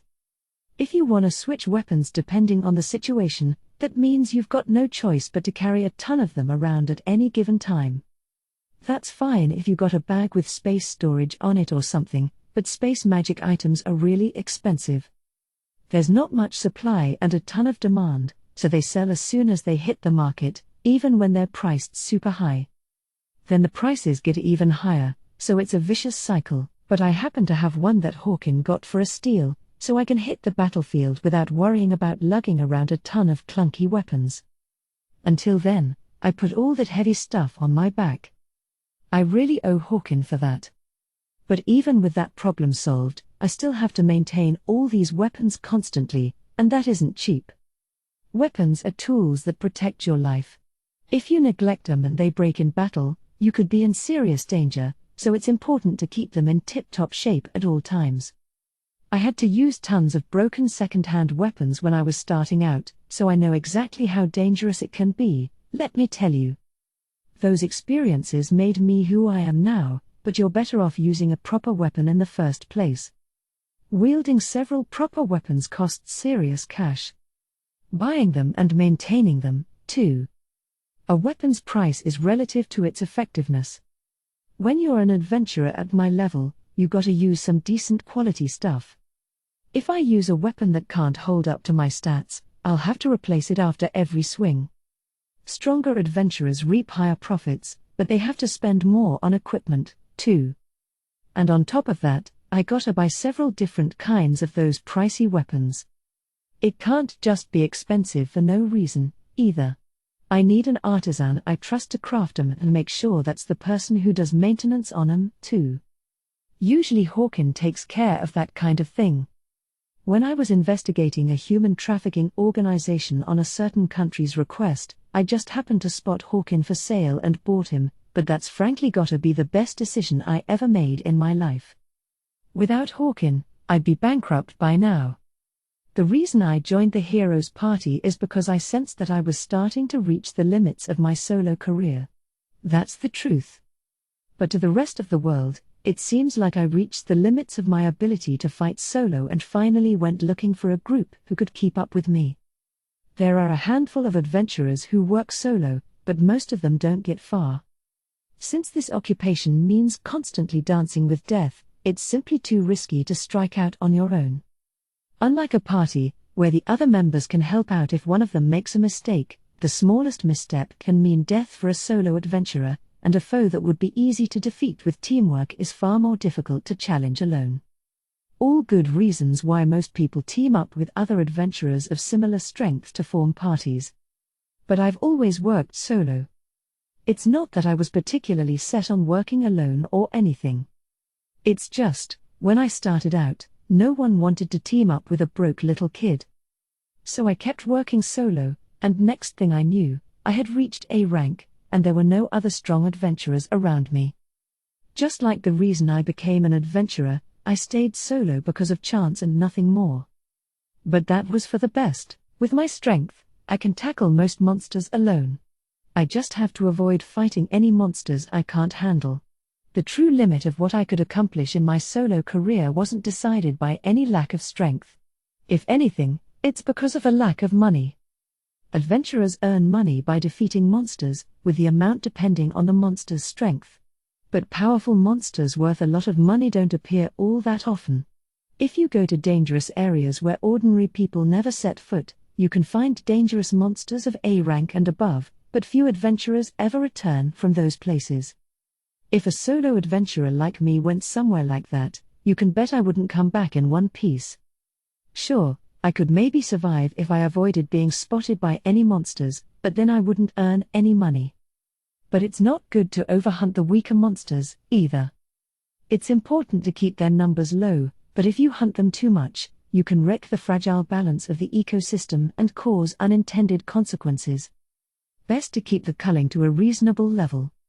With my strength, I don't have to worry about not having enough to eat, but that strength also requires high-quality weapons that can hold up to heavy use. Multiple weapons, no less. I might not be in danger of starving, but it costs a lot of money to maintain a proper stock of weapons. It's not easy to find requests that keep enough money rolling in. The highest-paying requests involve defeating powerful monsters or working for a government. A rank or not, as a solo adventurer, I wasn't rolling in either kind of request. Since there weren't enough requests appropriate for my strength, I started falling into the red, which was why I felt I'd reached the limit of my solo career. A pretty embarrassing limit, I gotta say. Again, sorry for ruining the dreams of you young adventurers who looked up to me. In any case, investigating that human trafficking organization at the behest of some government or other and joining the anti-human trafficking force was exactly what I needed. Governmental requests pay accordingly well, and the force was funded by many nations. On top of that, the force consisted of elites from all over the world. If everything went well, I might get invited to work for one of those countries. With that in mind, I joined the force with Hawkin in tow. Hawkin was purely worried about the young hero, but my reasons were much more pragmatic. And when the force was disbanded, I ended up joining the hero's party. That was a surprise to me, too. I only spoke to Julius at the wrap-up banquet on a whim, a casual urge to give some life advice to the young boy who already carried so much responsibility. Through our activities on the force, I got a good idea of young Julius's nature. To be honest, he seemed naive to me. I've experienced a lot as an adventurer, both good and bad, so it was almost embarrassing to watch someone so earnest and simple, and concerning, too. It's not a bad thing to be honest. We need people with a strong sense of justice. But the truth is that the world's problems can't be fixed with sentiments alone. Real adults have to be able to take the bad with the good in equal measure. Those who are overly focused on chasing the good in this world can get crushed when they're confronted with the dark and dirty. It's one thing if they can manage to pretend they didn't see anything, but someone whose sense of justice is too strong might get heartbroken right then and there. I suspect part of the reason Julius was in the anti-human trafficking organization force was for him to get exposed to the darkness early on, so that wouldn't happen. That night, I figured I'd give him a little advice while also feeling out whether he really understood that. And what do you think he said? I learned in my time with the force how easily people can turn to the path of evil, too. But that's exactly what my power is for. I am the hero, a symbol of hope for the people. An emblem of justice. And the enemy of evil. I'll become the hope of humanity and show them that I'll never let evil win. I am here. I am the hero. That's what I want to let everyone know. As long as I do that, I'm sure the future will be full of hope. He clearly understood the dark and the light, but instead of turning a blind eye or being heartbroken, he declared that he would change the very darkness into light. So this is what a hero's supposed to be, I thought. I understood then why he was the only person fit to be called the hero, even if he was just a kid. And next thing I knew, I was offering my services to him. Even now, I have no idea why I did that. Or why Julius accepted without hesitation. One way or another, that's how I ended up as a member of the hero's party. You never know where life's gonna take you. But I don't regret it for a second. For one thing, a member of the hero's party doesn't have to worry about money. I've been able to fight to my best ability without fear of going broke, although it's mostly because Hawkin runs around taking care of everything. And being in the hero's party means a lot of fame, too. What more could a guy want? For a kid who started out practically as an orphan, I think I've gone further as an adventurer than I ever could have imagined. I'm perfectly content. Seems like I don't have a whole lot of ambition, I guess. I didn't even become an A-rank adventurer because I wanted to get stronger or anything. I was just trying to make my life a little better, struggling to get out of poverty, and next thing you know, that's where I ended up. As a member of the hero's party, I've got more wealth and fame than I ever needed, so I'm not looking to get anything more than that. People say I'm not greedy, but I don't think that's true. I've got desires just like anyone else. I wanna eat good food to my heart's content and spend my nights with a good woman. Having money makes me happy, and it feels good to have people fawn over me because of my fame. But if you get too greedy or ambitious, that can lead to your own doom, so I don't want anything more than what I've got. Julius's hyper-noble dedication to justice seems a little heavy to me, but I do think you have to live your life by a code. Rules are made for a reason, and breaking them usually isn't worth it. I'm not noble and pure of heart, I just never break rules if it's not worth the risk. In that sense, I'm probably the only member of the Heroes Party who isn't a good and virtuous person. Actually, no, I guess there's Herince, too. But I guess Julius probably needs someone who sees things from a different point of view. Maybe he even keeps Herince close at hand because he realizes that, since I'm the oldest and all, I sometimes end up being like the teacher who guides the other members of the Heroes Party. At first, I didn't think that suited me, but I've gotten used to it over the years. So now I sorta feel like their guardian. But that's not a bad feeling. Maybe I'm getting soft as I grow older. Back in the day, I probably would have died rather than watch over a bunch of brats. The main reason I always worked solo is because there wasn't anyone else around who was about the same level or strength as me, but it's also because dealing with other people is a pain. Where I come from, gossip and envy were all fairly common. People sometimes suspected me of picking pockets, although it was always a false charge. With that unpleasant history, I decided not to team up with anyone unless I knew I could really trust them. And when it comes to Julius and the rest of the Heroes Party, they're so damn nice that there was never any doubt. It's like these guys have never even heard of jealousy or envy.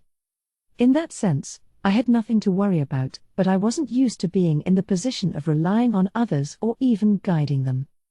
But now I've gone so soft that I've even considering teaching young adventurers once I retire. I'm getting old, all right.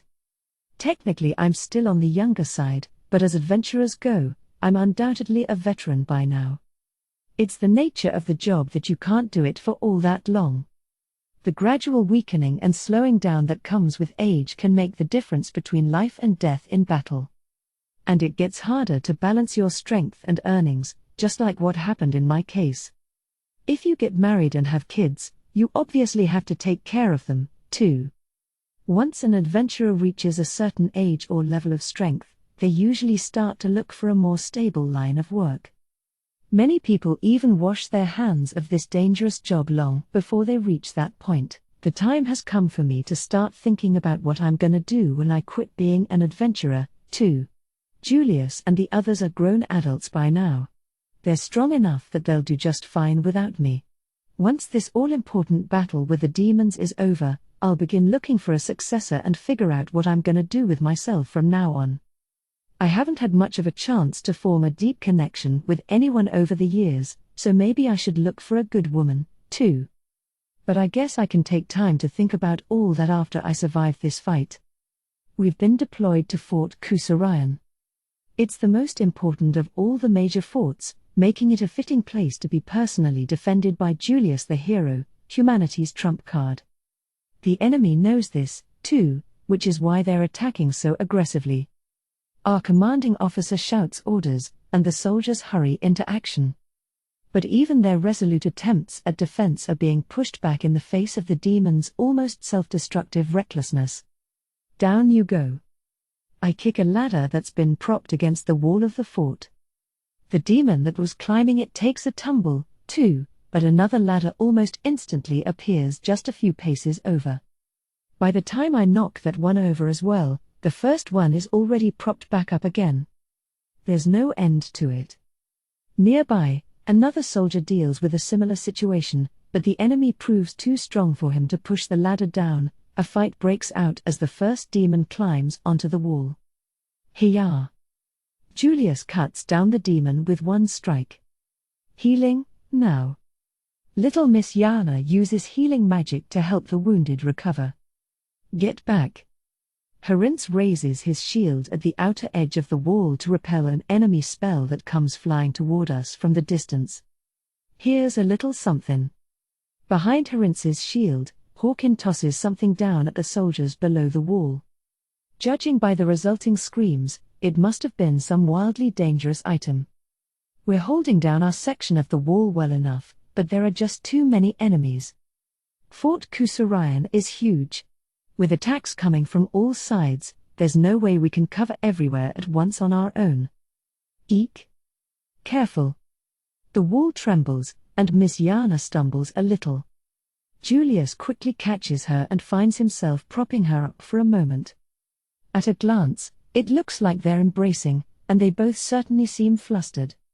But this is the hero's party. They're not stupid enough to do something like that in the middle of a battle. The two of them quickly separate and scan for the source of the tremor. That's not good, Julius murmurs gravely. Immediately, there's another tremor at our feet. It's coming from a siege engine shaped like a massive pillar being smashed into the main gate. Damn it! What are the guards down there doing? Herinz curses, but I'm sure the soldiers aren't slacking off, either. They're doing their best to stop the enemy from ramming the gate, but the siege engine has too much momentum to be stopped completely. The demons draw back to drive the siege engine home again. Defenders shoot magic at them to try to stop it, but even a direct hit doesn't slow them down. Even as they're scorched by flames, electrocuted by lightning, and lose limbs to earth magic, the demons crash into the door once more. They broke through. I barely even notice that the words are coming out of my mouth. The demons flood in through the shattered gate. Of course, Fort Kusarayan won't fall just because a single door was broken down. There are more layers of defense inside, and the attackers might even expose themselves to a pincer attack if they aren't careful. So there's no need to panic just yet, but the fact that the famously impregnable Fort Kusarayan has been breached at all is a considerable shock to our allies, which isn't good when they were already intimidated by the demons' viciously aggressive attacks. At this rate, our side's morale could take a serious blow. Julius, what's our move? Let's go. Julius hesitates for a moment, then starts running toward the front gate. We're going to take care of things down there. Don't worry. Just hold steady up here for now. With a brief call of encouragement to the soldiers, I follow on Julius's heels. If the soldiers up here started flagging because we left and that gave the enemy another opportunity to break through, our efforts would be completely wasted. We need them to keep digging in their heels even after we leave. The hero's party rushes toward the gate, Julius leading the way. When we reach the wall closest to it, Julius takes a running jump right into the fray. Ha! With momentum and gravity on his side, he brings his sword down on a group of enemies who are clumped up. A boom echoes off the walls as Julius lands on the remains of an enemy soldier. He's annihilated the whole swathe of demons in a single attack. Just like that, the enemies who made it inside the gate have all been wiped out. Julius isn't satisfied with that, though, and runs out through the broken gate. We're going, too. Hang on. Herinz scoops up Miss Yana and jumps down after Julius. I pick up Hawkin and follow in the same way. Of course, it did occur to me to just leave Hawkin there. But after he showed me last night how determined he was, I couldn't betray his trust. I use dimensional maneuvering as I land to make sure it isn't too rough on Hawkin. Julius is already locked in battle with the enemy's frontline troops, or rather, he's already cutting right through them. With every swing of Julius's sword, another demon goes down. Their stats are higher than ordinary humans, but as the hero, Julius is even stronger. I'm sure only a handful of the strongest demons could even hold their own in a fight against Julius. But I guess now isn't the time to stand around being impressed. Don't run off on your own. Herinz catches up to Julius and raises his shield. I come over to stand at Julius's other side. Let's push them back right here and now. Charging into battle like this, both armies are bound to notice. Our allies' morale will improve when they see how dependable the hero is, while the enemy will falter in the face of the hero's fearsome strength.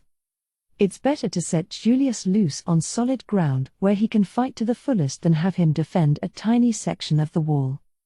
Julius seems to be in agreement with my plan, as he keeps pressing onward. He slashes his way forward through the enemy as easily as if he's cutting through an empty field. I finish off any enemies Julius missed, while Herinz protects Miss Yana and Hawkin as we advance, the two of them supporting with long-distance attacks. Our teamwork is in perfect sync. We've never fought in such a huge battle before, but the cooperation we've polished fighting monsters and bandits is working perfectly here. The enemy had a lot of momentum before, but now they're definitely quaking in their boots. Out of the way. Julius shouts. We have no quarrel with any who turns back now. But none of the demons get ready to run away. Why would they? Julius. I don't think they're gonna understand human language, yeah? Herinz's calm observation is right.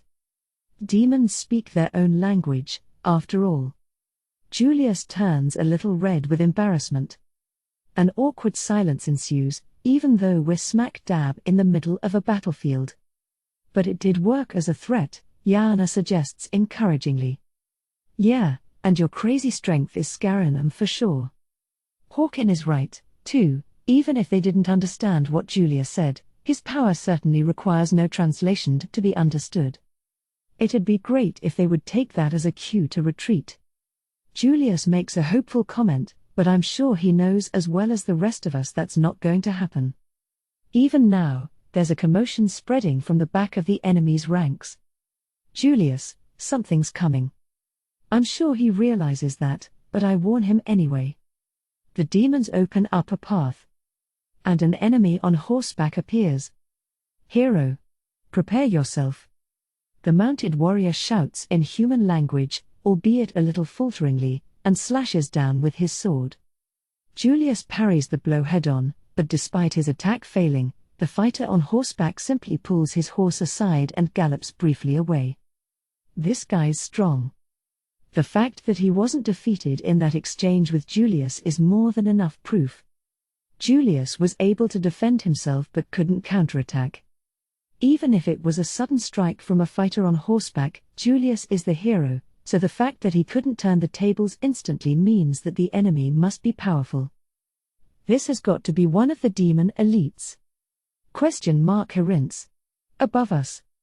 Sensing something strange, I call out a warning to Herinz. Herinz moves instantly, protecting Yana with his shield from something raining down on her from above.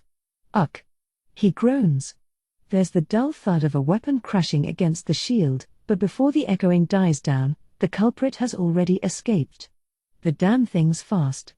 I put away the axe I was holding and ready my bow instead. The enemy, a giant bird-like monster, is flying through the air. And riding on its back appears to be a man in the prime of his life. This newcomer is bad news. My danger perception gives me a shrill warning, that man is strong. The warrior on horseback was already a formidable foe, but this guy is even worse. I am Blow, 7th Commander of the Demon Army. Let us do battle, hero. The demon called Blow introduces himself in human language and readies his sword. I am Julius the hero. I accept your challenge. Julius draws his blade as well. Humph. On the other hand, the man on the flying mount looks at Blow with something resembling exasperation. I suppose I shall introduce myself, too. I am Okina, 1st Commander of the Demon Army. Prepare to perish. In contrast to that Blow guy's stammering human language, this one speaks quite clearly. I knew he had to be an elite of some kind, but to think they are both commanders.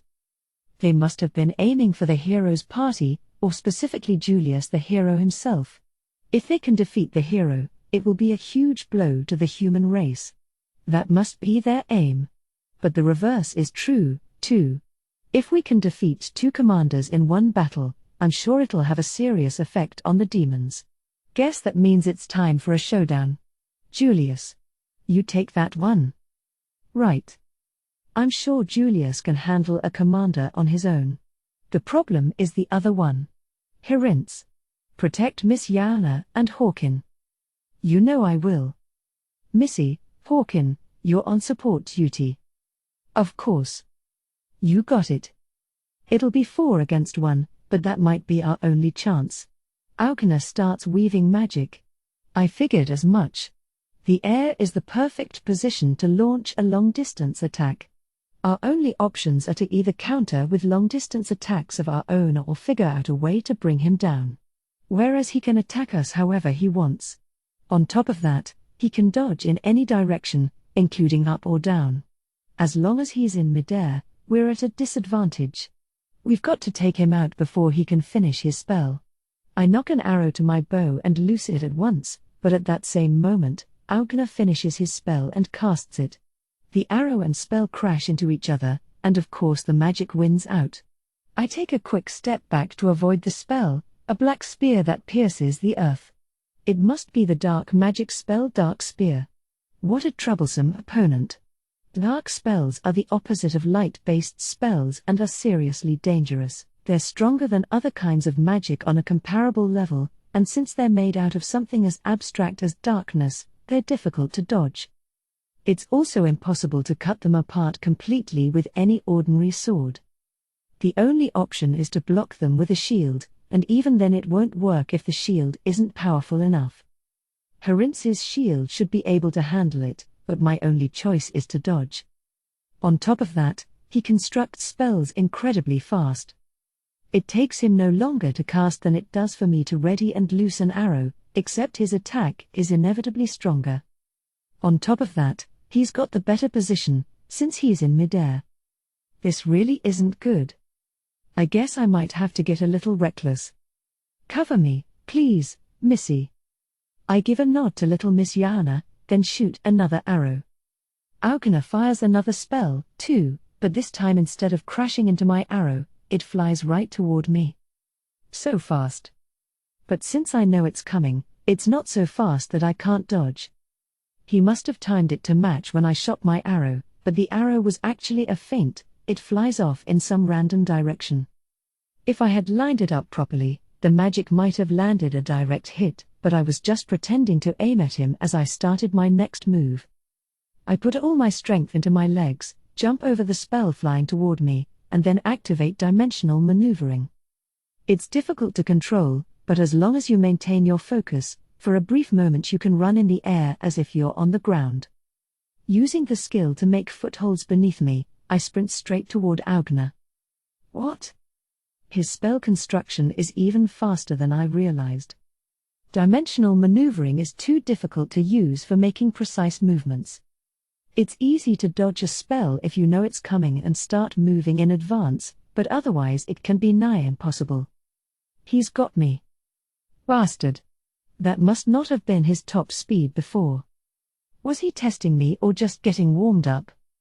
Either way, he wasn't fighting at his full strength before. I'm screwed.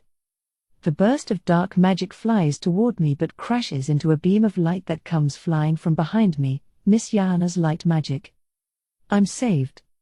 Dark magic and light magic are opposites. Spells of the same level from either are evenly matched, and neither has physical substance, so they simply cancel each other out on contact. Moreover, Miss Yana has studied the Ronant method of magic enhancement, so her spell is more powerful than it normally would be. Yana's magic will come out on top. But even as relief floods me, it's replaced by a sharp pain in my stomach. I don't have to look down to know what happened, his spell just ran me through. What a powerful bastard. His magic actually beat Miss Yana's. Luckily, it seems like her spell slowed it down considerably. Judging by the level of pain, it's not too grave an injury. Wah, it's just a hole in my stomach the size of a pinky finger, not enough to slow me down. Pushing down the pain, I keep using the dimensional maneuvering skill and pumping my legs to quickly shorten the distance between myself and Okina. Since I'm too close for him to fend me off with magic now, he pulls back the reins of his bird monster to fly away from me. You're not getting away. I'm not on top of him yet, but I still swing the weapon in my hand. The sickle and chain. It goes flying, and the sickle cuts through the giant bird's wing. The creature lets out a shriek of pain and thrashes around. I yank on the chain as I keep closing in. Okina pulls out his sword, but even he can't get into a good position while on the back of a thrashing beast. In a matter of seconds, Okina and I clash in midair.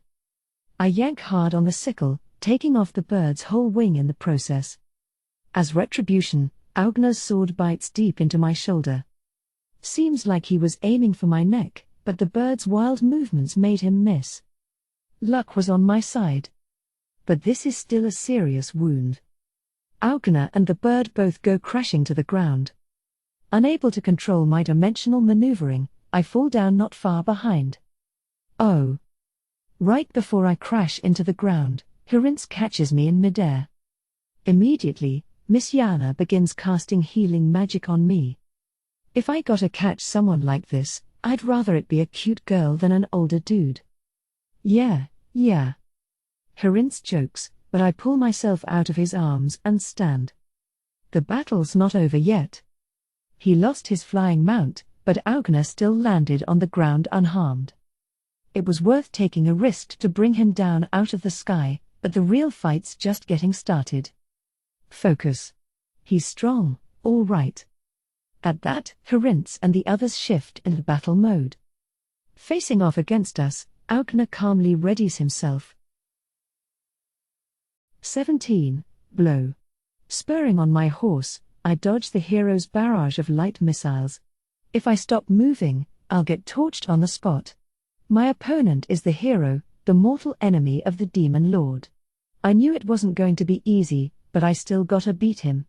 Unfortunately for me, the hero's attacks are relentless, as if they're meant to crush my last dregs of hope. He looks like a mild-mannered kid, yet he's coming in for the kill without a second's hesitation. It's hard to believe I can survive in the face of all that intensity. How much hell has this kid been through to get this strong? The hero fights like a magic knight, primarily using magic, but he also wields his sword like a master. From the moment he blocked my attack from horseback with his sword, I knew he was physically stronger than I am. But he seems to specialize in magic more. If I stay too far away, I'll become the perfect target for his magic.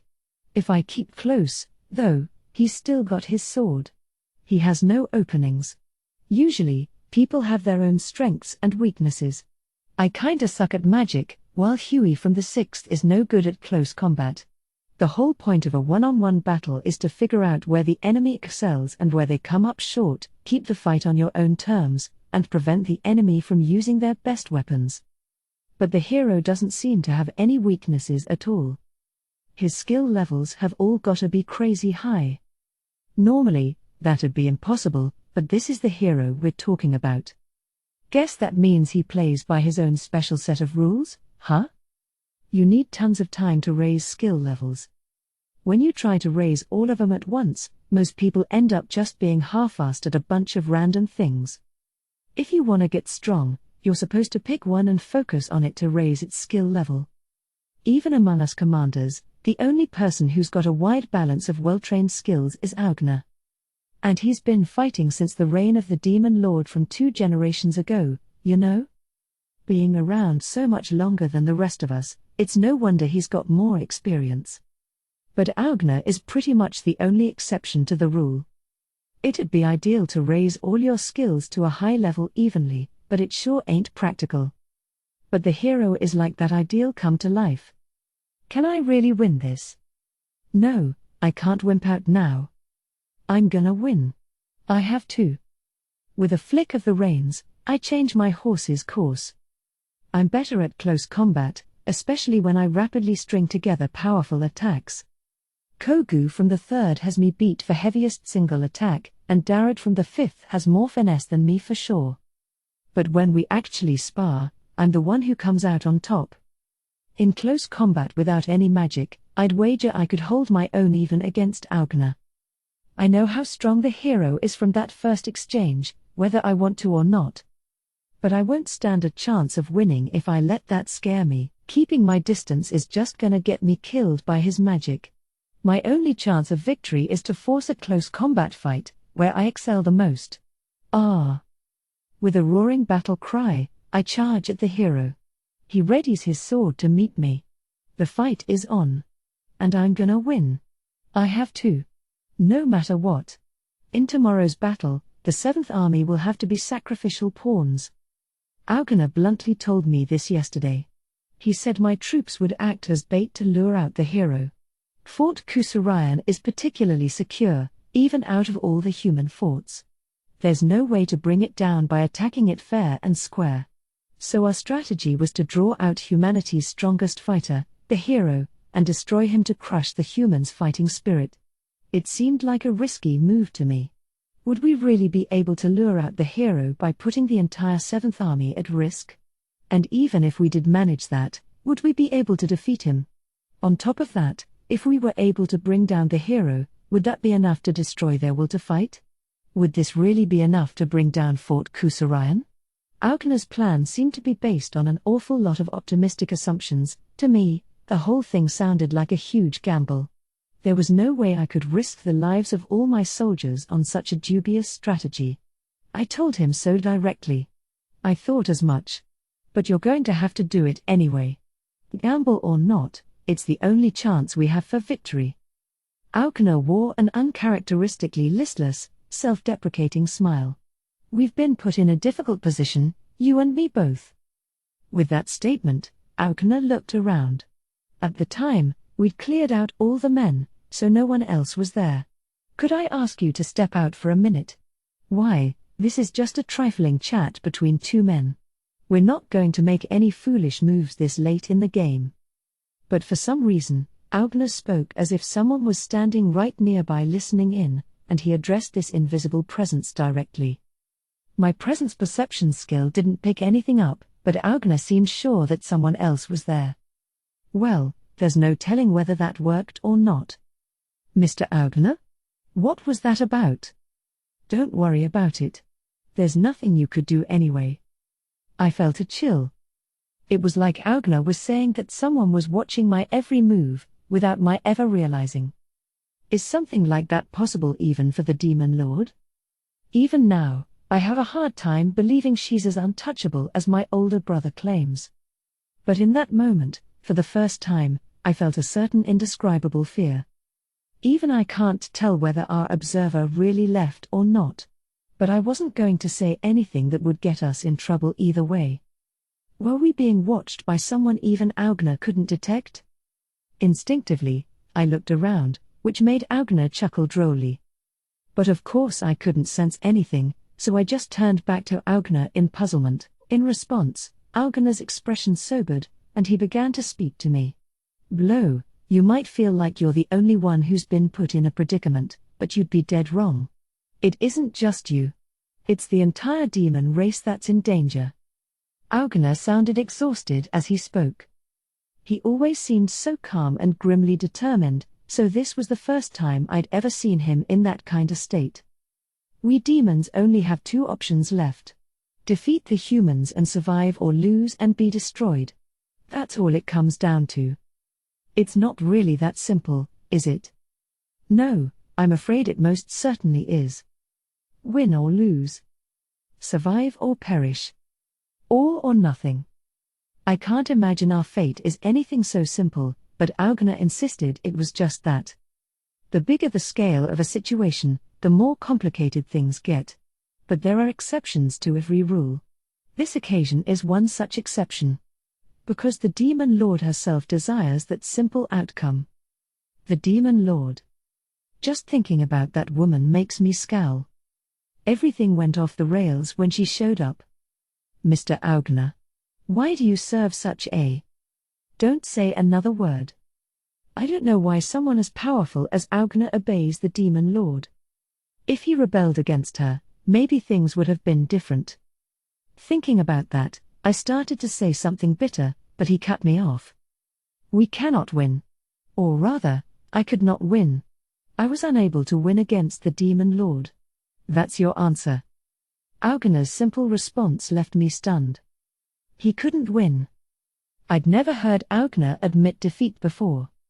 The implications of that are incredibly serious. I will not quietly accept our demise, of course. I have simply determined that this is the only course of action that remains open to us. We have no choice but to win. Okina judged that he couldn't defeat the Demon Lord, so the only option left for the demon race's survival was to defeat the humans. I don't want to accept it. But I don't have much of a choice. Not if Augna's the one saying so. We must win by any means necessary. Even if it is a gamble, it is one we will have to take. It's not just the 7th Army at stake. If we lose, every last demon is likely to be doomed. That's why he needs the 7th Army to lead the charge. I could tell that he was determined on this front, and nothing I could say would change his chosen strategy. We have to win. It's not just the 7th Army and me on the line. The fate of the entire demon race rides on our victory. The next morning, namely, this morning, I explained the gist of the strategy to the 7th Army soldiers. These men and women all participated in the would-be rebel army led by their previous commander, Walkies. Since the rebellion was discovered, the 7th Army has been treated poorly and resigned themselves to their current excruciating position. Their supplies are given the lowest priority out of all the armies, they don't have adequate equipment, and some days there's not even enough food to go around. And now, their orders are basically go out there and die. There's no way that doesn't bother them. And yet, if you say so, Chief. The soldiers readily accepted their suicide mission. We've all but died once already. Since we're living on borrowed time, we at least want to do something useful before we die. It's thanks to you that we've stayed alive this long, Chief. You saved our lives, so use them however you see fit. You guys. They're acting like I've done so much for them, but it ain't all that. Most of these soldiers were incredibly faithful to Walkies. Plenty of them were ready to grab their weapons and die trying to avenge him. I calmed them down as best I could and punched their lights out when I had no other way to stop them. Sometimes I went around begging for food, borrowing what I could so that my soldiers could eat, and even went hunting monsters myself when things got desperate. But that's about all I could do for them. Hardly enough to merit giving me their lives. I'm sure they realize that, too.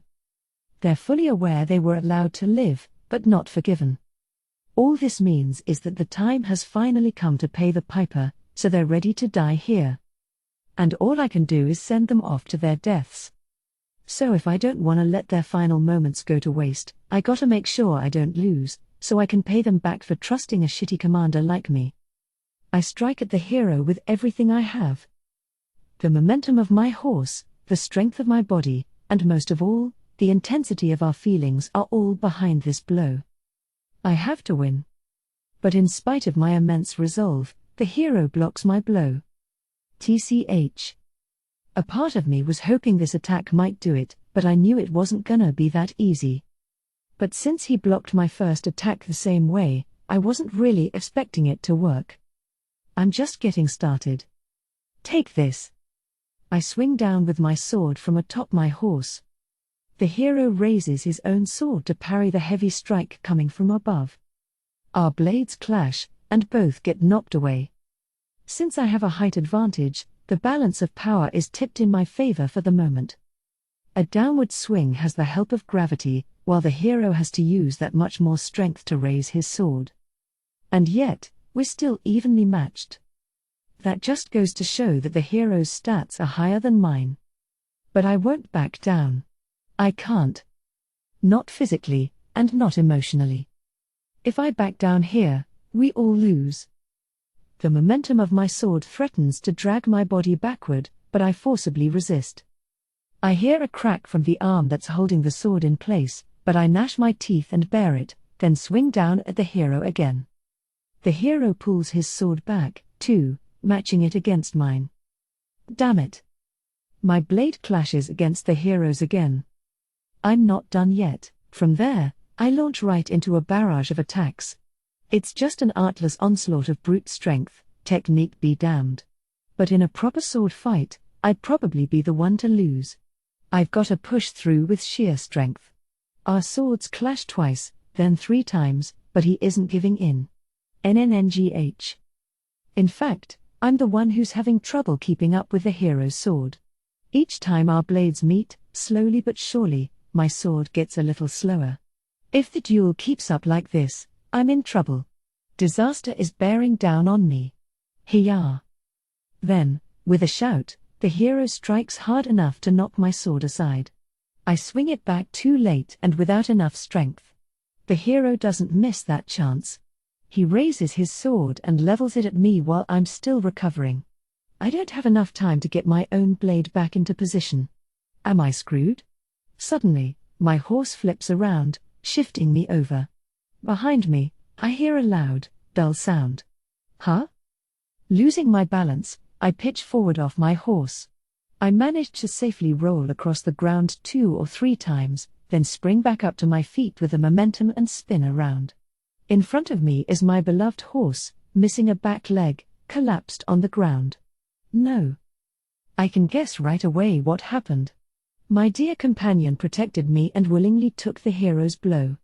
A horse's legs are its lifeline. Losing even one of them is the same as accepting death. Someone with high-level healing magic might be able to save my horse, but a glance at the vast amount of blood gushing from the wound tells me all too clearly that no healer would get here in time. Sorry. And thank you. That's all I can say before I turn back to the hero. I raised that horse from the very moment his mother gave birth to him. He's my partner who's been with me longer than any of the soldiers in the 7th Army, or even my old comrades in the 4th. And he gave his life to protect me. So I have to make sure his last act of loyalty wasn't in vain. Grieving will have to wait. Right now, I need to focus on fighting the hero with everything I've got. Bellowing, I charged toward the hero. My exchange with my horse lasted only a few seconds. The hero's sword is still low after cutting down my horse. I know that doesn't mean he's defenseless, though. After our fight so far, I'm well aware that he isn't that easy an opponent. The kid specializes in magic, yet he outclasses me in close combat, too. But I can't back down now. The fate of the 7th Army, of the demon race, it all rests on my shoulders. For the 7th Army soldiers who've already died in this battle and my beloved horse. For the rebels who died before this fight, like walkies, and the poor folks who tried to flee from the demon lord's tyrannical rule, and those who lost their lives before they could even try to do so. For everyone who was forced to attempt the impossible because of that awful demon lord and died in despair, and that's not all. See, I know how hard guys like my brother and Okina were working before that demon lord appeared, wearing themselves down to the bone to try to help the demon race recover from its tattered state. I grew up watching my older brother devote himself to civil service, barely even pausing to sleep.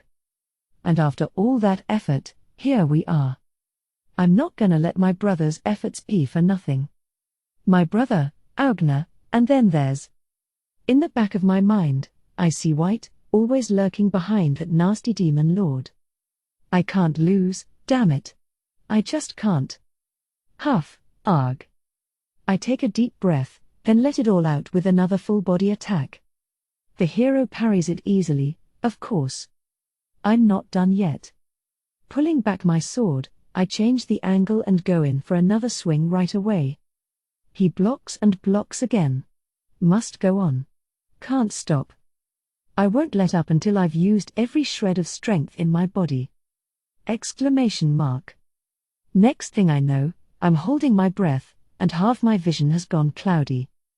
I've lost sight of everything but the hero, following his sword with my eyes. Proficiency has reached the required level. Skill, Thought Acceleration LV4, has become Thought Acceleration LV5. Greater than. Skills work in mysterious ways. For some reason, they go up in real battle like this far more easily than during training. Some say that the tension of being on the verge of death promotes growth, and it's especially obvious when you're fighting someone who's stronger than you. Sometimes, that growth can even turn the tides of the battle. But thanks to my newly leveled up thought acceleration skill, I can see the hero's movements all too clearly. It's obvious he can tell how I'll attack before I even begin. The growth I just experienced only makes the difference in our abilities even clearer. I'm frantically swinging my sword with nothing else in my mind or vision, but the hero can see through my every move. He's just waiting for me to let my guard slip. I can't reach him. Even after all this. But I can't lose. How much do you think we sacrificed to get this far? And yet, though my insides have gone rigid with tension, my breath starts heaving again. Gulps of the burned air of the battlefield come flooding in, scorching my lungs. I feel my sword swing slowing, my movements dulling, my strength failing. I've reached the limits of my exhaustion. I push all that back down with sheer force of will and keep on attacking. But that still won't work. Huh? My sword gets knocked aside.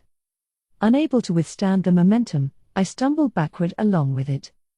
Immediately, I'm met with a barrage of missiles made of light. The hero's light magic, I realize, just as the powerful attack barrels enter me. Gah! Uck! There was no time to dodge or block or even to think. So this is how far apart the hero and I are in strength. I get blown backward, tumbling along the ground, and land on my hands and knees, but this isn't the end. It can't be. Not yet. I use skills to heal my wounds. But I can feel the strength draining from my body in the process. My wounds are healed, but I barely have any stamina left to fight. You shouldn't push yourself any further.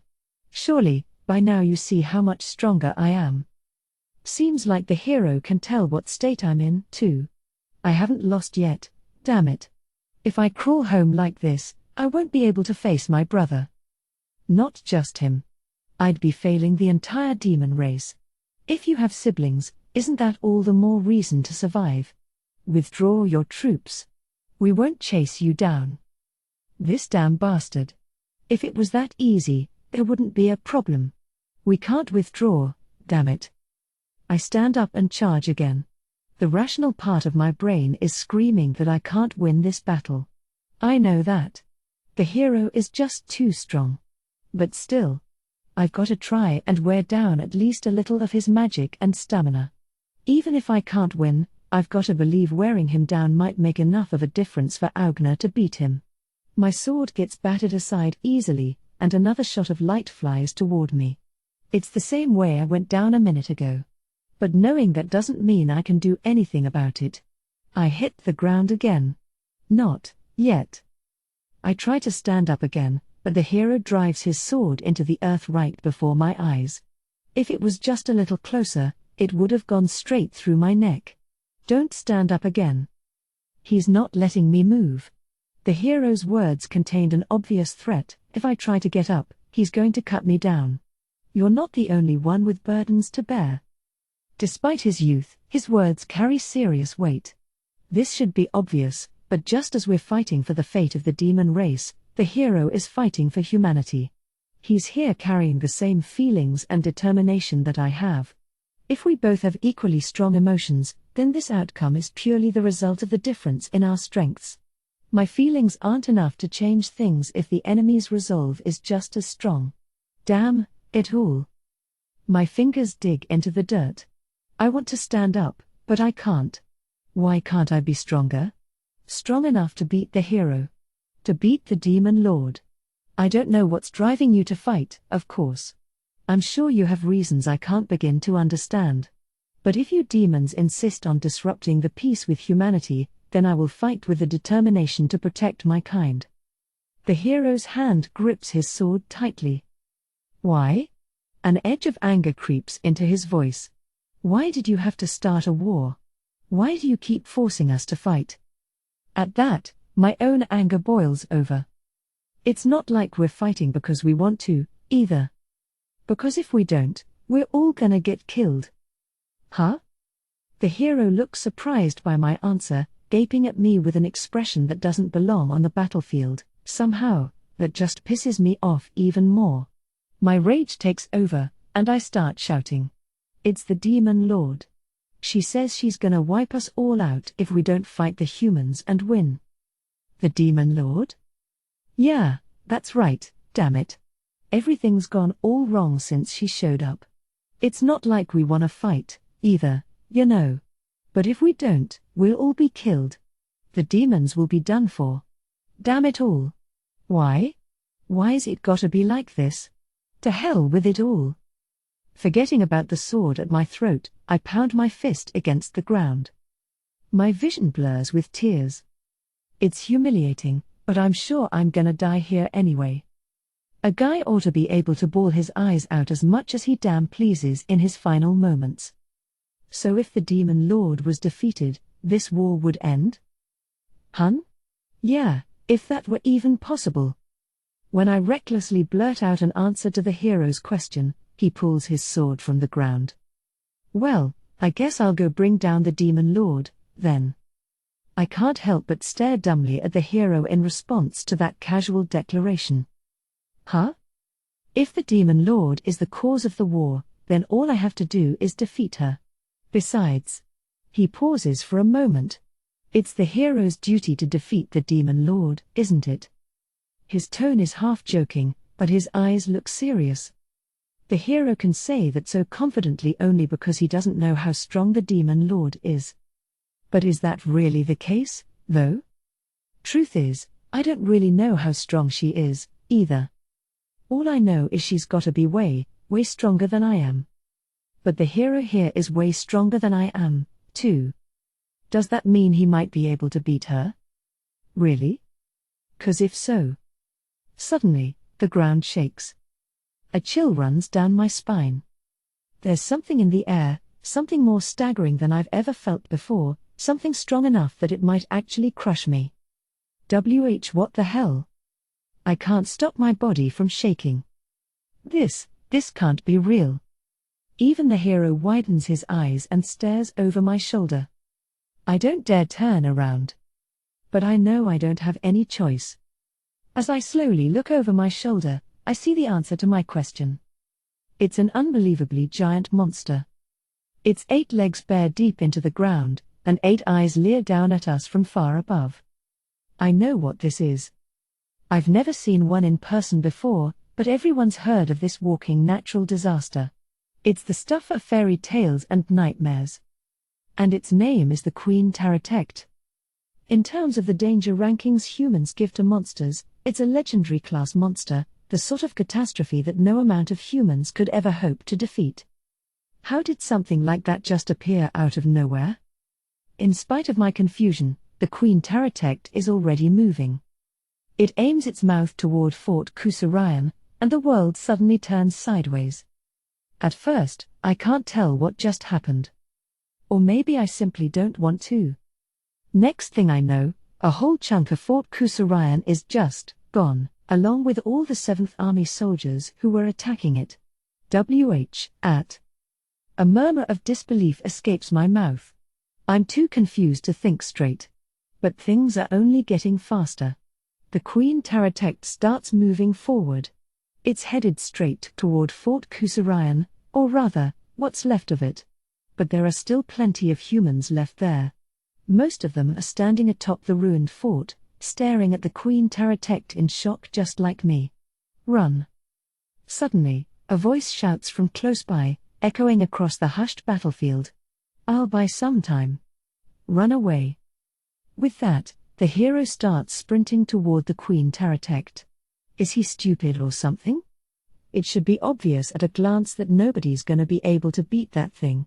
But he's still fearlessly charging toward the giant monster, while all I can do is stare. I'm so stunned that I haven't even managed to get up. Except someone is standing at my side.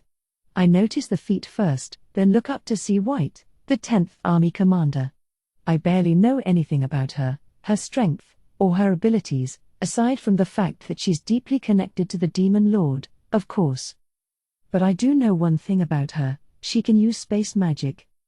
The Queen Taratect's sudden appearance, White's space magic.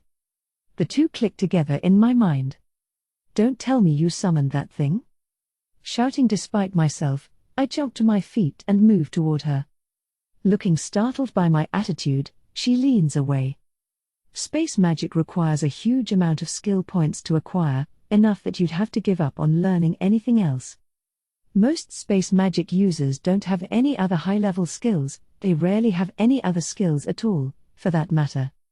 In other words, space magic is probably White's only specialty. It's not that I don't know her other abilities, she simply doesn't have any.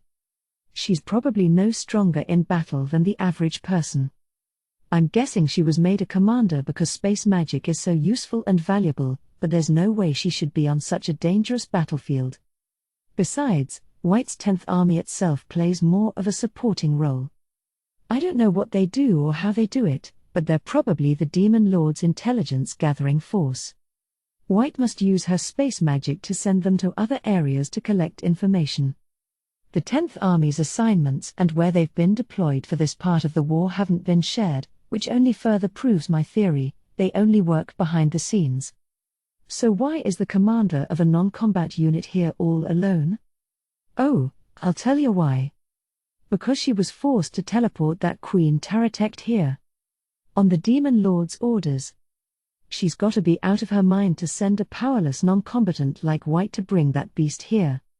You idiot. What if you die out here, huh? White tilts her head at me, as if she has no clue what I'm talking about. Her unconcerned attitude just makes me even angrier. In order to teleport something, the caster has to have a hand on it. In other words, White must have been touching the Queen Taratect. You're telling me she came so close to that thing? One wrong move and she would have been dead meat for sure. A little lady this delicate could probably get blown into next week if that thing even moved a muscle. Why the hell didn't you refuse such a dangerous mission? Looking even more confused, White puts her hand to her forehead in a thinking pose. There's nothing to think about here. You're really gonna put your life on the line so easily just 'cause it's for the Demon Lord? She's always like this, damn it. I got no idea what the relationship is between the two of them, but everything this girl does is for the Demon Lord's sake. That blasted Demon Lord. How the hell did White wind up working for the likes of her? And of her own free will? I don't get it, but I'm sure she wouldn't say a word even if I complained about it. Damn it. I curse to vent my frustration before turning on my heel. You get out of here right now. Even that damn Demon Lord can't control a nightmare like the Queen Taratect. It's impossible. She must have just used White to bring a wild Queen Taratect to the battlefield. Which means it's gonna attack anything in its path. Sure, it destroyed a big chunk of Fort Kusarayan, but it also blasted a bunch of my 7th Army soldiers in the process. This thing can't tell the damn difference between an ally and an enemy. I gotta gather up the surviving 7th Army guys and get them outta here, stat. If it's even possible, that is. Am I really gonna be able to get away from that monster in one piece? Blow. As I head to collect my soldiers, White calls out and stops me. I think that's the first time I've heard her say my name. What is it? Retreat. White reaches out her hand toward me. No way. Does she want me to teleport away with her? I appreciate the thought, but afraid I can't do that. The woman I've got a thing for is offering me her hand. But unfortunately, I can't accept it. A commander can't run away before his troops do, yeah? I've got a responsibility to lead my surviving soldiers. Go ahead without me. I'll be right behind you. With that, I break into a run without waiting to hear her answer. There aren't any enemies close by us, so I'm sure she can get away safely with teleport. I've gotta gather up my guys and get them outta here. I can't die like this, damn it. Losing to the hero's one thing, but there's no way I'm gonna let myself get stomped to death by a damn Queen Taratect. I'll make it back alive, I swear. And then I'm gonna punch the Demon Lord's lights out. No matter what happens, I refuse to do as she says anymore. I'll show her what true resistance looks like. Just like that hero who went barreling toward the Queen Taratect, knowing full well he can't win. First things first, though. I gotta survive and get outta here. Steadying my resolve, I stepped forward to run toward the ruins of Fort Kusarayan. Roaring. But then a strange sound from beside me stops me in my tracks. What the? 18, Balto. Please answer. With a silent prayer, I hold the magic tool called a smartphone to my ear. This small, slate-shaped magic tool is a communication device the Demon Lord gave to each commander. It allows you to talk to someone with telepathy from much farther away than any normal magic tool, or so I'm told. And right now, I'm using it to try to call my younger brother, Blow. Yes, it's partly because the Demon Lord ordered me to do so, but most of all, it's out of concern for his safety. Trying to keep my fraying emotions in check, I remember the conversation with the Demon Lord and Lady White from just moments ago. All eyes were on the image displayed by one of the monitors. It showed the battle at Fort Kusarayan and Blow's imminent defeat. Well, that's no good. The Demon Lord's detached observation pierced my chest. Blow was fighting the hero, and it was clear at a glance that he was losing. Anyone could tell that his defeat was simply a matter of time. And that defeat would undoubtedly mean his death. The thought made my heart hammer in my chest in alarm. Oh, good timing, White. I didn't notice right away due to my distress, but White had teleported back into the room. Kinda looks like Blow's gonna die at this rate, the Demon Lord remarked to her lightly. To me, the death of my younger brother would be a crippling blow. But it was clear from the Demon Lord's tone that his death would mean little to her. I wondered if there was any way to turn the tables, but watching the battlefield from afar, there was nothing I could do. Nearby, Sir Okina was locked in battle with the hero's comrades, so it was doubtful that he would be able to rush to Blow's aid. HRMMM. I thought Okina would be able to hold his own against the hero, but maybe I was giving him too much credit. Okina's fighting hard. The hero's party is just really strong. For a moment, I couldn't tell who had spoken. Only belatedly did I realize that Lady White had spoken on Sir Okina's behalf. What? Whoa, I thought I was hearing things. White, did you just speak up for Okina or what? The Demon Lord seemed just as startled as I was. Lady White hardly ever opens her mouth, so of course it was a surprise. On the rare occasion she does speak, it's usually to utter a single word, certainly never a sentence or two like the ones she just clearly stated. I'd never even heard her speak for so long. At the Demon Lord's inquiry, White fell silent again. Huh? So that's what you're into, huh? The fatherly type?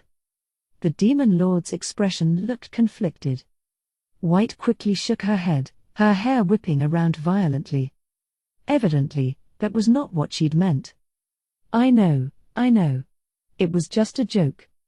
The Demon Lord grinned innocently. In that moment, she looked like nothing more than a little girl teasing her friend. You would never imagine that she's a Demon Lord intent on bringing about the destruction of the demon race, but the smile quickly vanished, her eyes narrowing. Following her gaze, I immediately noticed that Blow has been brought to his knees by the hero, on the brink of his own demise. Blow? I cried out before I could stop myself. But instead of taking Blow's life right away, the hero was talking to him. Well, I guess I'll go bring down the Demon Lord, then. Huh? If the Demon Lord is the cause of the war, then all I have to do is defeat her. Besides, it's the hero's duty to defeat the Demon Lord, isn't it? The hero's voice rang out from the monitor. Wow. Say it to my face, why don't you? On hearing this, the Demon Lord allowed a wicked smirk to spread across her face. Let's move on to the next phase of the plan, then. There was no mercy in her eyes, just the look of a cool-headed destroyer. As soon as the Demon Lord gave the order, Lady White disappeared via teleport, and a Queen Taratect materialized right next to Fort Kusarayan. Welcome back. Where are Okina and Blow? Lady White teleported back in, and the Demon Lord looked at her quizzically. She had returned alone. Even though their conversation beforehand had indicated that White was going to retrieve Sir Okina and Blow. White simply shook her head. The monitor showed the hero fighting the Queen Taratect, so there was no way to tell where Blow and Okina were or if they were safe. Once again, my mind filled with dread. Huh? What, are they dead?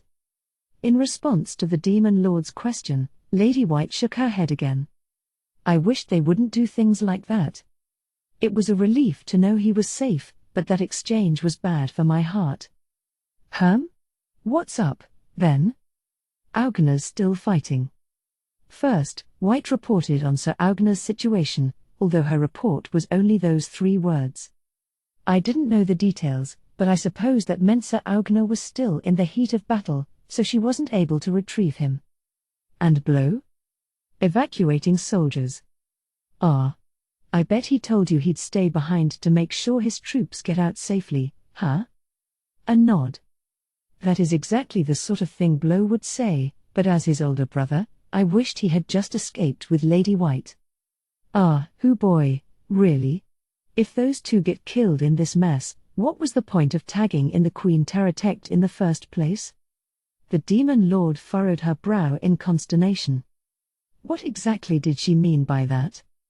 If I took those words at face value, it almost sounded like she had the Queen Taratect sent in for the sole purpose of rescuing Sir Okina and Blow. But would the Demon Lord really do such a thing? Surely not. Hey, Balto. My thoughts were interrupted by someone calling my name. Yes? I carefully maintained a calm expression as I responded. Would you mind giving Blow a little call? Which brings us to the present. With a legendary class monster like the Queen Taratect on the loose, Blow could be killed at any moment. It's a race against time. If he doesn't answer this call, then he might already be. Staving off the rest of that thought, I focus on praying that Blow will pick up. Ah, is this thing on? Blow. My prayers are answered, I hear Blow's voice. Big brother? Yes, it's me. Blow, are you all right? Yeah, somehow. He sounds better than I expected. I breathe a sigh of relief. If he can talk like this, that means he's not in the middle of a fight and certainly hasn't already been caught in the crossfire and killed. Then I need to tell him right away. Blow, Lady White is coming back for you. Leave your soldiers and return with her. Hun?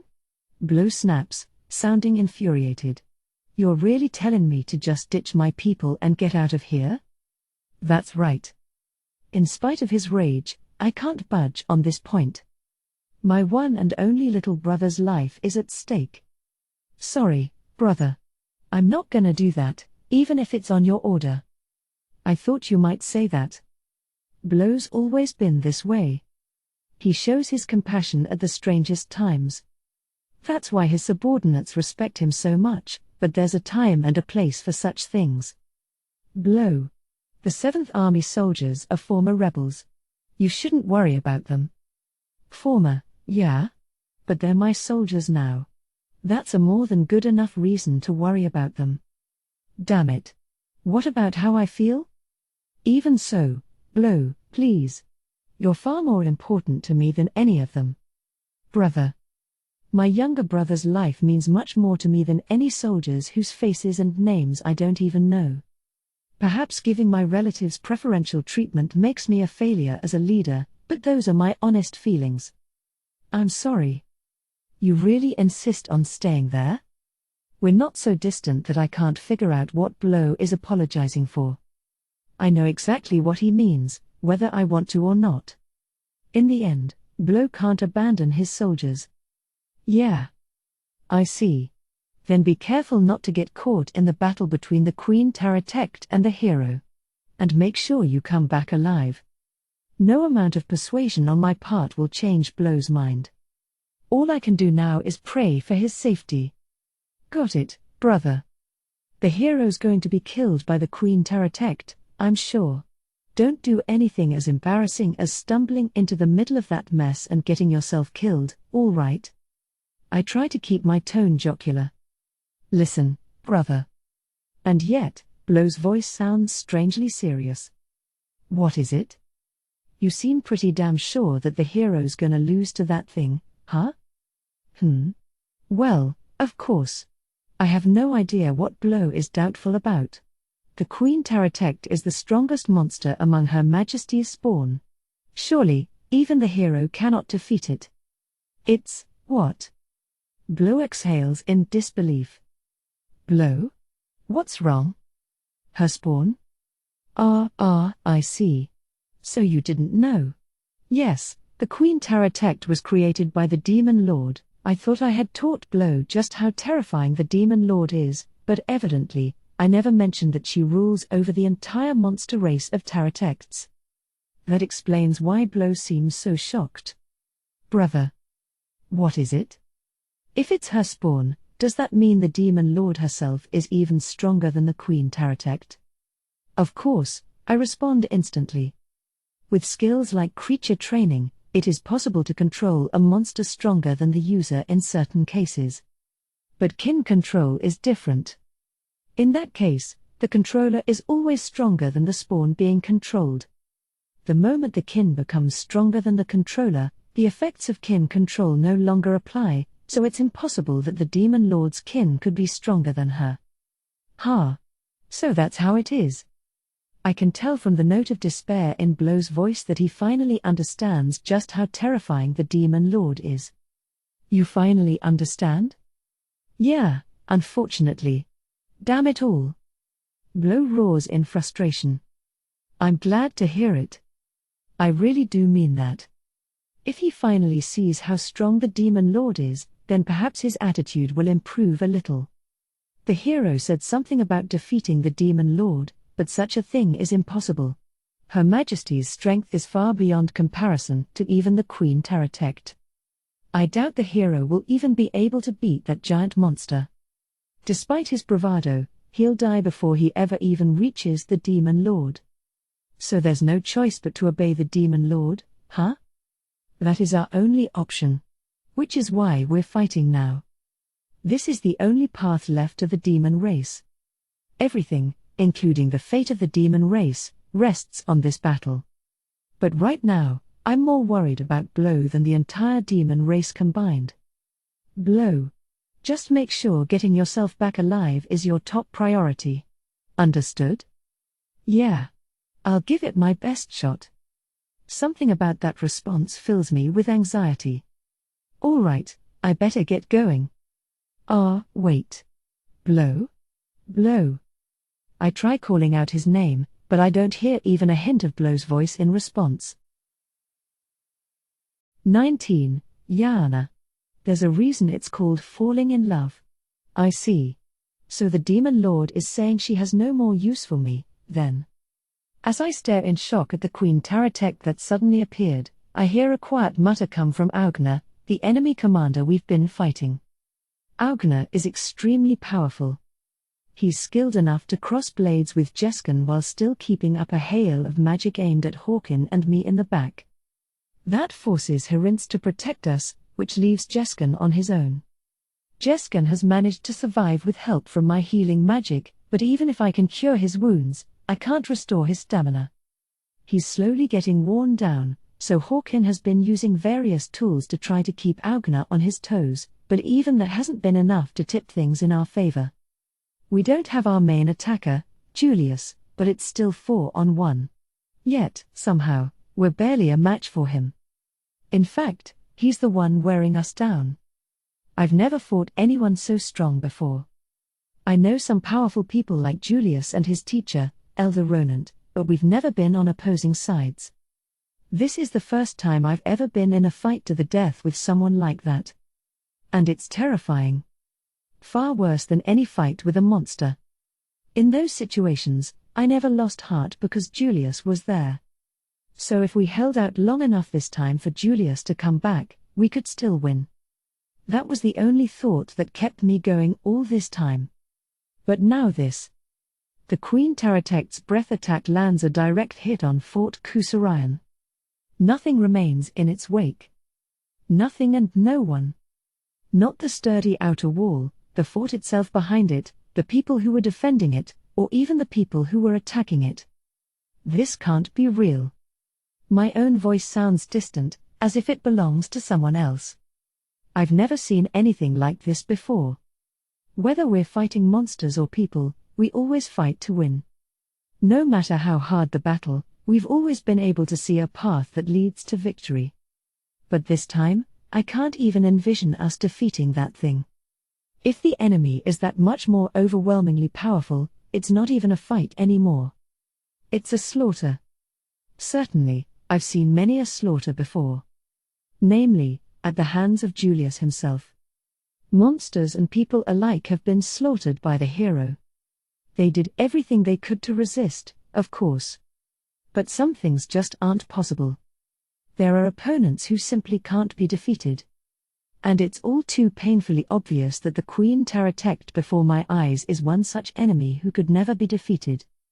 What we're doing is fighting, not wholesale destruction.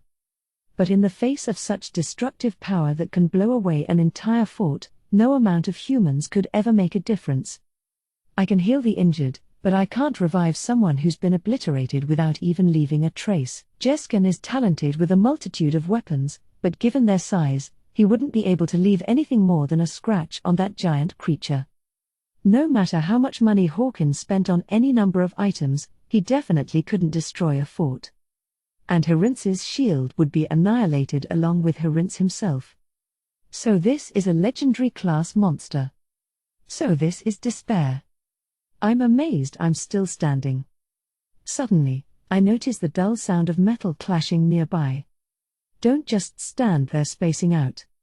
Harins scolds me, and I feel like my eyes have suddenly been opened. I can't believe I got scolded by him. I am not spacing out.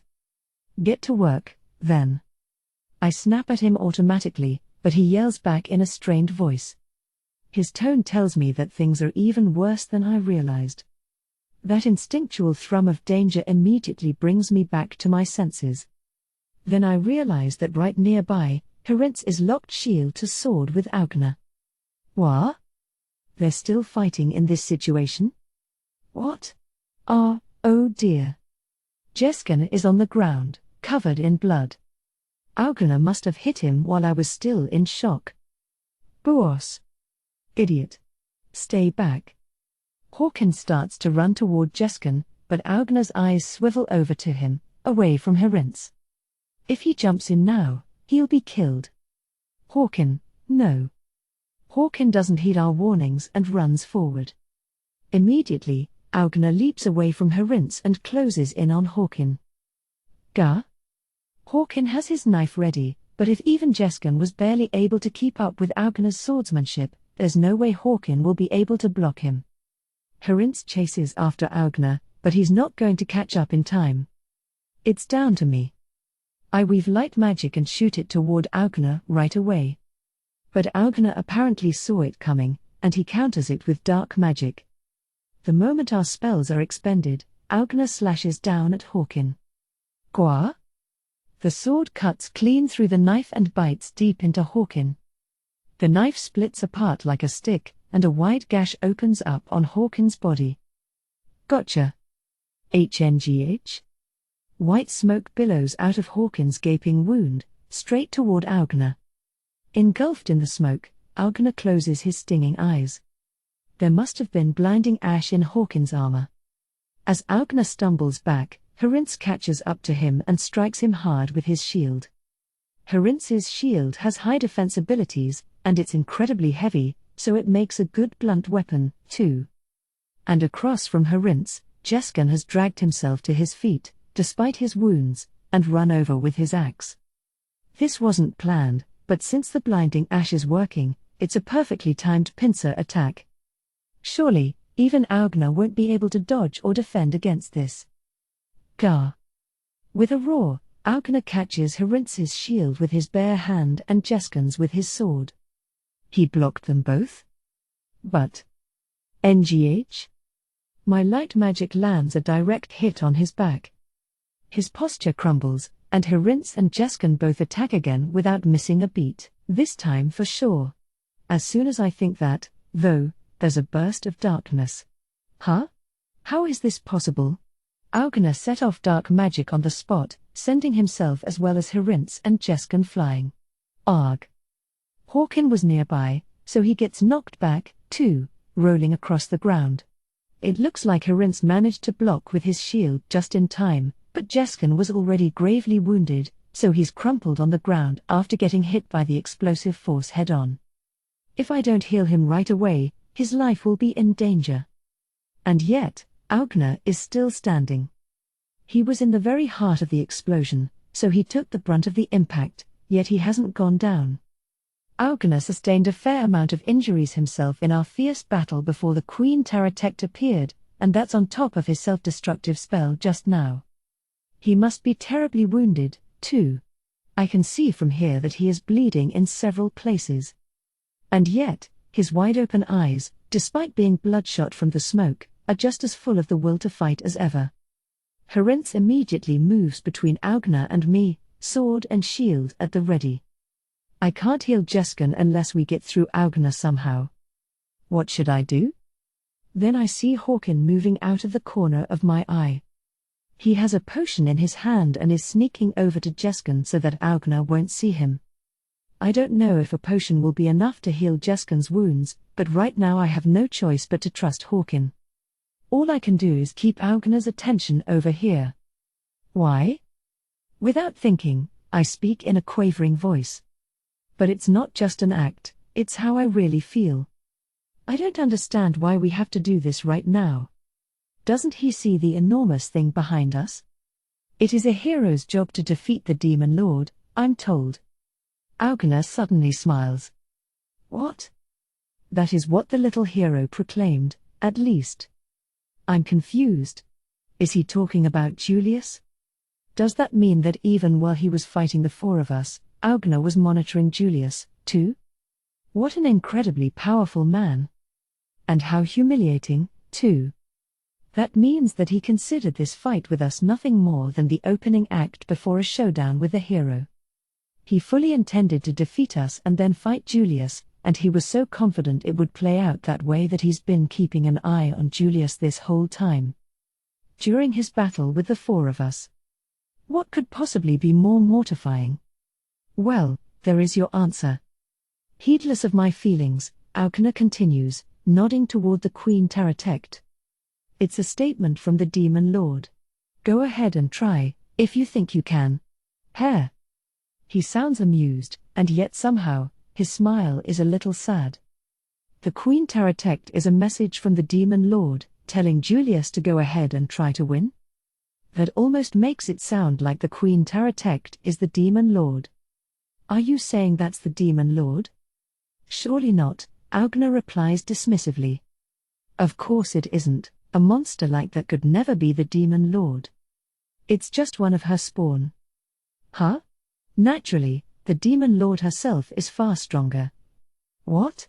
Now then, hero. If you cannot even defeat that creature, then you are a far cry from challenging the Demon Lord. Augna chuckles, just as a loud roar goes up in the direction he's been looking. Julius?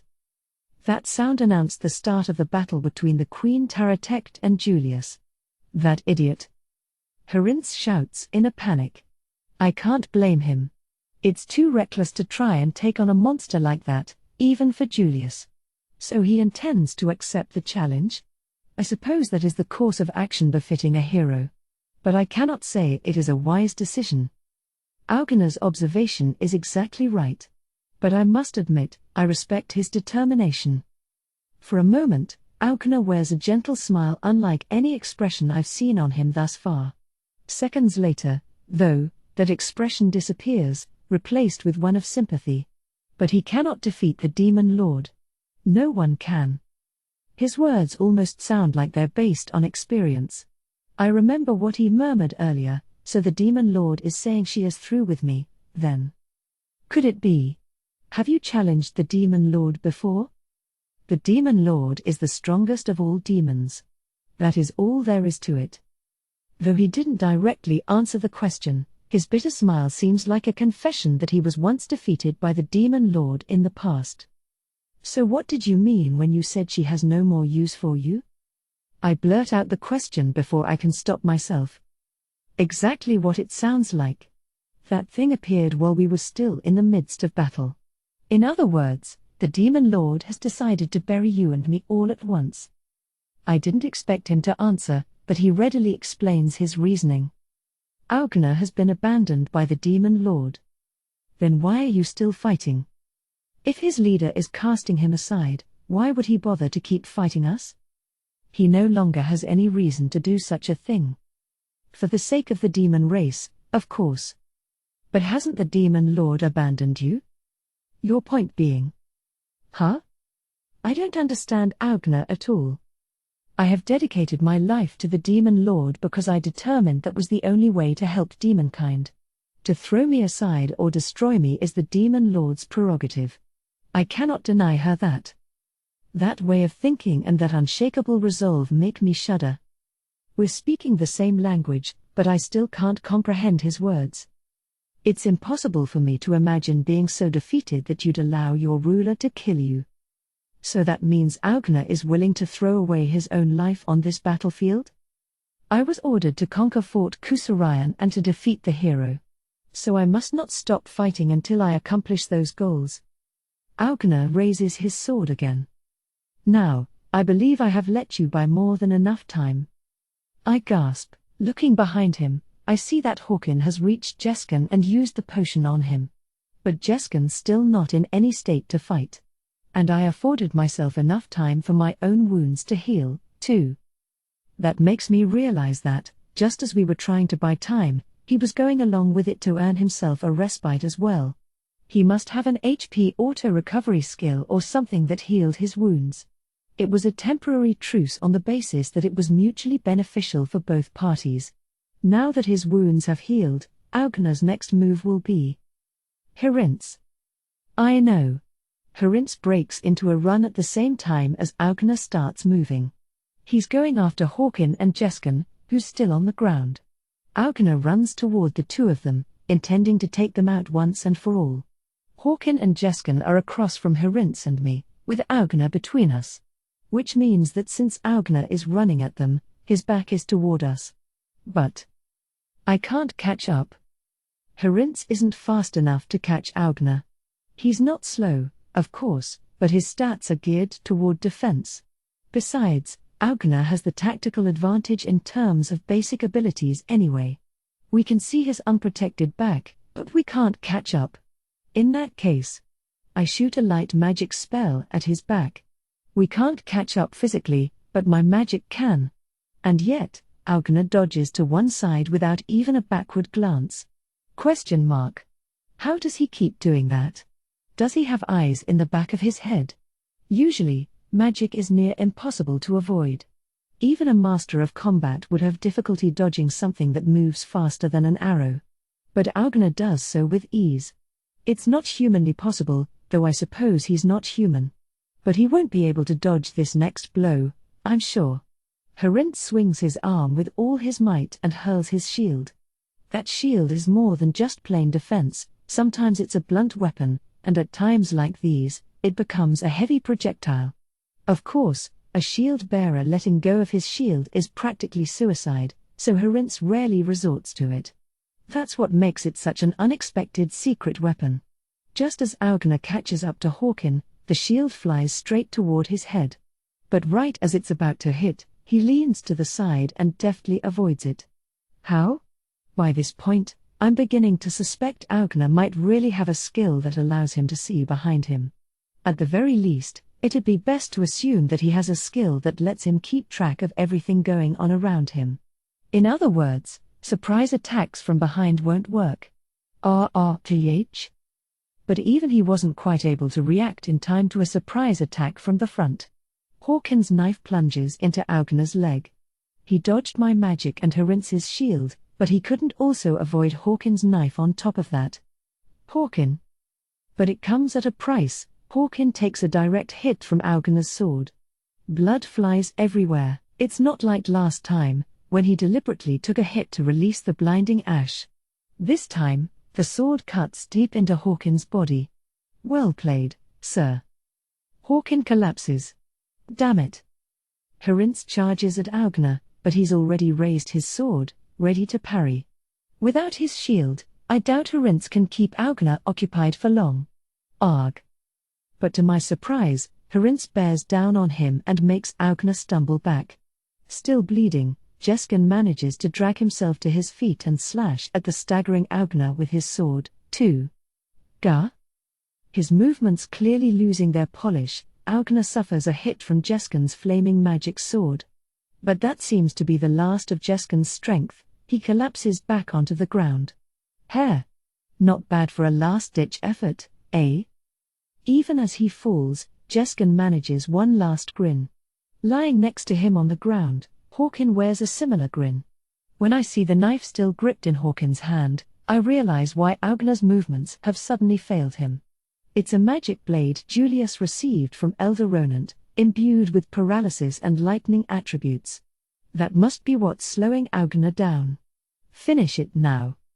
You got it. Jeskan shouts, and Herinz calls out in response. His sword strikes Okina as the latter is still staggering from Jeskan's attack. The blade pierces Okina's chest. NGH. Don't think you've won yet. Okina bellows. He instantly mounts a counterattack. Huh? Herinz immediately blocks it with his gauntlet but lets go of his sword in the process. Okina jumps forward, and Herinz steps back. Fortunately, Okina's attack is slowed by the paralysis and his wounds, so it doesn't look like there's much strength left behind it. Herinz seems unharmed. Gah. Okina coughs up blood, but he's still standing. How foolish, but I must still fight. He starts to steady himself again. What incredible persistence. What is driving him to go so far? 4. The demon race. Okina raises his sword. Herinz is unarmed, but he braces himself nonetheless, but several moments pass, and Okina still hasn't moved. Herinz walks up to him. He's dead. Okina ran out of strength and died while still standing on his feet. What a terrifying foe he was. We've never faced such a strong opponent with an equally strong force of will. Even in death, he's still holding his sword at the ready. Wait, this is no time to be impressed. Hawkin. Jeskan. Are you okay? I run over to the two of them on the ground and start using healing magic right away. Okay might be a stretch, but I'm alive. Same here. Jeskan and Hawkin respond weakly. But there are smiles on their faces.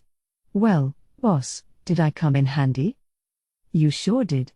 We only won because of you. Hawkin grins proudly at Jeskan's words. It's true, if it weren't for him, we never would have beaten Okina. The blinding ash and the paralyzing knife. Those were two major openings Hawkin created for us at the risk of his own life. Those were the keys to our victory. I'm sure if we had fought him head-on without Hawkin, we would have lost. But this is as far as we go. Jeskan pulls himself up into a sitting position. Little miss, Herinz, don't worry about us. Just go. Jeskan points toward the massive Queen Taratect. Julius is still fighting over there. But what about your injuries? They're a little better thanks to your healing magic. We've got potions, too, so we won't die. But we won't be back on the front lines anytime soon. Not me, and not Hawkin. Of course not. Their wounds are anything but minor. In fact, if anything, those injuries are. We'll heal ourselves up with potions and get out of here so we don't slow you down. Herinz, you've got to go get Julius and bring him back. Right. I got it. Let's go, Yana. Wait. Just go already. Yeah, don't pay us any mind. Jeskan shoos us onward with a flap of his hand, and Hawkin smiles and waves weakly, still prone on the ground. Herinz grabs my hand and drags me away from them, interrupting my healing magic. Wait. Herinz, wait. Ignoring my protests, Herinz keeps moving. But Jeskan and Hawkin are. I know. Herinz shouts so forcefully that I start to tremble. I know, he repeats more quietly. But I can't just ignore their last wishes. Ah. So Herinz realizes it, too. Jeskan and Hawkin are fatally wounded. Those aren't the kind of injuries you could heal with a potion. In fact, they are so serious that even my best healing magic might not be able to save them. As the saint, I've been focused on healing for so long that my health assessments on the battlefield are rarely wrong. Which means that if I used all my strength, I might still be able to save them. By sending Herinz and me to Julius anyway, they're telling us to save Julius instead of them. Jeskan and Hawkin are both prepared to die for this. MMMPH. I can't stop the tears from falling. Those two are our precious comrades, dependable guardians, and irreplaceable family. Though we are all equals in the heroes' party, they are the eldest, so they looked after us like father figures. Since I was raised in a church, they were the closest thing to parents I've ever known. and now part of my family is going to die. My body trembles uncontrollably, although it isn't cold outside. I can't keep my thoughts straight, and my vision grows hazy. For a moment, I can't tell if this is a nightmare or reality. But there's no point trying to avoid the truth. This is really happening. We've lost two of our beloved comrades. As the saint, I've encountered death many times before. I've had patients who died in spite of my healing. I've taken the lives of our enemies while serving in the hero's party. But though they were physically close by, those people were still strangers to me. Somewhere deep down, a part of me believed that would never happen to us. As long as we had Julius, everything would be fine. I had entrusted my safety to that assumption. There had been very few fights that posed a serious threat to the hero Julius's life, so I believed such a fight would never come. Julius himself was confident that day would come someday, which is why I desperately prayed that it wouldn't. There were a few close calls, like the battles with the Greater Worm or the Earth Spirit, but we had never encountered a fight that spelled certain doom before. So I was sure this battle would be fine, too. At least, that was what I wanted to believe. But now, Jeskin and Hawkin. And at this very moment, Julius is fighting the Queen Taratect. It's a legendary class monster, the same danger level as the phoenix that once gravely injured Herince. Even Julius can't defeat a monster like that. He'll die. The image of Julius lying lifeless on the ground flashes across my mind. I'm scared. No, no, no, no. Julius can't die. I'm scared. After losing Jeskin and Hawkin, I can't possibly bear to lose Julius, too. I put more strength into my faltering footsteps and keep running as Herince pulls my hand along. This is no time to look away from reality. I have to do something. I have to save Julius. That's the moment Julius comes into view. Ah? My breath catches in my throat. Julius is covered in wounds, his armor in tatters. But he's still holding his sword at the ready, squaring off against the Queen Taratect. He's alive. Part of me is relieved, but his dire state makes me worry that he won't be for long. On the other hand, the Queen Taratect still looks completely healthy.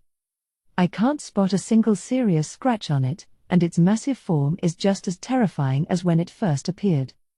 As I look on, the Queen Taratect raises one of its front legs and brings it down toward Julius. Julius? My cry is so completely drowned out by the ensuing boom that it doesn't even reach my own ears. Just a single step. It pierces the very earth, sending up a cascade of dirt and dust. Julius tumbles across the ground.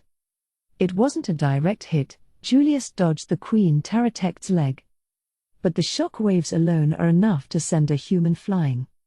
A chill runs down my spine as Julius tumbles to a halt. I can't help worrying that he might never get up again. Luckily, Julius stands right away, so my fears were for nothing this time. But if he keeps fighting that Queen Taratect, I can only assume that worry will become a reality sooner rather than later.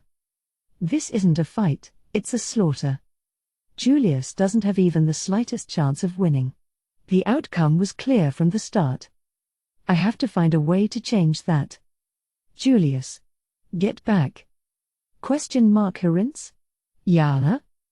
Herince steps in front of Julius and readies his shield. Normally, taking shelter behind that shield is deeply reassuring, but against the Queen Taratect, it's hardly any better than a thin wooden plank. I stand next to Julius and start healing him immediately. You can't be here. Both of you, get to safety right now. Idiot. You're the one who needs to run. I'll buy some time. Yana, grab that idiot and get out of here. Ah, all right. I hesitate for a moment, but in the end, I agree to Herince's command. He said he'll buy time, but I don't see how Herince could possibly slow down the Queen Taratect. But he's still willingly putting his life on the line to give us a chance. I can't afford to waste valuable seconds wondering whether it's the right choice. We're the hero's party. Our top priority has to be the life of the hero, Julius. Even beyond that official sense of duty, though, all of us want Julius to live. Jeskin and Hawkin even sent us to save Julius at the cost of their own healing. I can't let their sacrifice go to waste.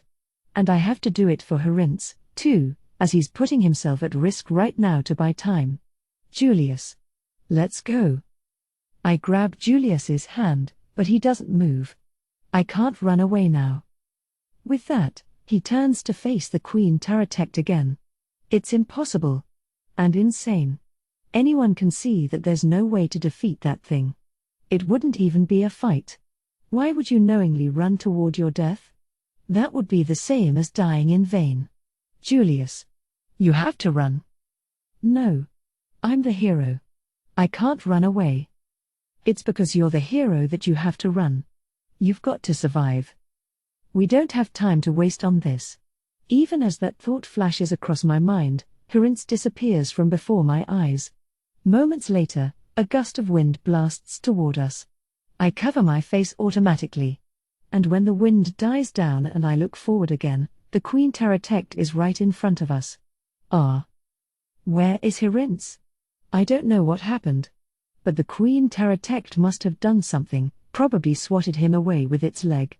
Which might mean that Herinz took the hit for us and got blown away. Is Herinz all right? I'm worried about him, but first I have to do something about the situation at hand. Julius is still trying to press forward. I use all my strength to pull on his hand, still gripped in mine. When I first met Julius, my initial feelings were of sympathy.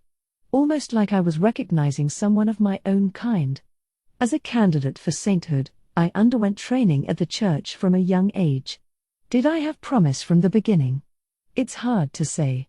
I was somewhat talented, but there were plenty of other candidates who excelled more than I did. But since I was the same age as Julius, I was chosen as the saint over far more qualified candidates. I never thought I would be chosen, so at first I was thrilled by the unexpected boon. But I would soon learn what it meant to become the saint over my more talented seniors. That it meant standing above the other candidates who weren't chosen. I had to live up to all their expectations. Soon I realized how much pressure that entailed. Like me, Julius is under the immense pressure that comes with being the hero, so I instinctively felt a kinship with him. But during the fight against the human trafficking organization, I learned just how different it is to be chosen as the hero by the gods, as opposed to being chosen as the saint by other humans. Julius is a true hero. He despises evil, seeks justice, and presses onward down his thorny path without hesitation. And he's not fighting because he feels he has no other choice, like me. He's doing it because it's what he wants to do. I became the saint because I followed the teachings I grew up with, while Julius became the hero because of who he already was. It may seem the same at a glance, but they could not be more different. So the next emotion I felt toward him was intense admiration. The admiration that a fake feels after laying eyes on the genuine article. If I was with Julius long enough, maybe my artificial sense of justice would become the real thing. That would make me happy. Although in truth, the days went by too quickly for me to think about such things. Spending every waking hour fighting at Julius's side was exhausting and fulfilling. Because Julius always fights for what's right. He's always pursuing what he believes in. Although he might second-guess himself from time to time, Julius always does his absolute best to keep pushing forward with all his might. I was so busy trying to keep up with him that my head constantly felt like it was spinning. But staying by his side was also rewarding, because I knew I was doing it all for the people and for Julius. And somewhere along the way, that admiration became love. Even I'm not sure when exactly that happened. There was no dramatic moment where everything changed. I just realized one day that I was in love with Julius. I always wanted to be with him, to walk beside him. So I do realize, that Julius doesn't intend to marry anyone. He knows how I feel, and he won't respond to my feelings. Isn't that just awful? Leading me on with no intention of ever returning my feelings is downright cruel. But I can't hate him for it, because I know he thinks it's a kindness. Julius is always lamenting his own weakness. He thinks that if he was stronger, he might be able to save more people. And because of his so-called weakness, he says he's bound to do something foolish and get himself killed someday. If Julius was to get married, then he would leave that person heartbroken and alone when that fated time came. That's why he said he'd never get married. Which is typical of Julius, I think. No ordinary person would behave that way. After all, that way of thinking doesn't leave any room for Julius's own happiness. If you ask me, Julius is a true hero to a fault. The hero is humanity's last hope. An agent of good to guide people to happiness. A warrior who keeps fighting for that cause no matter how much it hurts him. When does Julius himself get to be happy? Never. He's self-sacrificial by nature. So he thinks he's going to be the first of us to die. But, oh, Julius. Don't you know? There are so many people who want you to live, who want you to be happy. Just like you wish for other people's happiness, we're always wishing for yours. Which is why I want you to live. I yank on Julius's arm, pulling him behind me. At that moment, Julius's face is full of shock. I wonder what my expression looks like right now. I know I'm no beauty, but I hope my face is glowing in my final moments, at least. I hope I'm wearing my best smile. The Queen Taratect's giant leg bears down on us from above. Julius, please live. Be happy. But. Despite myself, there's a part of me that hopes I'll leave a mark on Julius's heart forever. I'm a selfish woman, aren't I? They call it falling in love because it brings your thoughts and wishes down to new lows. I'm still falling, lower and lower. But you know, I'll never regret falling in love with you. 20. Julius. For every meeting, there is a parting. My first parting was losing my mother. She was never especially healthy, but after she gave birth to Shun, her condition rapidly deteriorated until she passed away. Is it possible the true queen had a hand in it? There were rumors to that effect, but I don't believe my father's first wife would do anything so careless. I can't exactly call her an ally, but I do have a certain faith in her. For better or for worse, she is a key figure in our government. She only takes actions that she thinks will benefit the kingdom. And to be honest, I don't really need to know the truth about how my mother died. I just didn't want to hate anyone for it.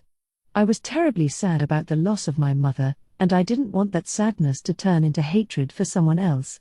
Not the true queen, despite the rumors. And not Shun, who had in a sense been born at the cost of my mother's life. I didn't want to hate either of them. Especially Shun. Hating him seemed like it would be rejecting the final proof that my mother lived, and that frightened me. A hero should never hate someone for personal reasons. That sort of feeling wouldn't make my mother proud. I kept on reminding myself of that, and so I was able to simply grieve my mother's death without resenting anyone for it. If there was one person I was angry with, it was probably myself for not being strong enough. If only I was stronger, maybe I could have saved my mother. That feeling has stayed with me ever since. When I saw the people who lost their families to the human trafficking organization. People whose parents were killed by monsters. The coffin that contained Mr. Tyver's body. People live and someday die. We cannot change that. Nor can we choose how we will die. But what we can choose is how we live. It's not how he died that's important but how he carried himself in life. Thinking about what you can do for the dead, what you could have done for the dead, is nothing but a form of arrogance. All the living need do is grieve the dead and remember how they lived. Those were the words of my teacher, Elder Ronant. I constantly find myself wishing that I was stronger, and every time, I remember his words. Everyone will die someday. That means there will inevitably be partings. I'm sure my teacher has experienced far more partings than I have, there's no way to avoid them. I think he was trying to tell me that I should accept them when they come, instead of dwelling on regrets, and keep on living life to the fullest. But for me, living my life as best as I can means that I don't want to see someone die before my eyes. If they're in reach, I want to save them. In fact, if they're not in reach, I'll find a way to save them anyway. Even if it means hurting myself in the process. That's how I want to live my life. I'm sure my teacher would be angry if he heard me say that. But I just can't change the way I live. I'm sorry, Master. I'm probably going to die young. All right, this is an order from your master. You are forbidden to die before me. Understand? And when I die, you have to cling to my casket and cry even harder than you did today. Master, I might not be able to obey that order after all. So if that time comes, you'll have to scold my casket instead. You stupid apprentice. You'll say. Yes, I accepted my death long ago. But I didn't want to let anyone else die. That's why I decided that I would be the first. I swore I would be, and yet. Before my eyes, Yana disappears from sight under the Queen Taratect's leg. I can't process what I'm seeing. Yana was at my side just a second ago. I can still feel her warmth where she grabbed my arm. But now. Now I don't see Yana anymore. She's gone. Even though she was right here. She was here. Instead, I only see the Queen Taratect's leg. Which means Yana must be under there. I have to save her. My own murmur startles me back to life. That's right. Why am I just standing around in shock? I've got to save Yana. It'll be fine. I can still rescue her. She'll be okay. She has to be. Falteringly, I try to stagger toward the Queen Taratect. What the hell are you doing? Snap out of it. Then someone grabs my hand from behind. My head is shoved downward, forcing me to the ground. The Queen Taratect's leg passes just above my head. Another sweeping attack. Even with my high stats as the hero, a single hit might very well kill me.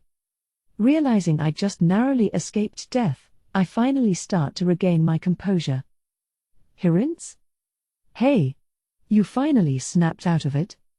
It was Hirinz who pushed me down. He's on the ground, too, having just barely avoided the Queen Taratect's attack. His forehead is bleeding, and his breath is ragged. Even his shield has been bent out of shape, crumpled from the enormous impact it took. Looking closer, I notice that his left hand is twisted at an unnatural angle. Hirinz stood in front of the Queen Taratect to let us get away and took an attack from it head-on. It looks like he managed to protect himself with the shield, but even then, it did some serious damage. Hirinz? Your arm. No time to worry about that right now. We've got to get out of here. Hirinz pulls himself up with his unbroken right hand and yanks me to my feet by the collar. Wait a minute. I have to save Yana. ? As I try to dig my feet in, Hirinz's face twists with despair. And then he says it. Yana's already dead. The undeniable words I can't bear to hear. It's as if time has stopped. I must have already known. I just didn't want to admit it. Yana is dead. The Queen Taratect stomped on her and crushed her to death. She gave her life to protect you, so you've got to survive. Hirinz grabs my shoulder and pulls hard. Then he jumps back with me in tow, sending us to the ground again. The Queen Taratect's leg whooshes by where we were standing just moments ago. The same leg that crushed Yana. In that instant, something breaks inside me. Julius. Can you stand? Yeah. I hear a cold voice come out of my mouth, though it doesn't sound like mine. Julius? Hirinz, you go on ahead. What the hell are you? I've got to kill this thing. Hirinz catches his breath at my sudden intensity. I stand up and raise my sword. Julius. This is crazy. Hirinz tries to stop me, but it doesn't matter. A hero isn't supposed to hate anyone for personal reasons. But from this moment on, I'm not fighting as the hero. I'm fighting as Julius Thargan Ainaliot. I shove Hirinz back. Then, just as the Queen Taratect's leg comes sweeping sideways again, I duck down and avoid it. The Queen Taratect is massive. Because of that, its movements are clumsy. It's insanely fast for its size, but if I know an attack is coming, I can dodge it. Julius. Hirinz shouts my name from behind me, but I keep pressing forward. Using dimensional maneuvering, I sprint into the sky until I'm right next to the Queen Taratect's main body. I'm aiming for the base of its leg, where its joint is attached. Its exoskeleton is probably too tough for me to even leave a scratch. But if I attack the joint, Claire Ang. But my sword is deflected without mercy. Forget the exoskeleton, I can't even dent the joint, where it should be weaker. Why? Why am I so powerless? I despair at how feeble I am. But there's no time for that. The Queen Taratect's massive abdomen is hurtling toward me. It's trying to crush me with its body. Given its enormous size, that would be all too easy. And because of that size, its attack radius is so large that I can't dodge it. Unable to avoid the Queen Taratect's body slam, I am pushed down to the ground. But right before impact, I use earth magic to make a cavern just large enough for me to safely escape. I slide into the opening to avoid getting crushed. The Queen Taratect, probably assuming it finally finished me off, stands up again. I crawl out of the ground and run. It's strong. Legendary class monsters really are horrifying, though I already knew this. Like the nightmare of the labyrinth and the phoenix. All the legendary class monsters I've encountered have been gigantic, and this one is no exception. Our fight so far has made the Queen Taratect's strength painfully clear. Most of its power comes purely from its high stats. Its attacks with its giant legs are simple, but that's more than enough to be a lethal weapon. And its defense is so high that none of my attacks can touch it. Simple as the issue is, it limits my options severely. Essentially, I need an attack that will pierce its defense.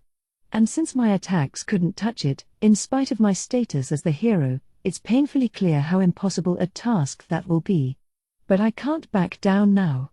I won't. Yes, I know that Yana's death was my fault. Because I insisted that I wouldn't run away, Yana died protecting me. My stubbornness, my sense of duty as the hero, that's what killed her. Because I was weak, because I wasn't strong enough. I know that running away is the best chance to ensure that her sacrifice isn't in vain. But if I did that, I would never forgive myself. Yes, I do hate someone.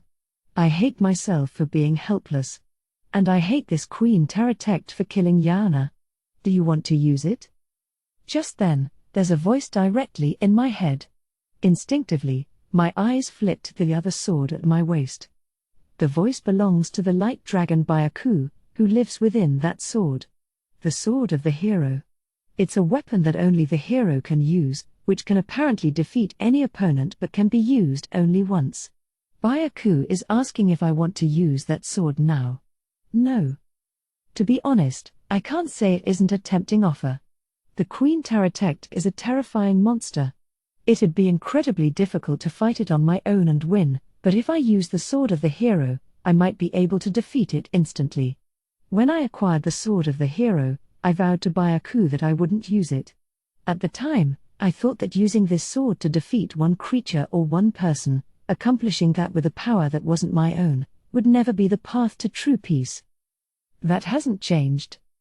I still believe that the only way to create true peace is through persistent effort from the people living in that age. But right now, I'm not going to use it for a different reason. If I use it now, I can't use it on the Demon Lord. The Queen Taratect was sent here by the Demon Lord. According to that demon general who called himself Blow, the demons are being forced into battle because of the Demon Lord. He said they would be wiped out otherwise. I get it now.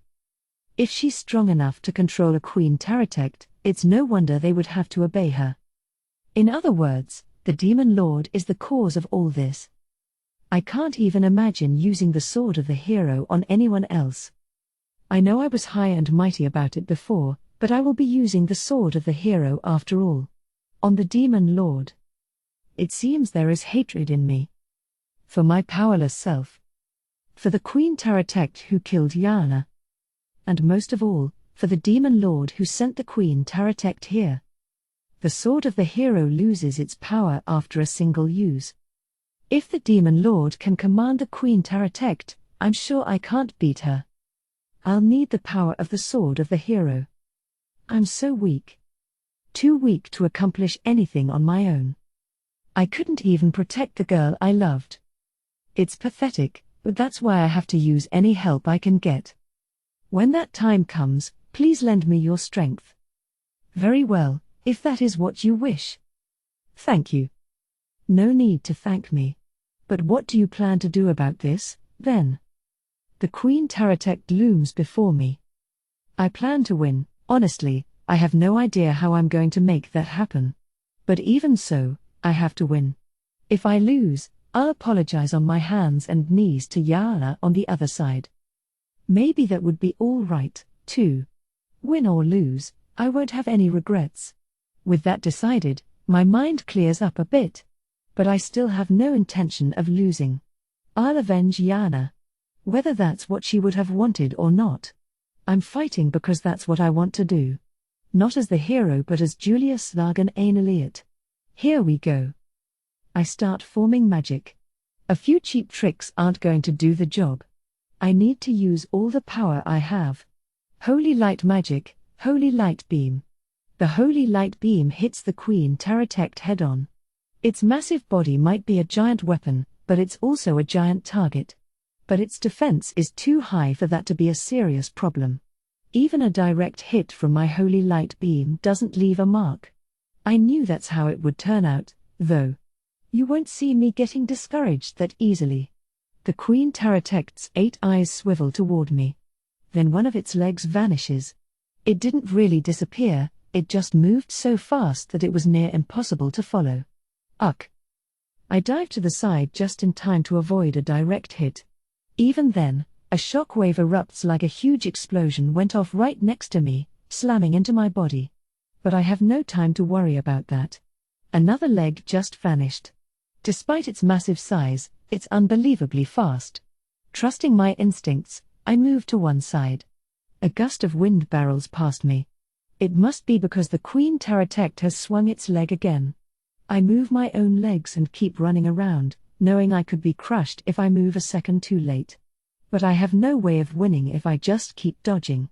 As I run, I start casting a new spell. Then I unleash another Holy Light Beam. I'm aiming for its giant eyes. The eyes are a weak point for any living being. Even with the Queen Taratect's unbelievable defense power, its eyes must still be vulnerable.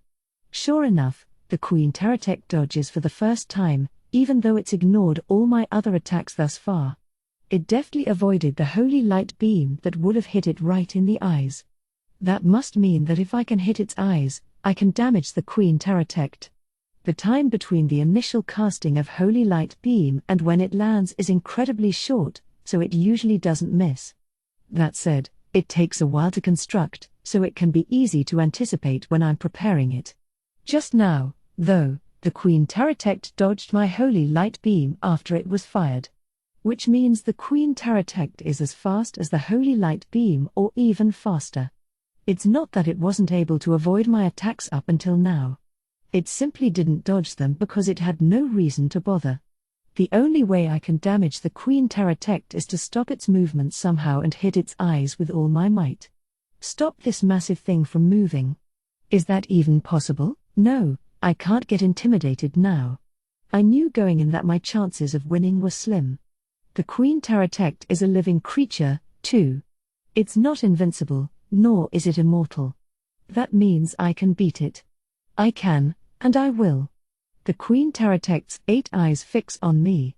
For the first time, I can see an emotion in those eyes. Irritation. Thus far, it's been fighting me almost automatically, without showing any interest at all. It looks like the real fight's about to begin. Just as I start to brace myself, I'm suddenly sent flying. Gah! Blood sprays from my mouth. I can't even tell what just happened. All its attacks thus far have been frightening, too, but none was so fast that I failed to process what was happening. Does that mean it's been holding back all this time? But why? As my thoughts churn wildly, the Queen Taratect slowly starts walking. Deliberately slowly, as if to show off its enormous form. NNNGH. I jump to my feet. In response, the Queen Taratect slowly raises its leg high in the air. As if it wants to show me what true despair looks like. To be honest, it really does feel like this is as far as I can go. I even glance at the sword of the hero at my hip, wondering if I'll have to use it after all. As that leg comes down, I'm almost certain that I'm about to die. But I don't. A huge barrage of spells strike the Queen Taratect in the side. Huh? Who in the world did that? Looking in the direction the magic came from, I see a large group of soldiers charging this way on horseback. The soldiers who were at Fort Kusarayan. Why? I thought I told them to run. Protect Sir Hero. We're here to help. Just use whatever you've got. Galloping around on horses, the soldiers keep casting spells. Magic like that won't hurt the Queen Taratect. But, perhaps annoyed by it, the gigantic monster lowers the leg it was about to bring down toward me. What kind of soldiers would we be if we made the hero do everything? Sir Hero saved my child. This is my one chance to pay him back. We'll show him what humans can do when our backs are up against the wall. The soldiers shout as they charge forward, as if they are letting out all their fear. They all came running to help you. Hirinz? Somehow, Hirinz is standing at my side. But I thought you ran away? Moron. As if I'd ever leave you behind. Hirinz raps me on the head with his broken left hand. Same goes for everyone else. They couldn't just run away and leave you here. Everyone is hoping and praying for you to live, don't you get it? That includes Yana. How am I supposed to respond to something like that? After all, I'm being selfish right now. I'm fighting as an individual, not the hero. I can't make everyone go along with my selfishness. Sure you can. You always put yourself last, you know. No one's gonna mind if you wanna be selfish for once in your life. Hirinz assures me that it's all right, even though it means dragging so many people into a desperate life and death battle. You're gonna win, right? Yeah. Then get it done like a real hero. Right. The Queen Taratect starts moving again, as if it were waiting for our exchange to end. But it turns toward the charging soldiers. Oh no. The giant beast's mouth opens. It's going to use a breath attack. The same attack that destroyed Fort Kusarayan. I jump between the Queen Taratect and the soldiers. Julius? Quickly, I form a spell. Listen up, Julius. If all you want to do is use magic, skills are plenty for that. But if you truly want to master magic, that isn't good enough. How do you normally create and unleash spells? Be aware of that, and ask yourself how you can do it stronger, faster, and more accurately. That's what my master taught me. So I try my best to be mindful. How am I using magic, and what do I want it to do? Right now, what I want is a sturdy shield that will protect everyone. Instead of trying to bear the brunt of its power, I simply changed its direction. I remember something Mr. Tyver once said. If your opponent is too strong, you won't accomplish much by trying to block their attacks head-on. At times, you must create an opening by redirecting their strength. This must be what he meant. I tilt the shield of light I've created at an angle. When the Queen Taratect's breath attack comes roaring out, I deflect it with my shield. NNNNGH. The impact is intense. It's too strong for me to fully deflect it. At this rate, it'll break through. If you can't do it on your own, we'll just have to do it together, right? Even if you're not strong enough alone, we'll be strong enough as a team. Take what just happened. You might not have stood a chance if you were alone, but we were with you. That's why we all made it back alive. You've got friends who want to fight at your side, see? So try to depend on us more. Hirinz. I call out the name of the dear friend who said those words. On it. Right away, Hirinz runs over to support me. He must be in pain, since his hand is broken, but he still pushes with all his might.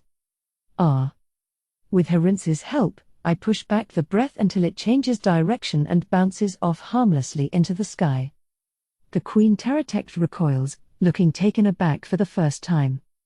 No wow. The soldiers seize that opportunity to charge forward on horseback.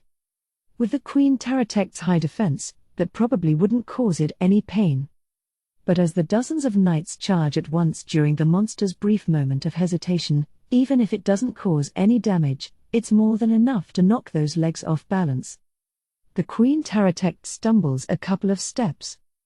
It's a small opening but a clear one. Go. I'm on it. Herinz pushes me forward, and I use that momentum to leap up high. Using dimensional maneuvering, I whirl through the air, filling my sword with holy light. The Queen Taratect glares at me. I choose one of its eyes and stab my sword into it with all my might. Exclamation mark. The Queen Taratect's screech of pain rattles the very air. I finally managed to do some damage to it. All I did was crush one eye, but that's more than enough. Magic items are made to be used, you know. Ain't no point dying to conserve 'em. Weapons are part of your strength, too. What's wrong with using them to win? Hawkins and Jeskin's words play back in my mind. Right, this is the perfect time to use that. I reach down and draw it from its scabbard. No, not the sword of the hero. It's a short sword. A magic sword known as an exploding sword. The last of the 10 magic swords that my master gave me. Like the sword of the hero, they can be used only once. I thrust this one deep into the Queen Taratect's wounded eye. Ha! Then I cast a holy light beam to drive it in even deeper. There's an explosion.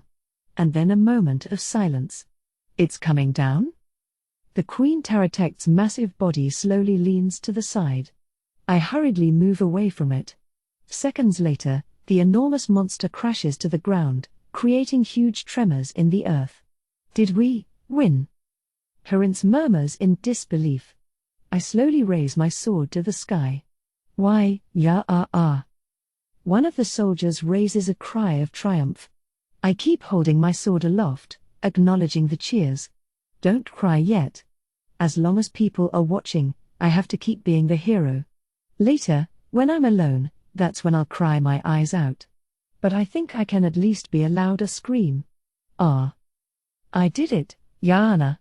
While everyone celebrates the defeat of the Queen Taratect, Herinz quickly walks away. Noticing him, I silently follow. Then Herinz stops. Just as I move to join him. Don't come any closer. He shouts to stop me in my tracks. Herinz, is she there?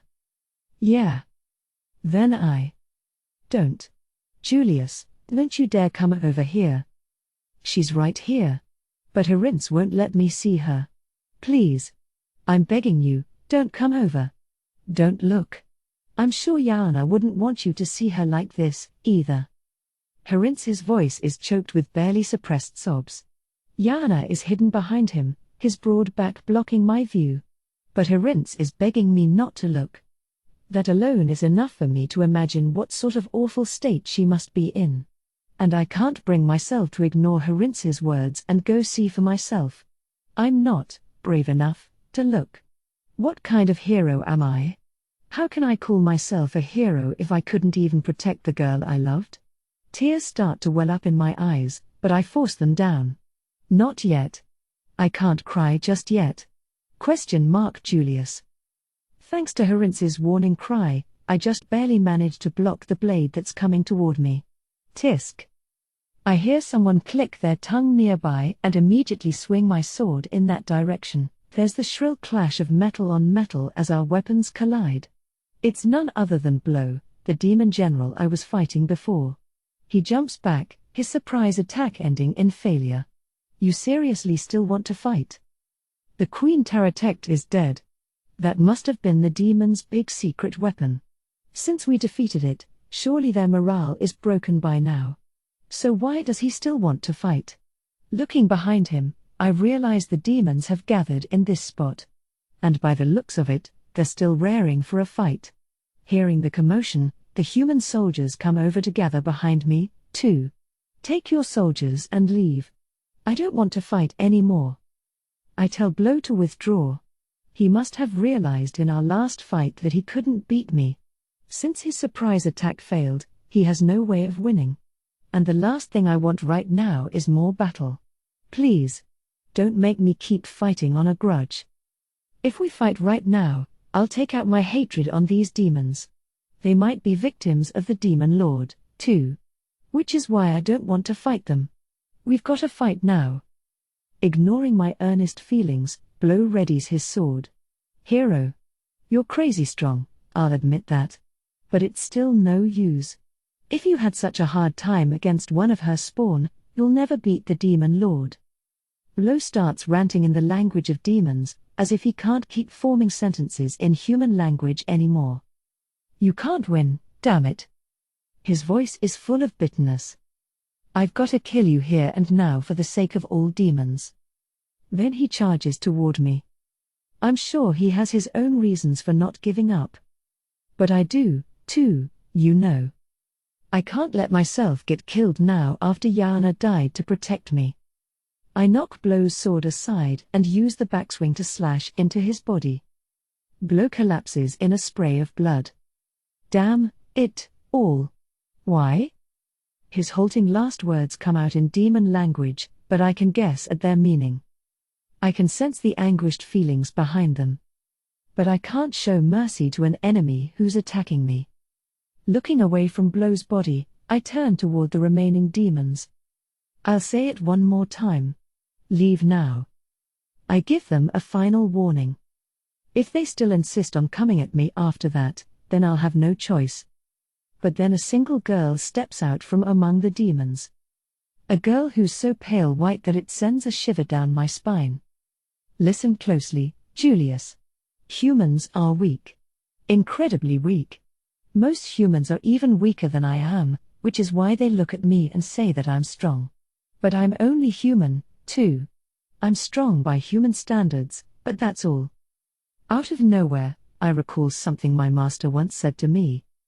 To those with true strength, the power of mere humans is nothing. I've experienced that for myself before. Long ago, when I witnessed with my own eyes the feared monster known as the Nightmare of the Labyrinth. For some reason, I feel that same fear now. Then the girl opens her eyes, a scarf flutters to the ground, its owner gone. 21. White 2, in the command center room, the atmosphere is downright oppressive. The Demon Lord's expression is grim. Balto isn't here. He's already been informed of Blow's death. After saying he wanted to be alone for the time being, Balto left the room. All who's left are the Demon Lord, Gully Gully, aka Black, and me. Yes, that's right. The mysterious Ninth Army commander, codenamed Black, is actually Gully Gully. Okay, now isn't the time for joking around like that, I know. The dark mood filling the room is mostly coming from Black here. I have no right to complain. Finally, slowly, Black speaks. If you'll excuse me, I believe I need a moment. With that, Black leaves, too. Well, I can't blame him. I'm sure he has some thoughts about how things went down. The Demon Lord watches Black leave, then lets out a heavy sigh.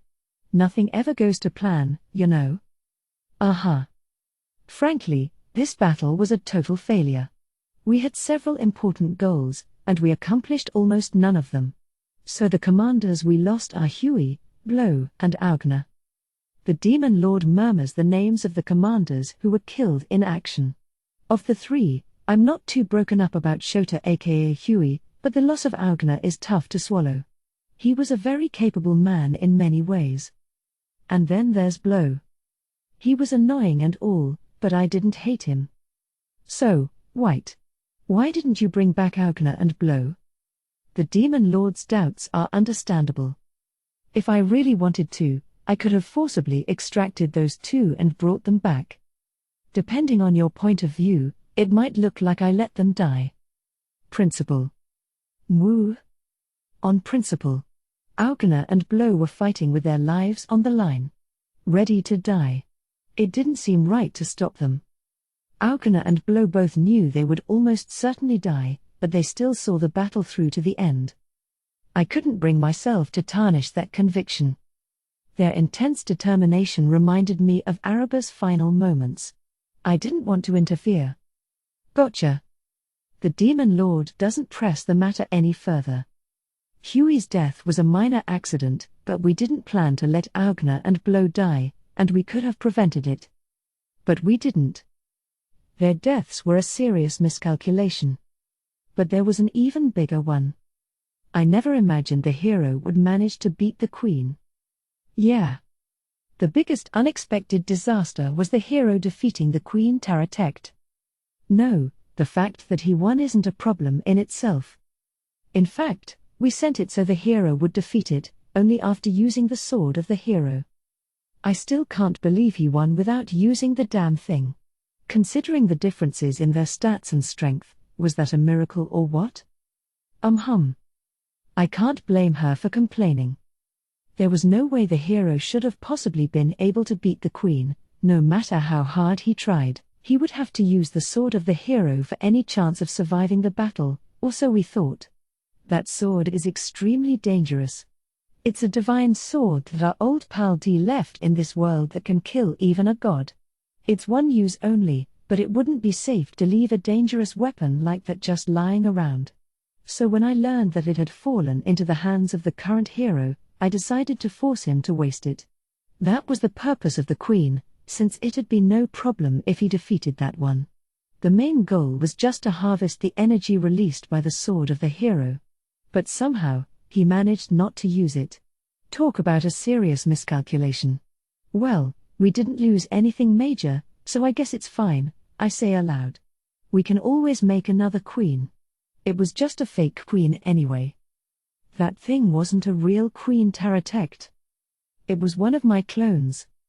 Thanks to my years of training, my minimes have evolved all the way into maximum May. Heh. They're not quite as strong as a real queen, but certainly close enough to take the hero down easily. Or so I thought. Sure, I held back so the hero would get a chance to use the sword of the hero, but who would have thought he would actually win without it? Unreal. So, our attempt to meddle with the system failed, too? That particular failure is kinda my mistake, or at least my lack of ability. Earlier, when I killed the hero, I was trying to alter the system at the same time and erase the very existence of heroes forever. In other words, to remove the hero title. The hero title has a special effect against the Demon Lord title. It's set up so that the Demon Lord can never defeat the hero, no matter what. I tried to interfere with the system to get rid of that nasty title, but it ended in failure. There is a good reason for that, but I can't make that excuse to the Demon Lord. So I think I'll just keep it to myself and call this a mistake on my part. Which means a new hero has been born somewhere, The Demon Lord heaves an even bigger sigh. The hero title is an inherited one. When one hero dies, someone else in the world becomes the hero. That means there's not much point in killing the hero, since whoever it is, the main danger is the fact that they can defeat the Demon Lord. But still, I don't think we have to worry too much.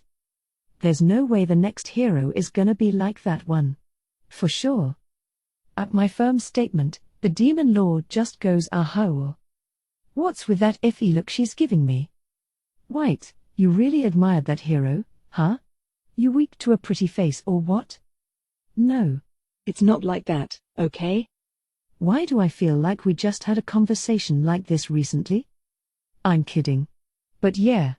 I kinda get what you're saying. That was a good hero. I watched that hero through my clones for a long time. He had a pretty tough life, but he never stopped living nobly. I can't imagine a hero that impressive is gonna come along again anytime soon. The Demon Lord fiddles with the scarf that the hero was wearing. White, take a look at this. Apparently, it's made of spider thread. She must have used appraisal or something to inspect the scarf's materials. I heard it traded at a high price among humans, but can you believe the hero was wearing it? She snickers sarcastically. Unreal. Wow, seriously? Talk about a coincidence. So the hero facing off against a spider demon lord was wearing a scarf made out of spider thread all along. So what should we do with this? I don't think we need to do much of anything with it, but you do you. Then a wicked smile spreads across the demon lord's face. Wasn't the hero's younger brother a reincarnation? Let's give this back to him, then. With that, The demon lord starts imbuing the scarf in her hand with magic. I guess she's putting some kind of effect on it. Yep. A little present for the hero's little brother, full of the demon lord's divine protection. Pretty slick, don't you think? No, that seems in pretty poor taste to me actually. I'd love to see the look on Yamada's face when he gets this. The demon lord grins with excitement, but I gotta say, that's a pretty nasty move. Poor Yamada. It wasn't until later that I would learn that Yamada himself was chosen as the new hero. 22. Observations by Future Historians, Epilogue. The Great Human-Demon War is said to have ended in victory for the demons. Many forts fell into the demons' clutches, and the hero, the humans' last hope at the time, was defeated. The hero of that time, Julius Sargon Ainoliot, is widely considered to be the most noble hero in history, thanks in no small part to the many records left by his younger brother Schlein, which extolled his countless achievements and virtues. There are many other extant documents that describe his accomplishments as well. The previously quoted excerpt from a soldier's diary is said to have been written after the soldier witnessed Julius the hero's death firsthand. In this great war, humanity lost their greatest hope. But those who are familiar with the events that followed are likely well aware. Even this momentous battle was nothing more than a preliminary skirmish. Truly turbulent times. No, such hackneyed words cannot fully describe what would become a critical turning point in history. And that time was fast approaching. Afterword. It's 12 o'clock. Noon. No, wait, it's volume 12. That's right. Good afternoon, I'm Okina Baba.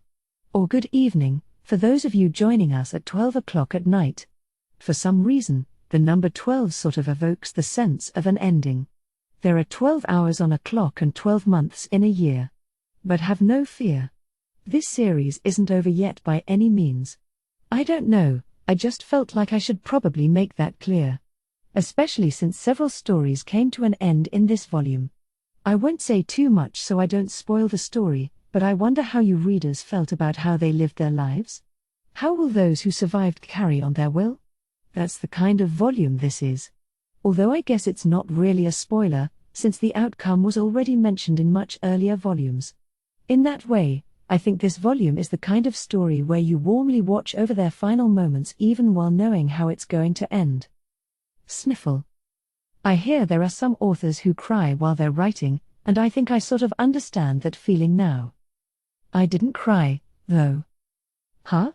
Come on, you should have cried. Well, I can't help it. I'm a heartless brute. Would an author with a heart subject their protagonist to such a difficult dungeon? Ha ha ha.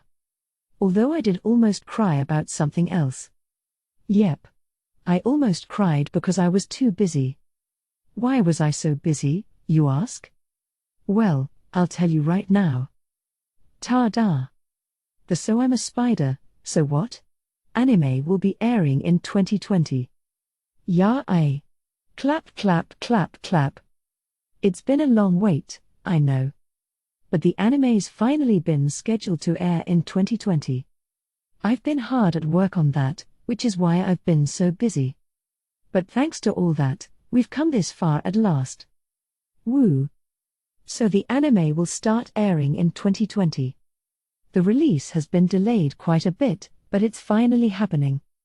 Anyone who's been waiting in the nude all this time has probably reached enlightenment by now. That's how long I made you all wait. But since you waited so patiently, we're doing our best to make sure it lives up to your expectations. Wow! The anime adaptation was first announced in 2018. And then 2019 ended, and now we're in 2020. But now, finally, the time has come at last. So feel free to keep your hopes up as you wait for more information about the anime broadcast.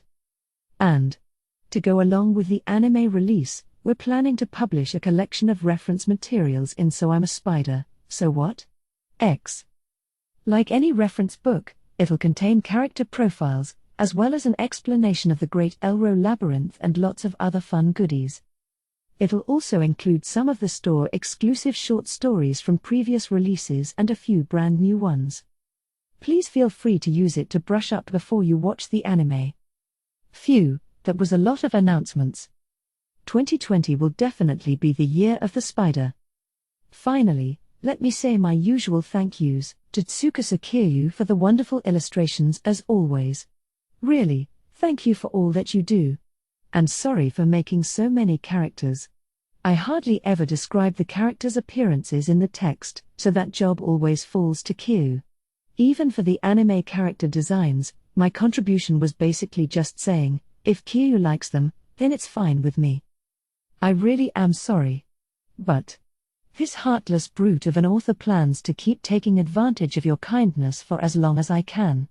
Thank you as well to Asahiro Kakashi, who creates the manga adaptation.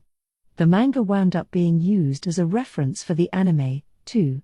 Seeing that get incorporated really convinced me all over again that Kakashi truly is amazing. I'll be depending on you lots more from now on, too. Then there's Grattenbird, who makes the spin-off manga.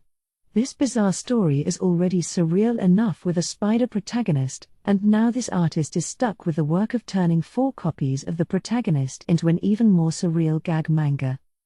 Whoever thought of this plan is seriously a genius. And Grattenbird is equally a genius for pulling it off. The manga is so funny, I can't help laughing out loud, so please give it a read. Thank you to everyone who's involved in the anime adaptation, too. 2020. It's finally airing. To my editor Ms. W and everyone else who helped put this book out into the world. And to all of you who have picked up this book. Thank you from the bottom of my heart.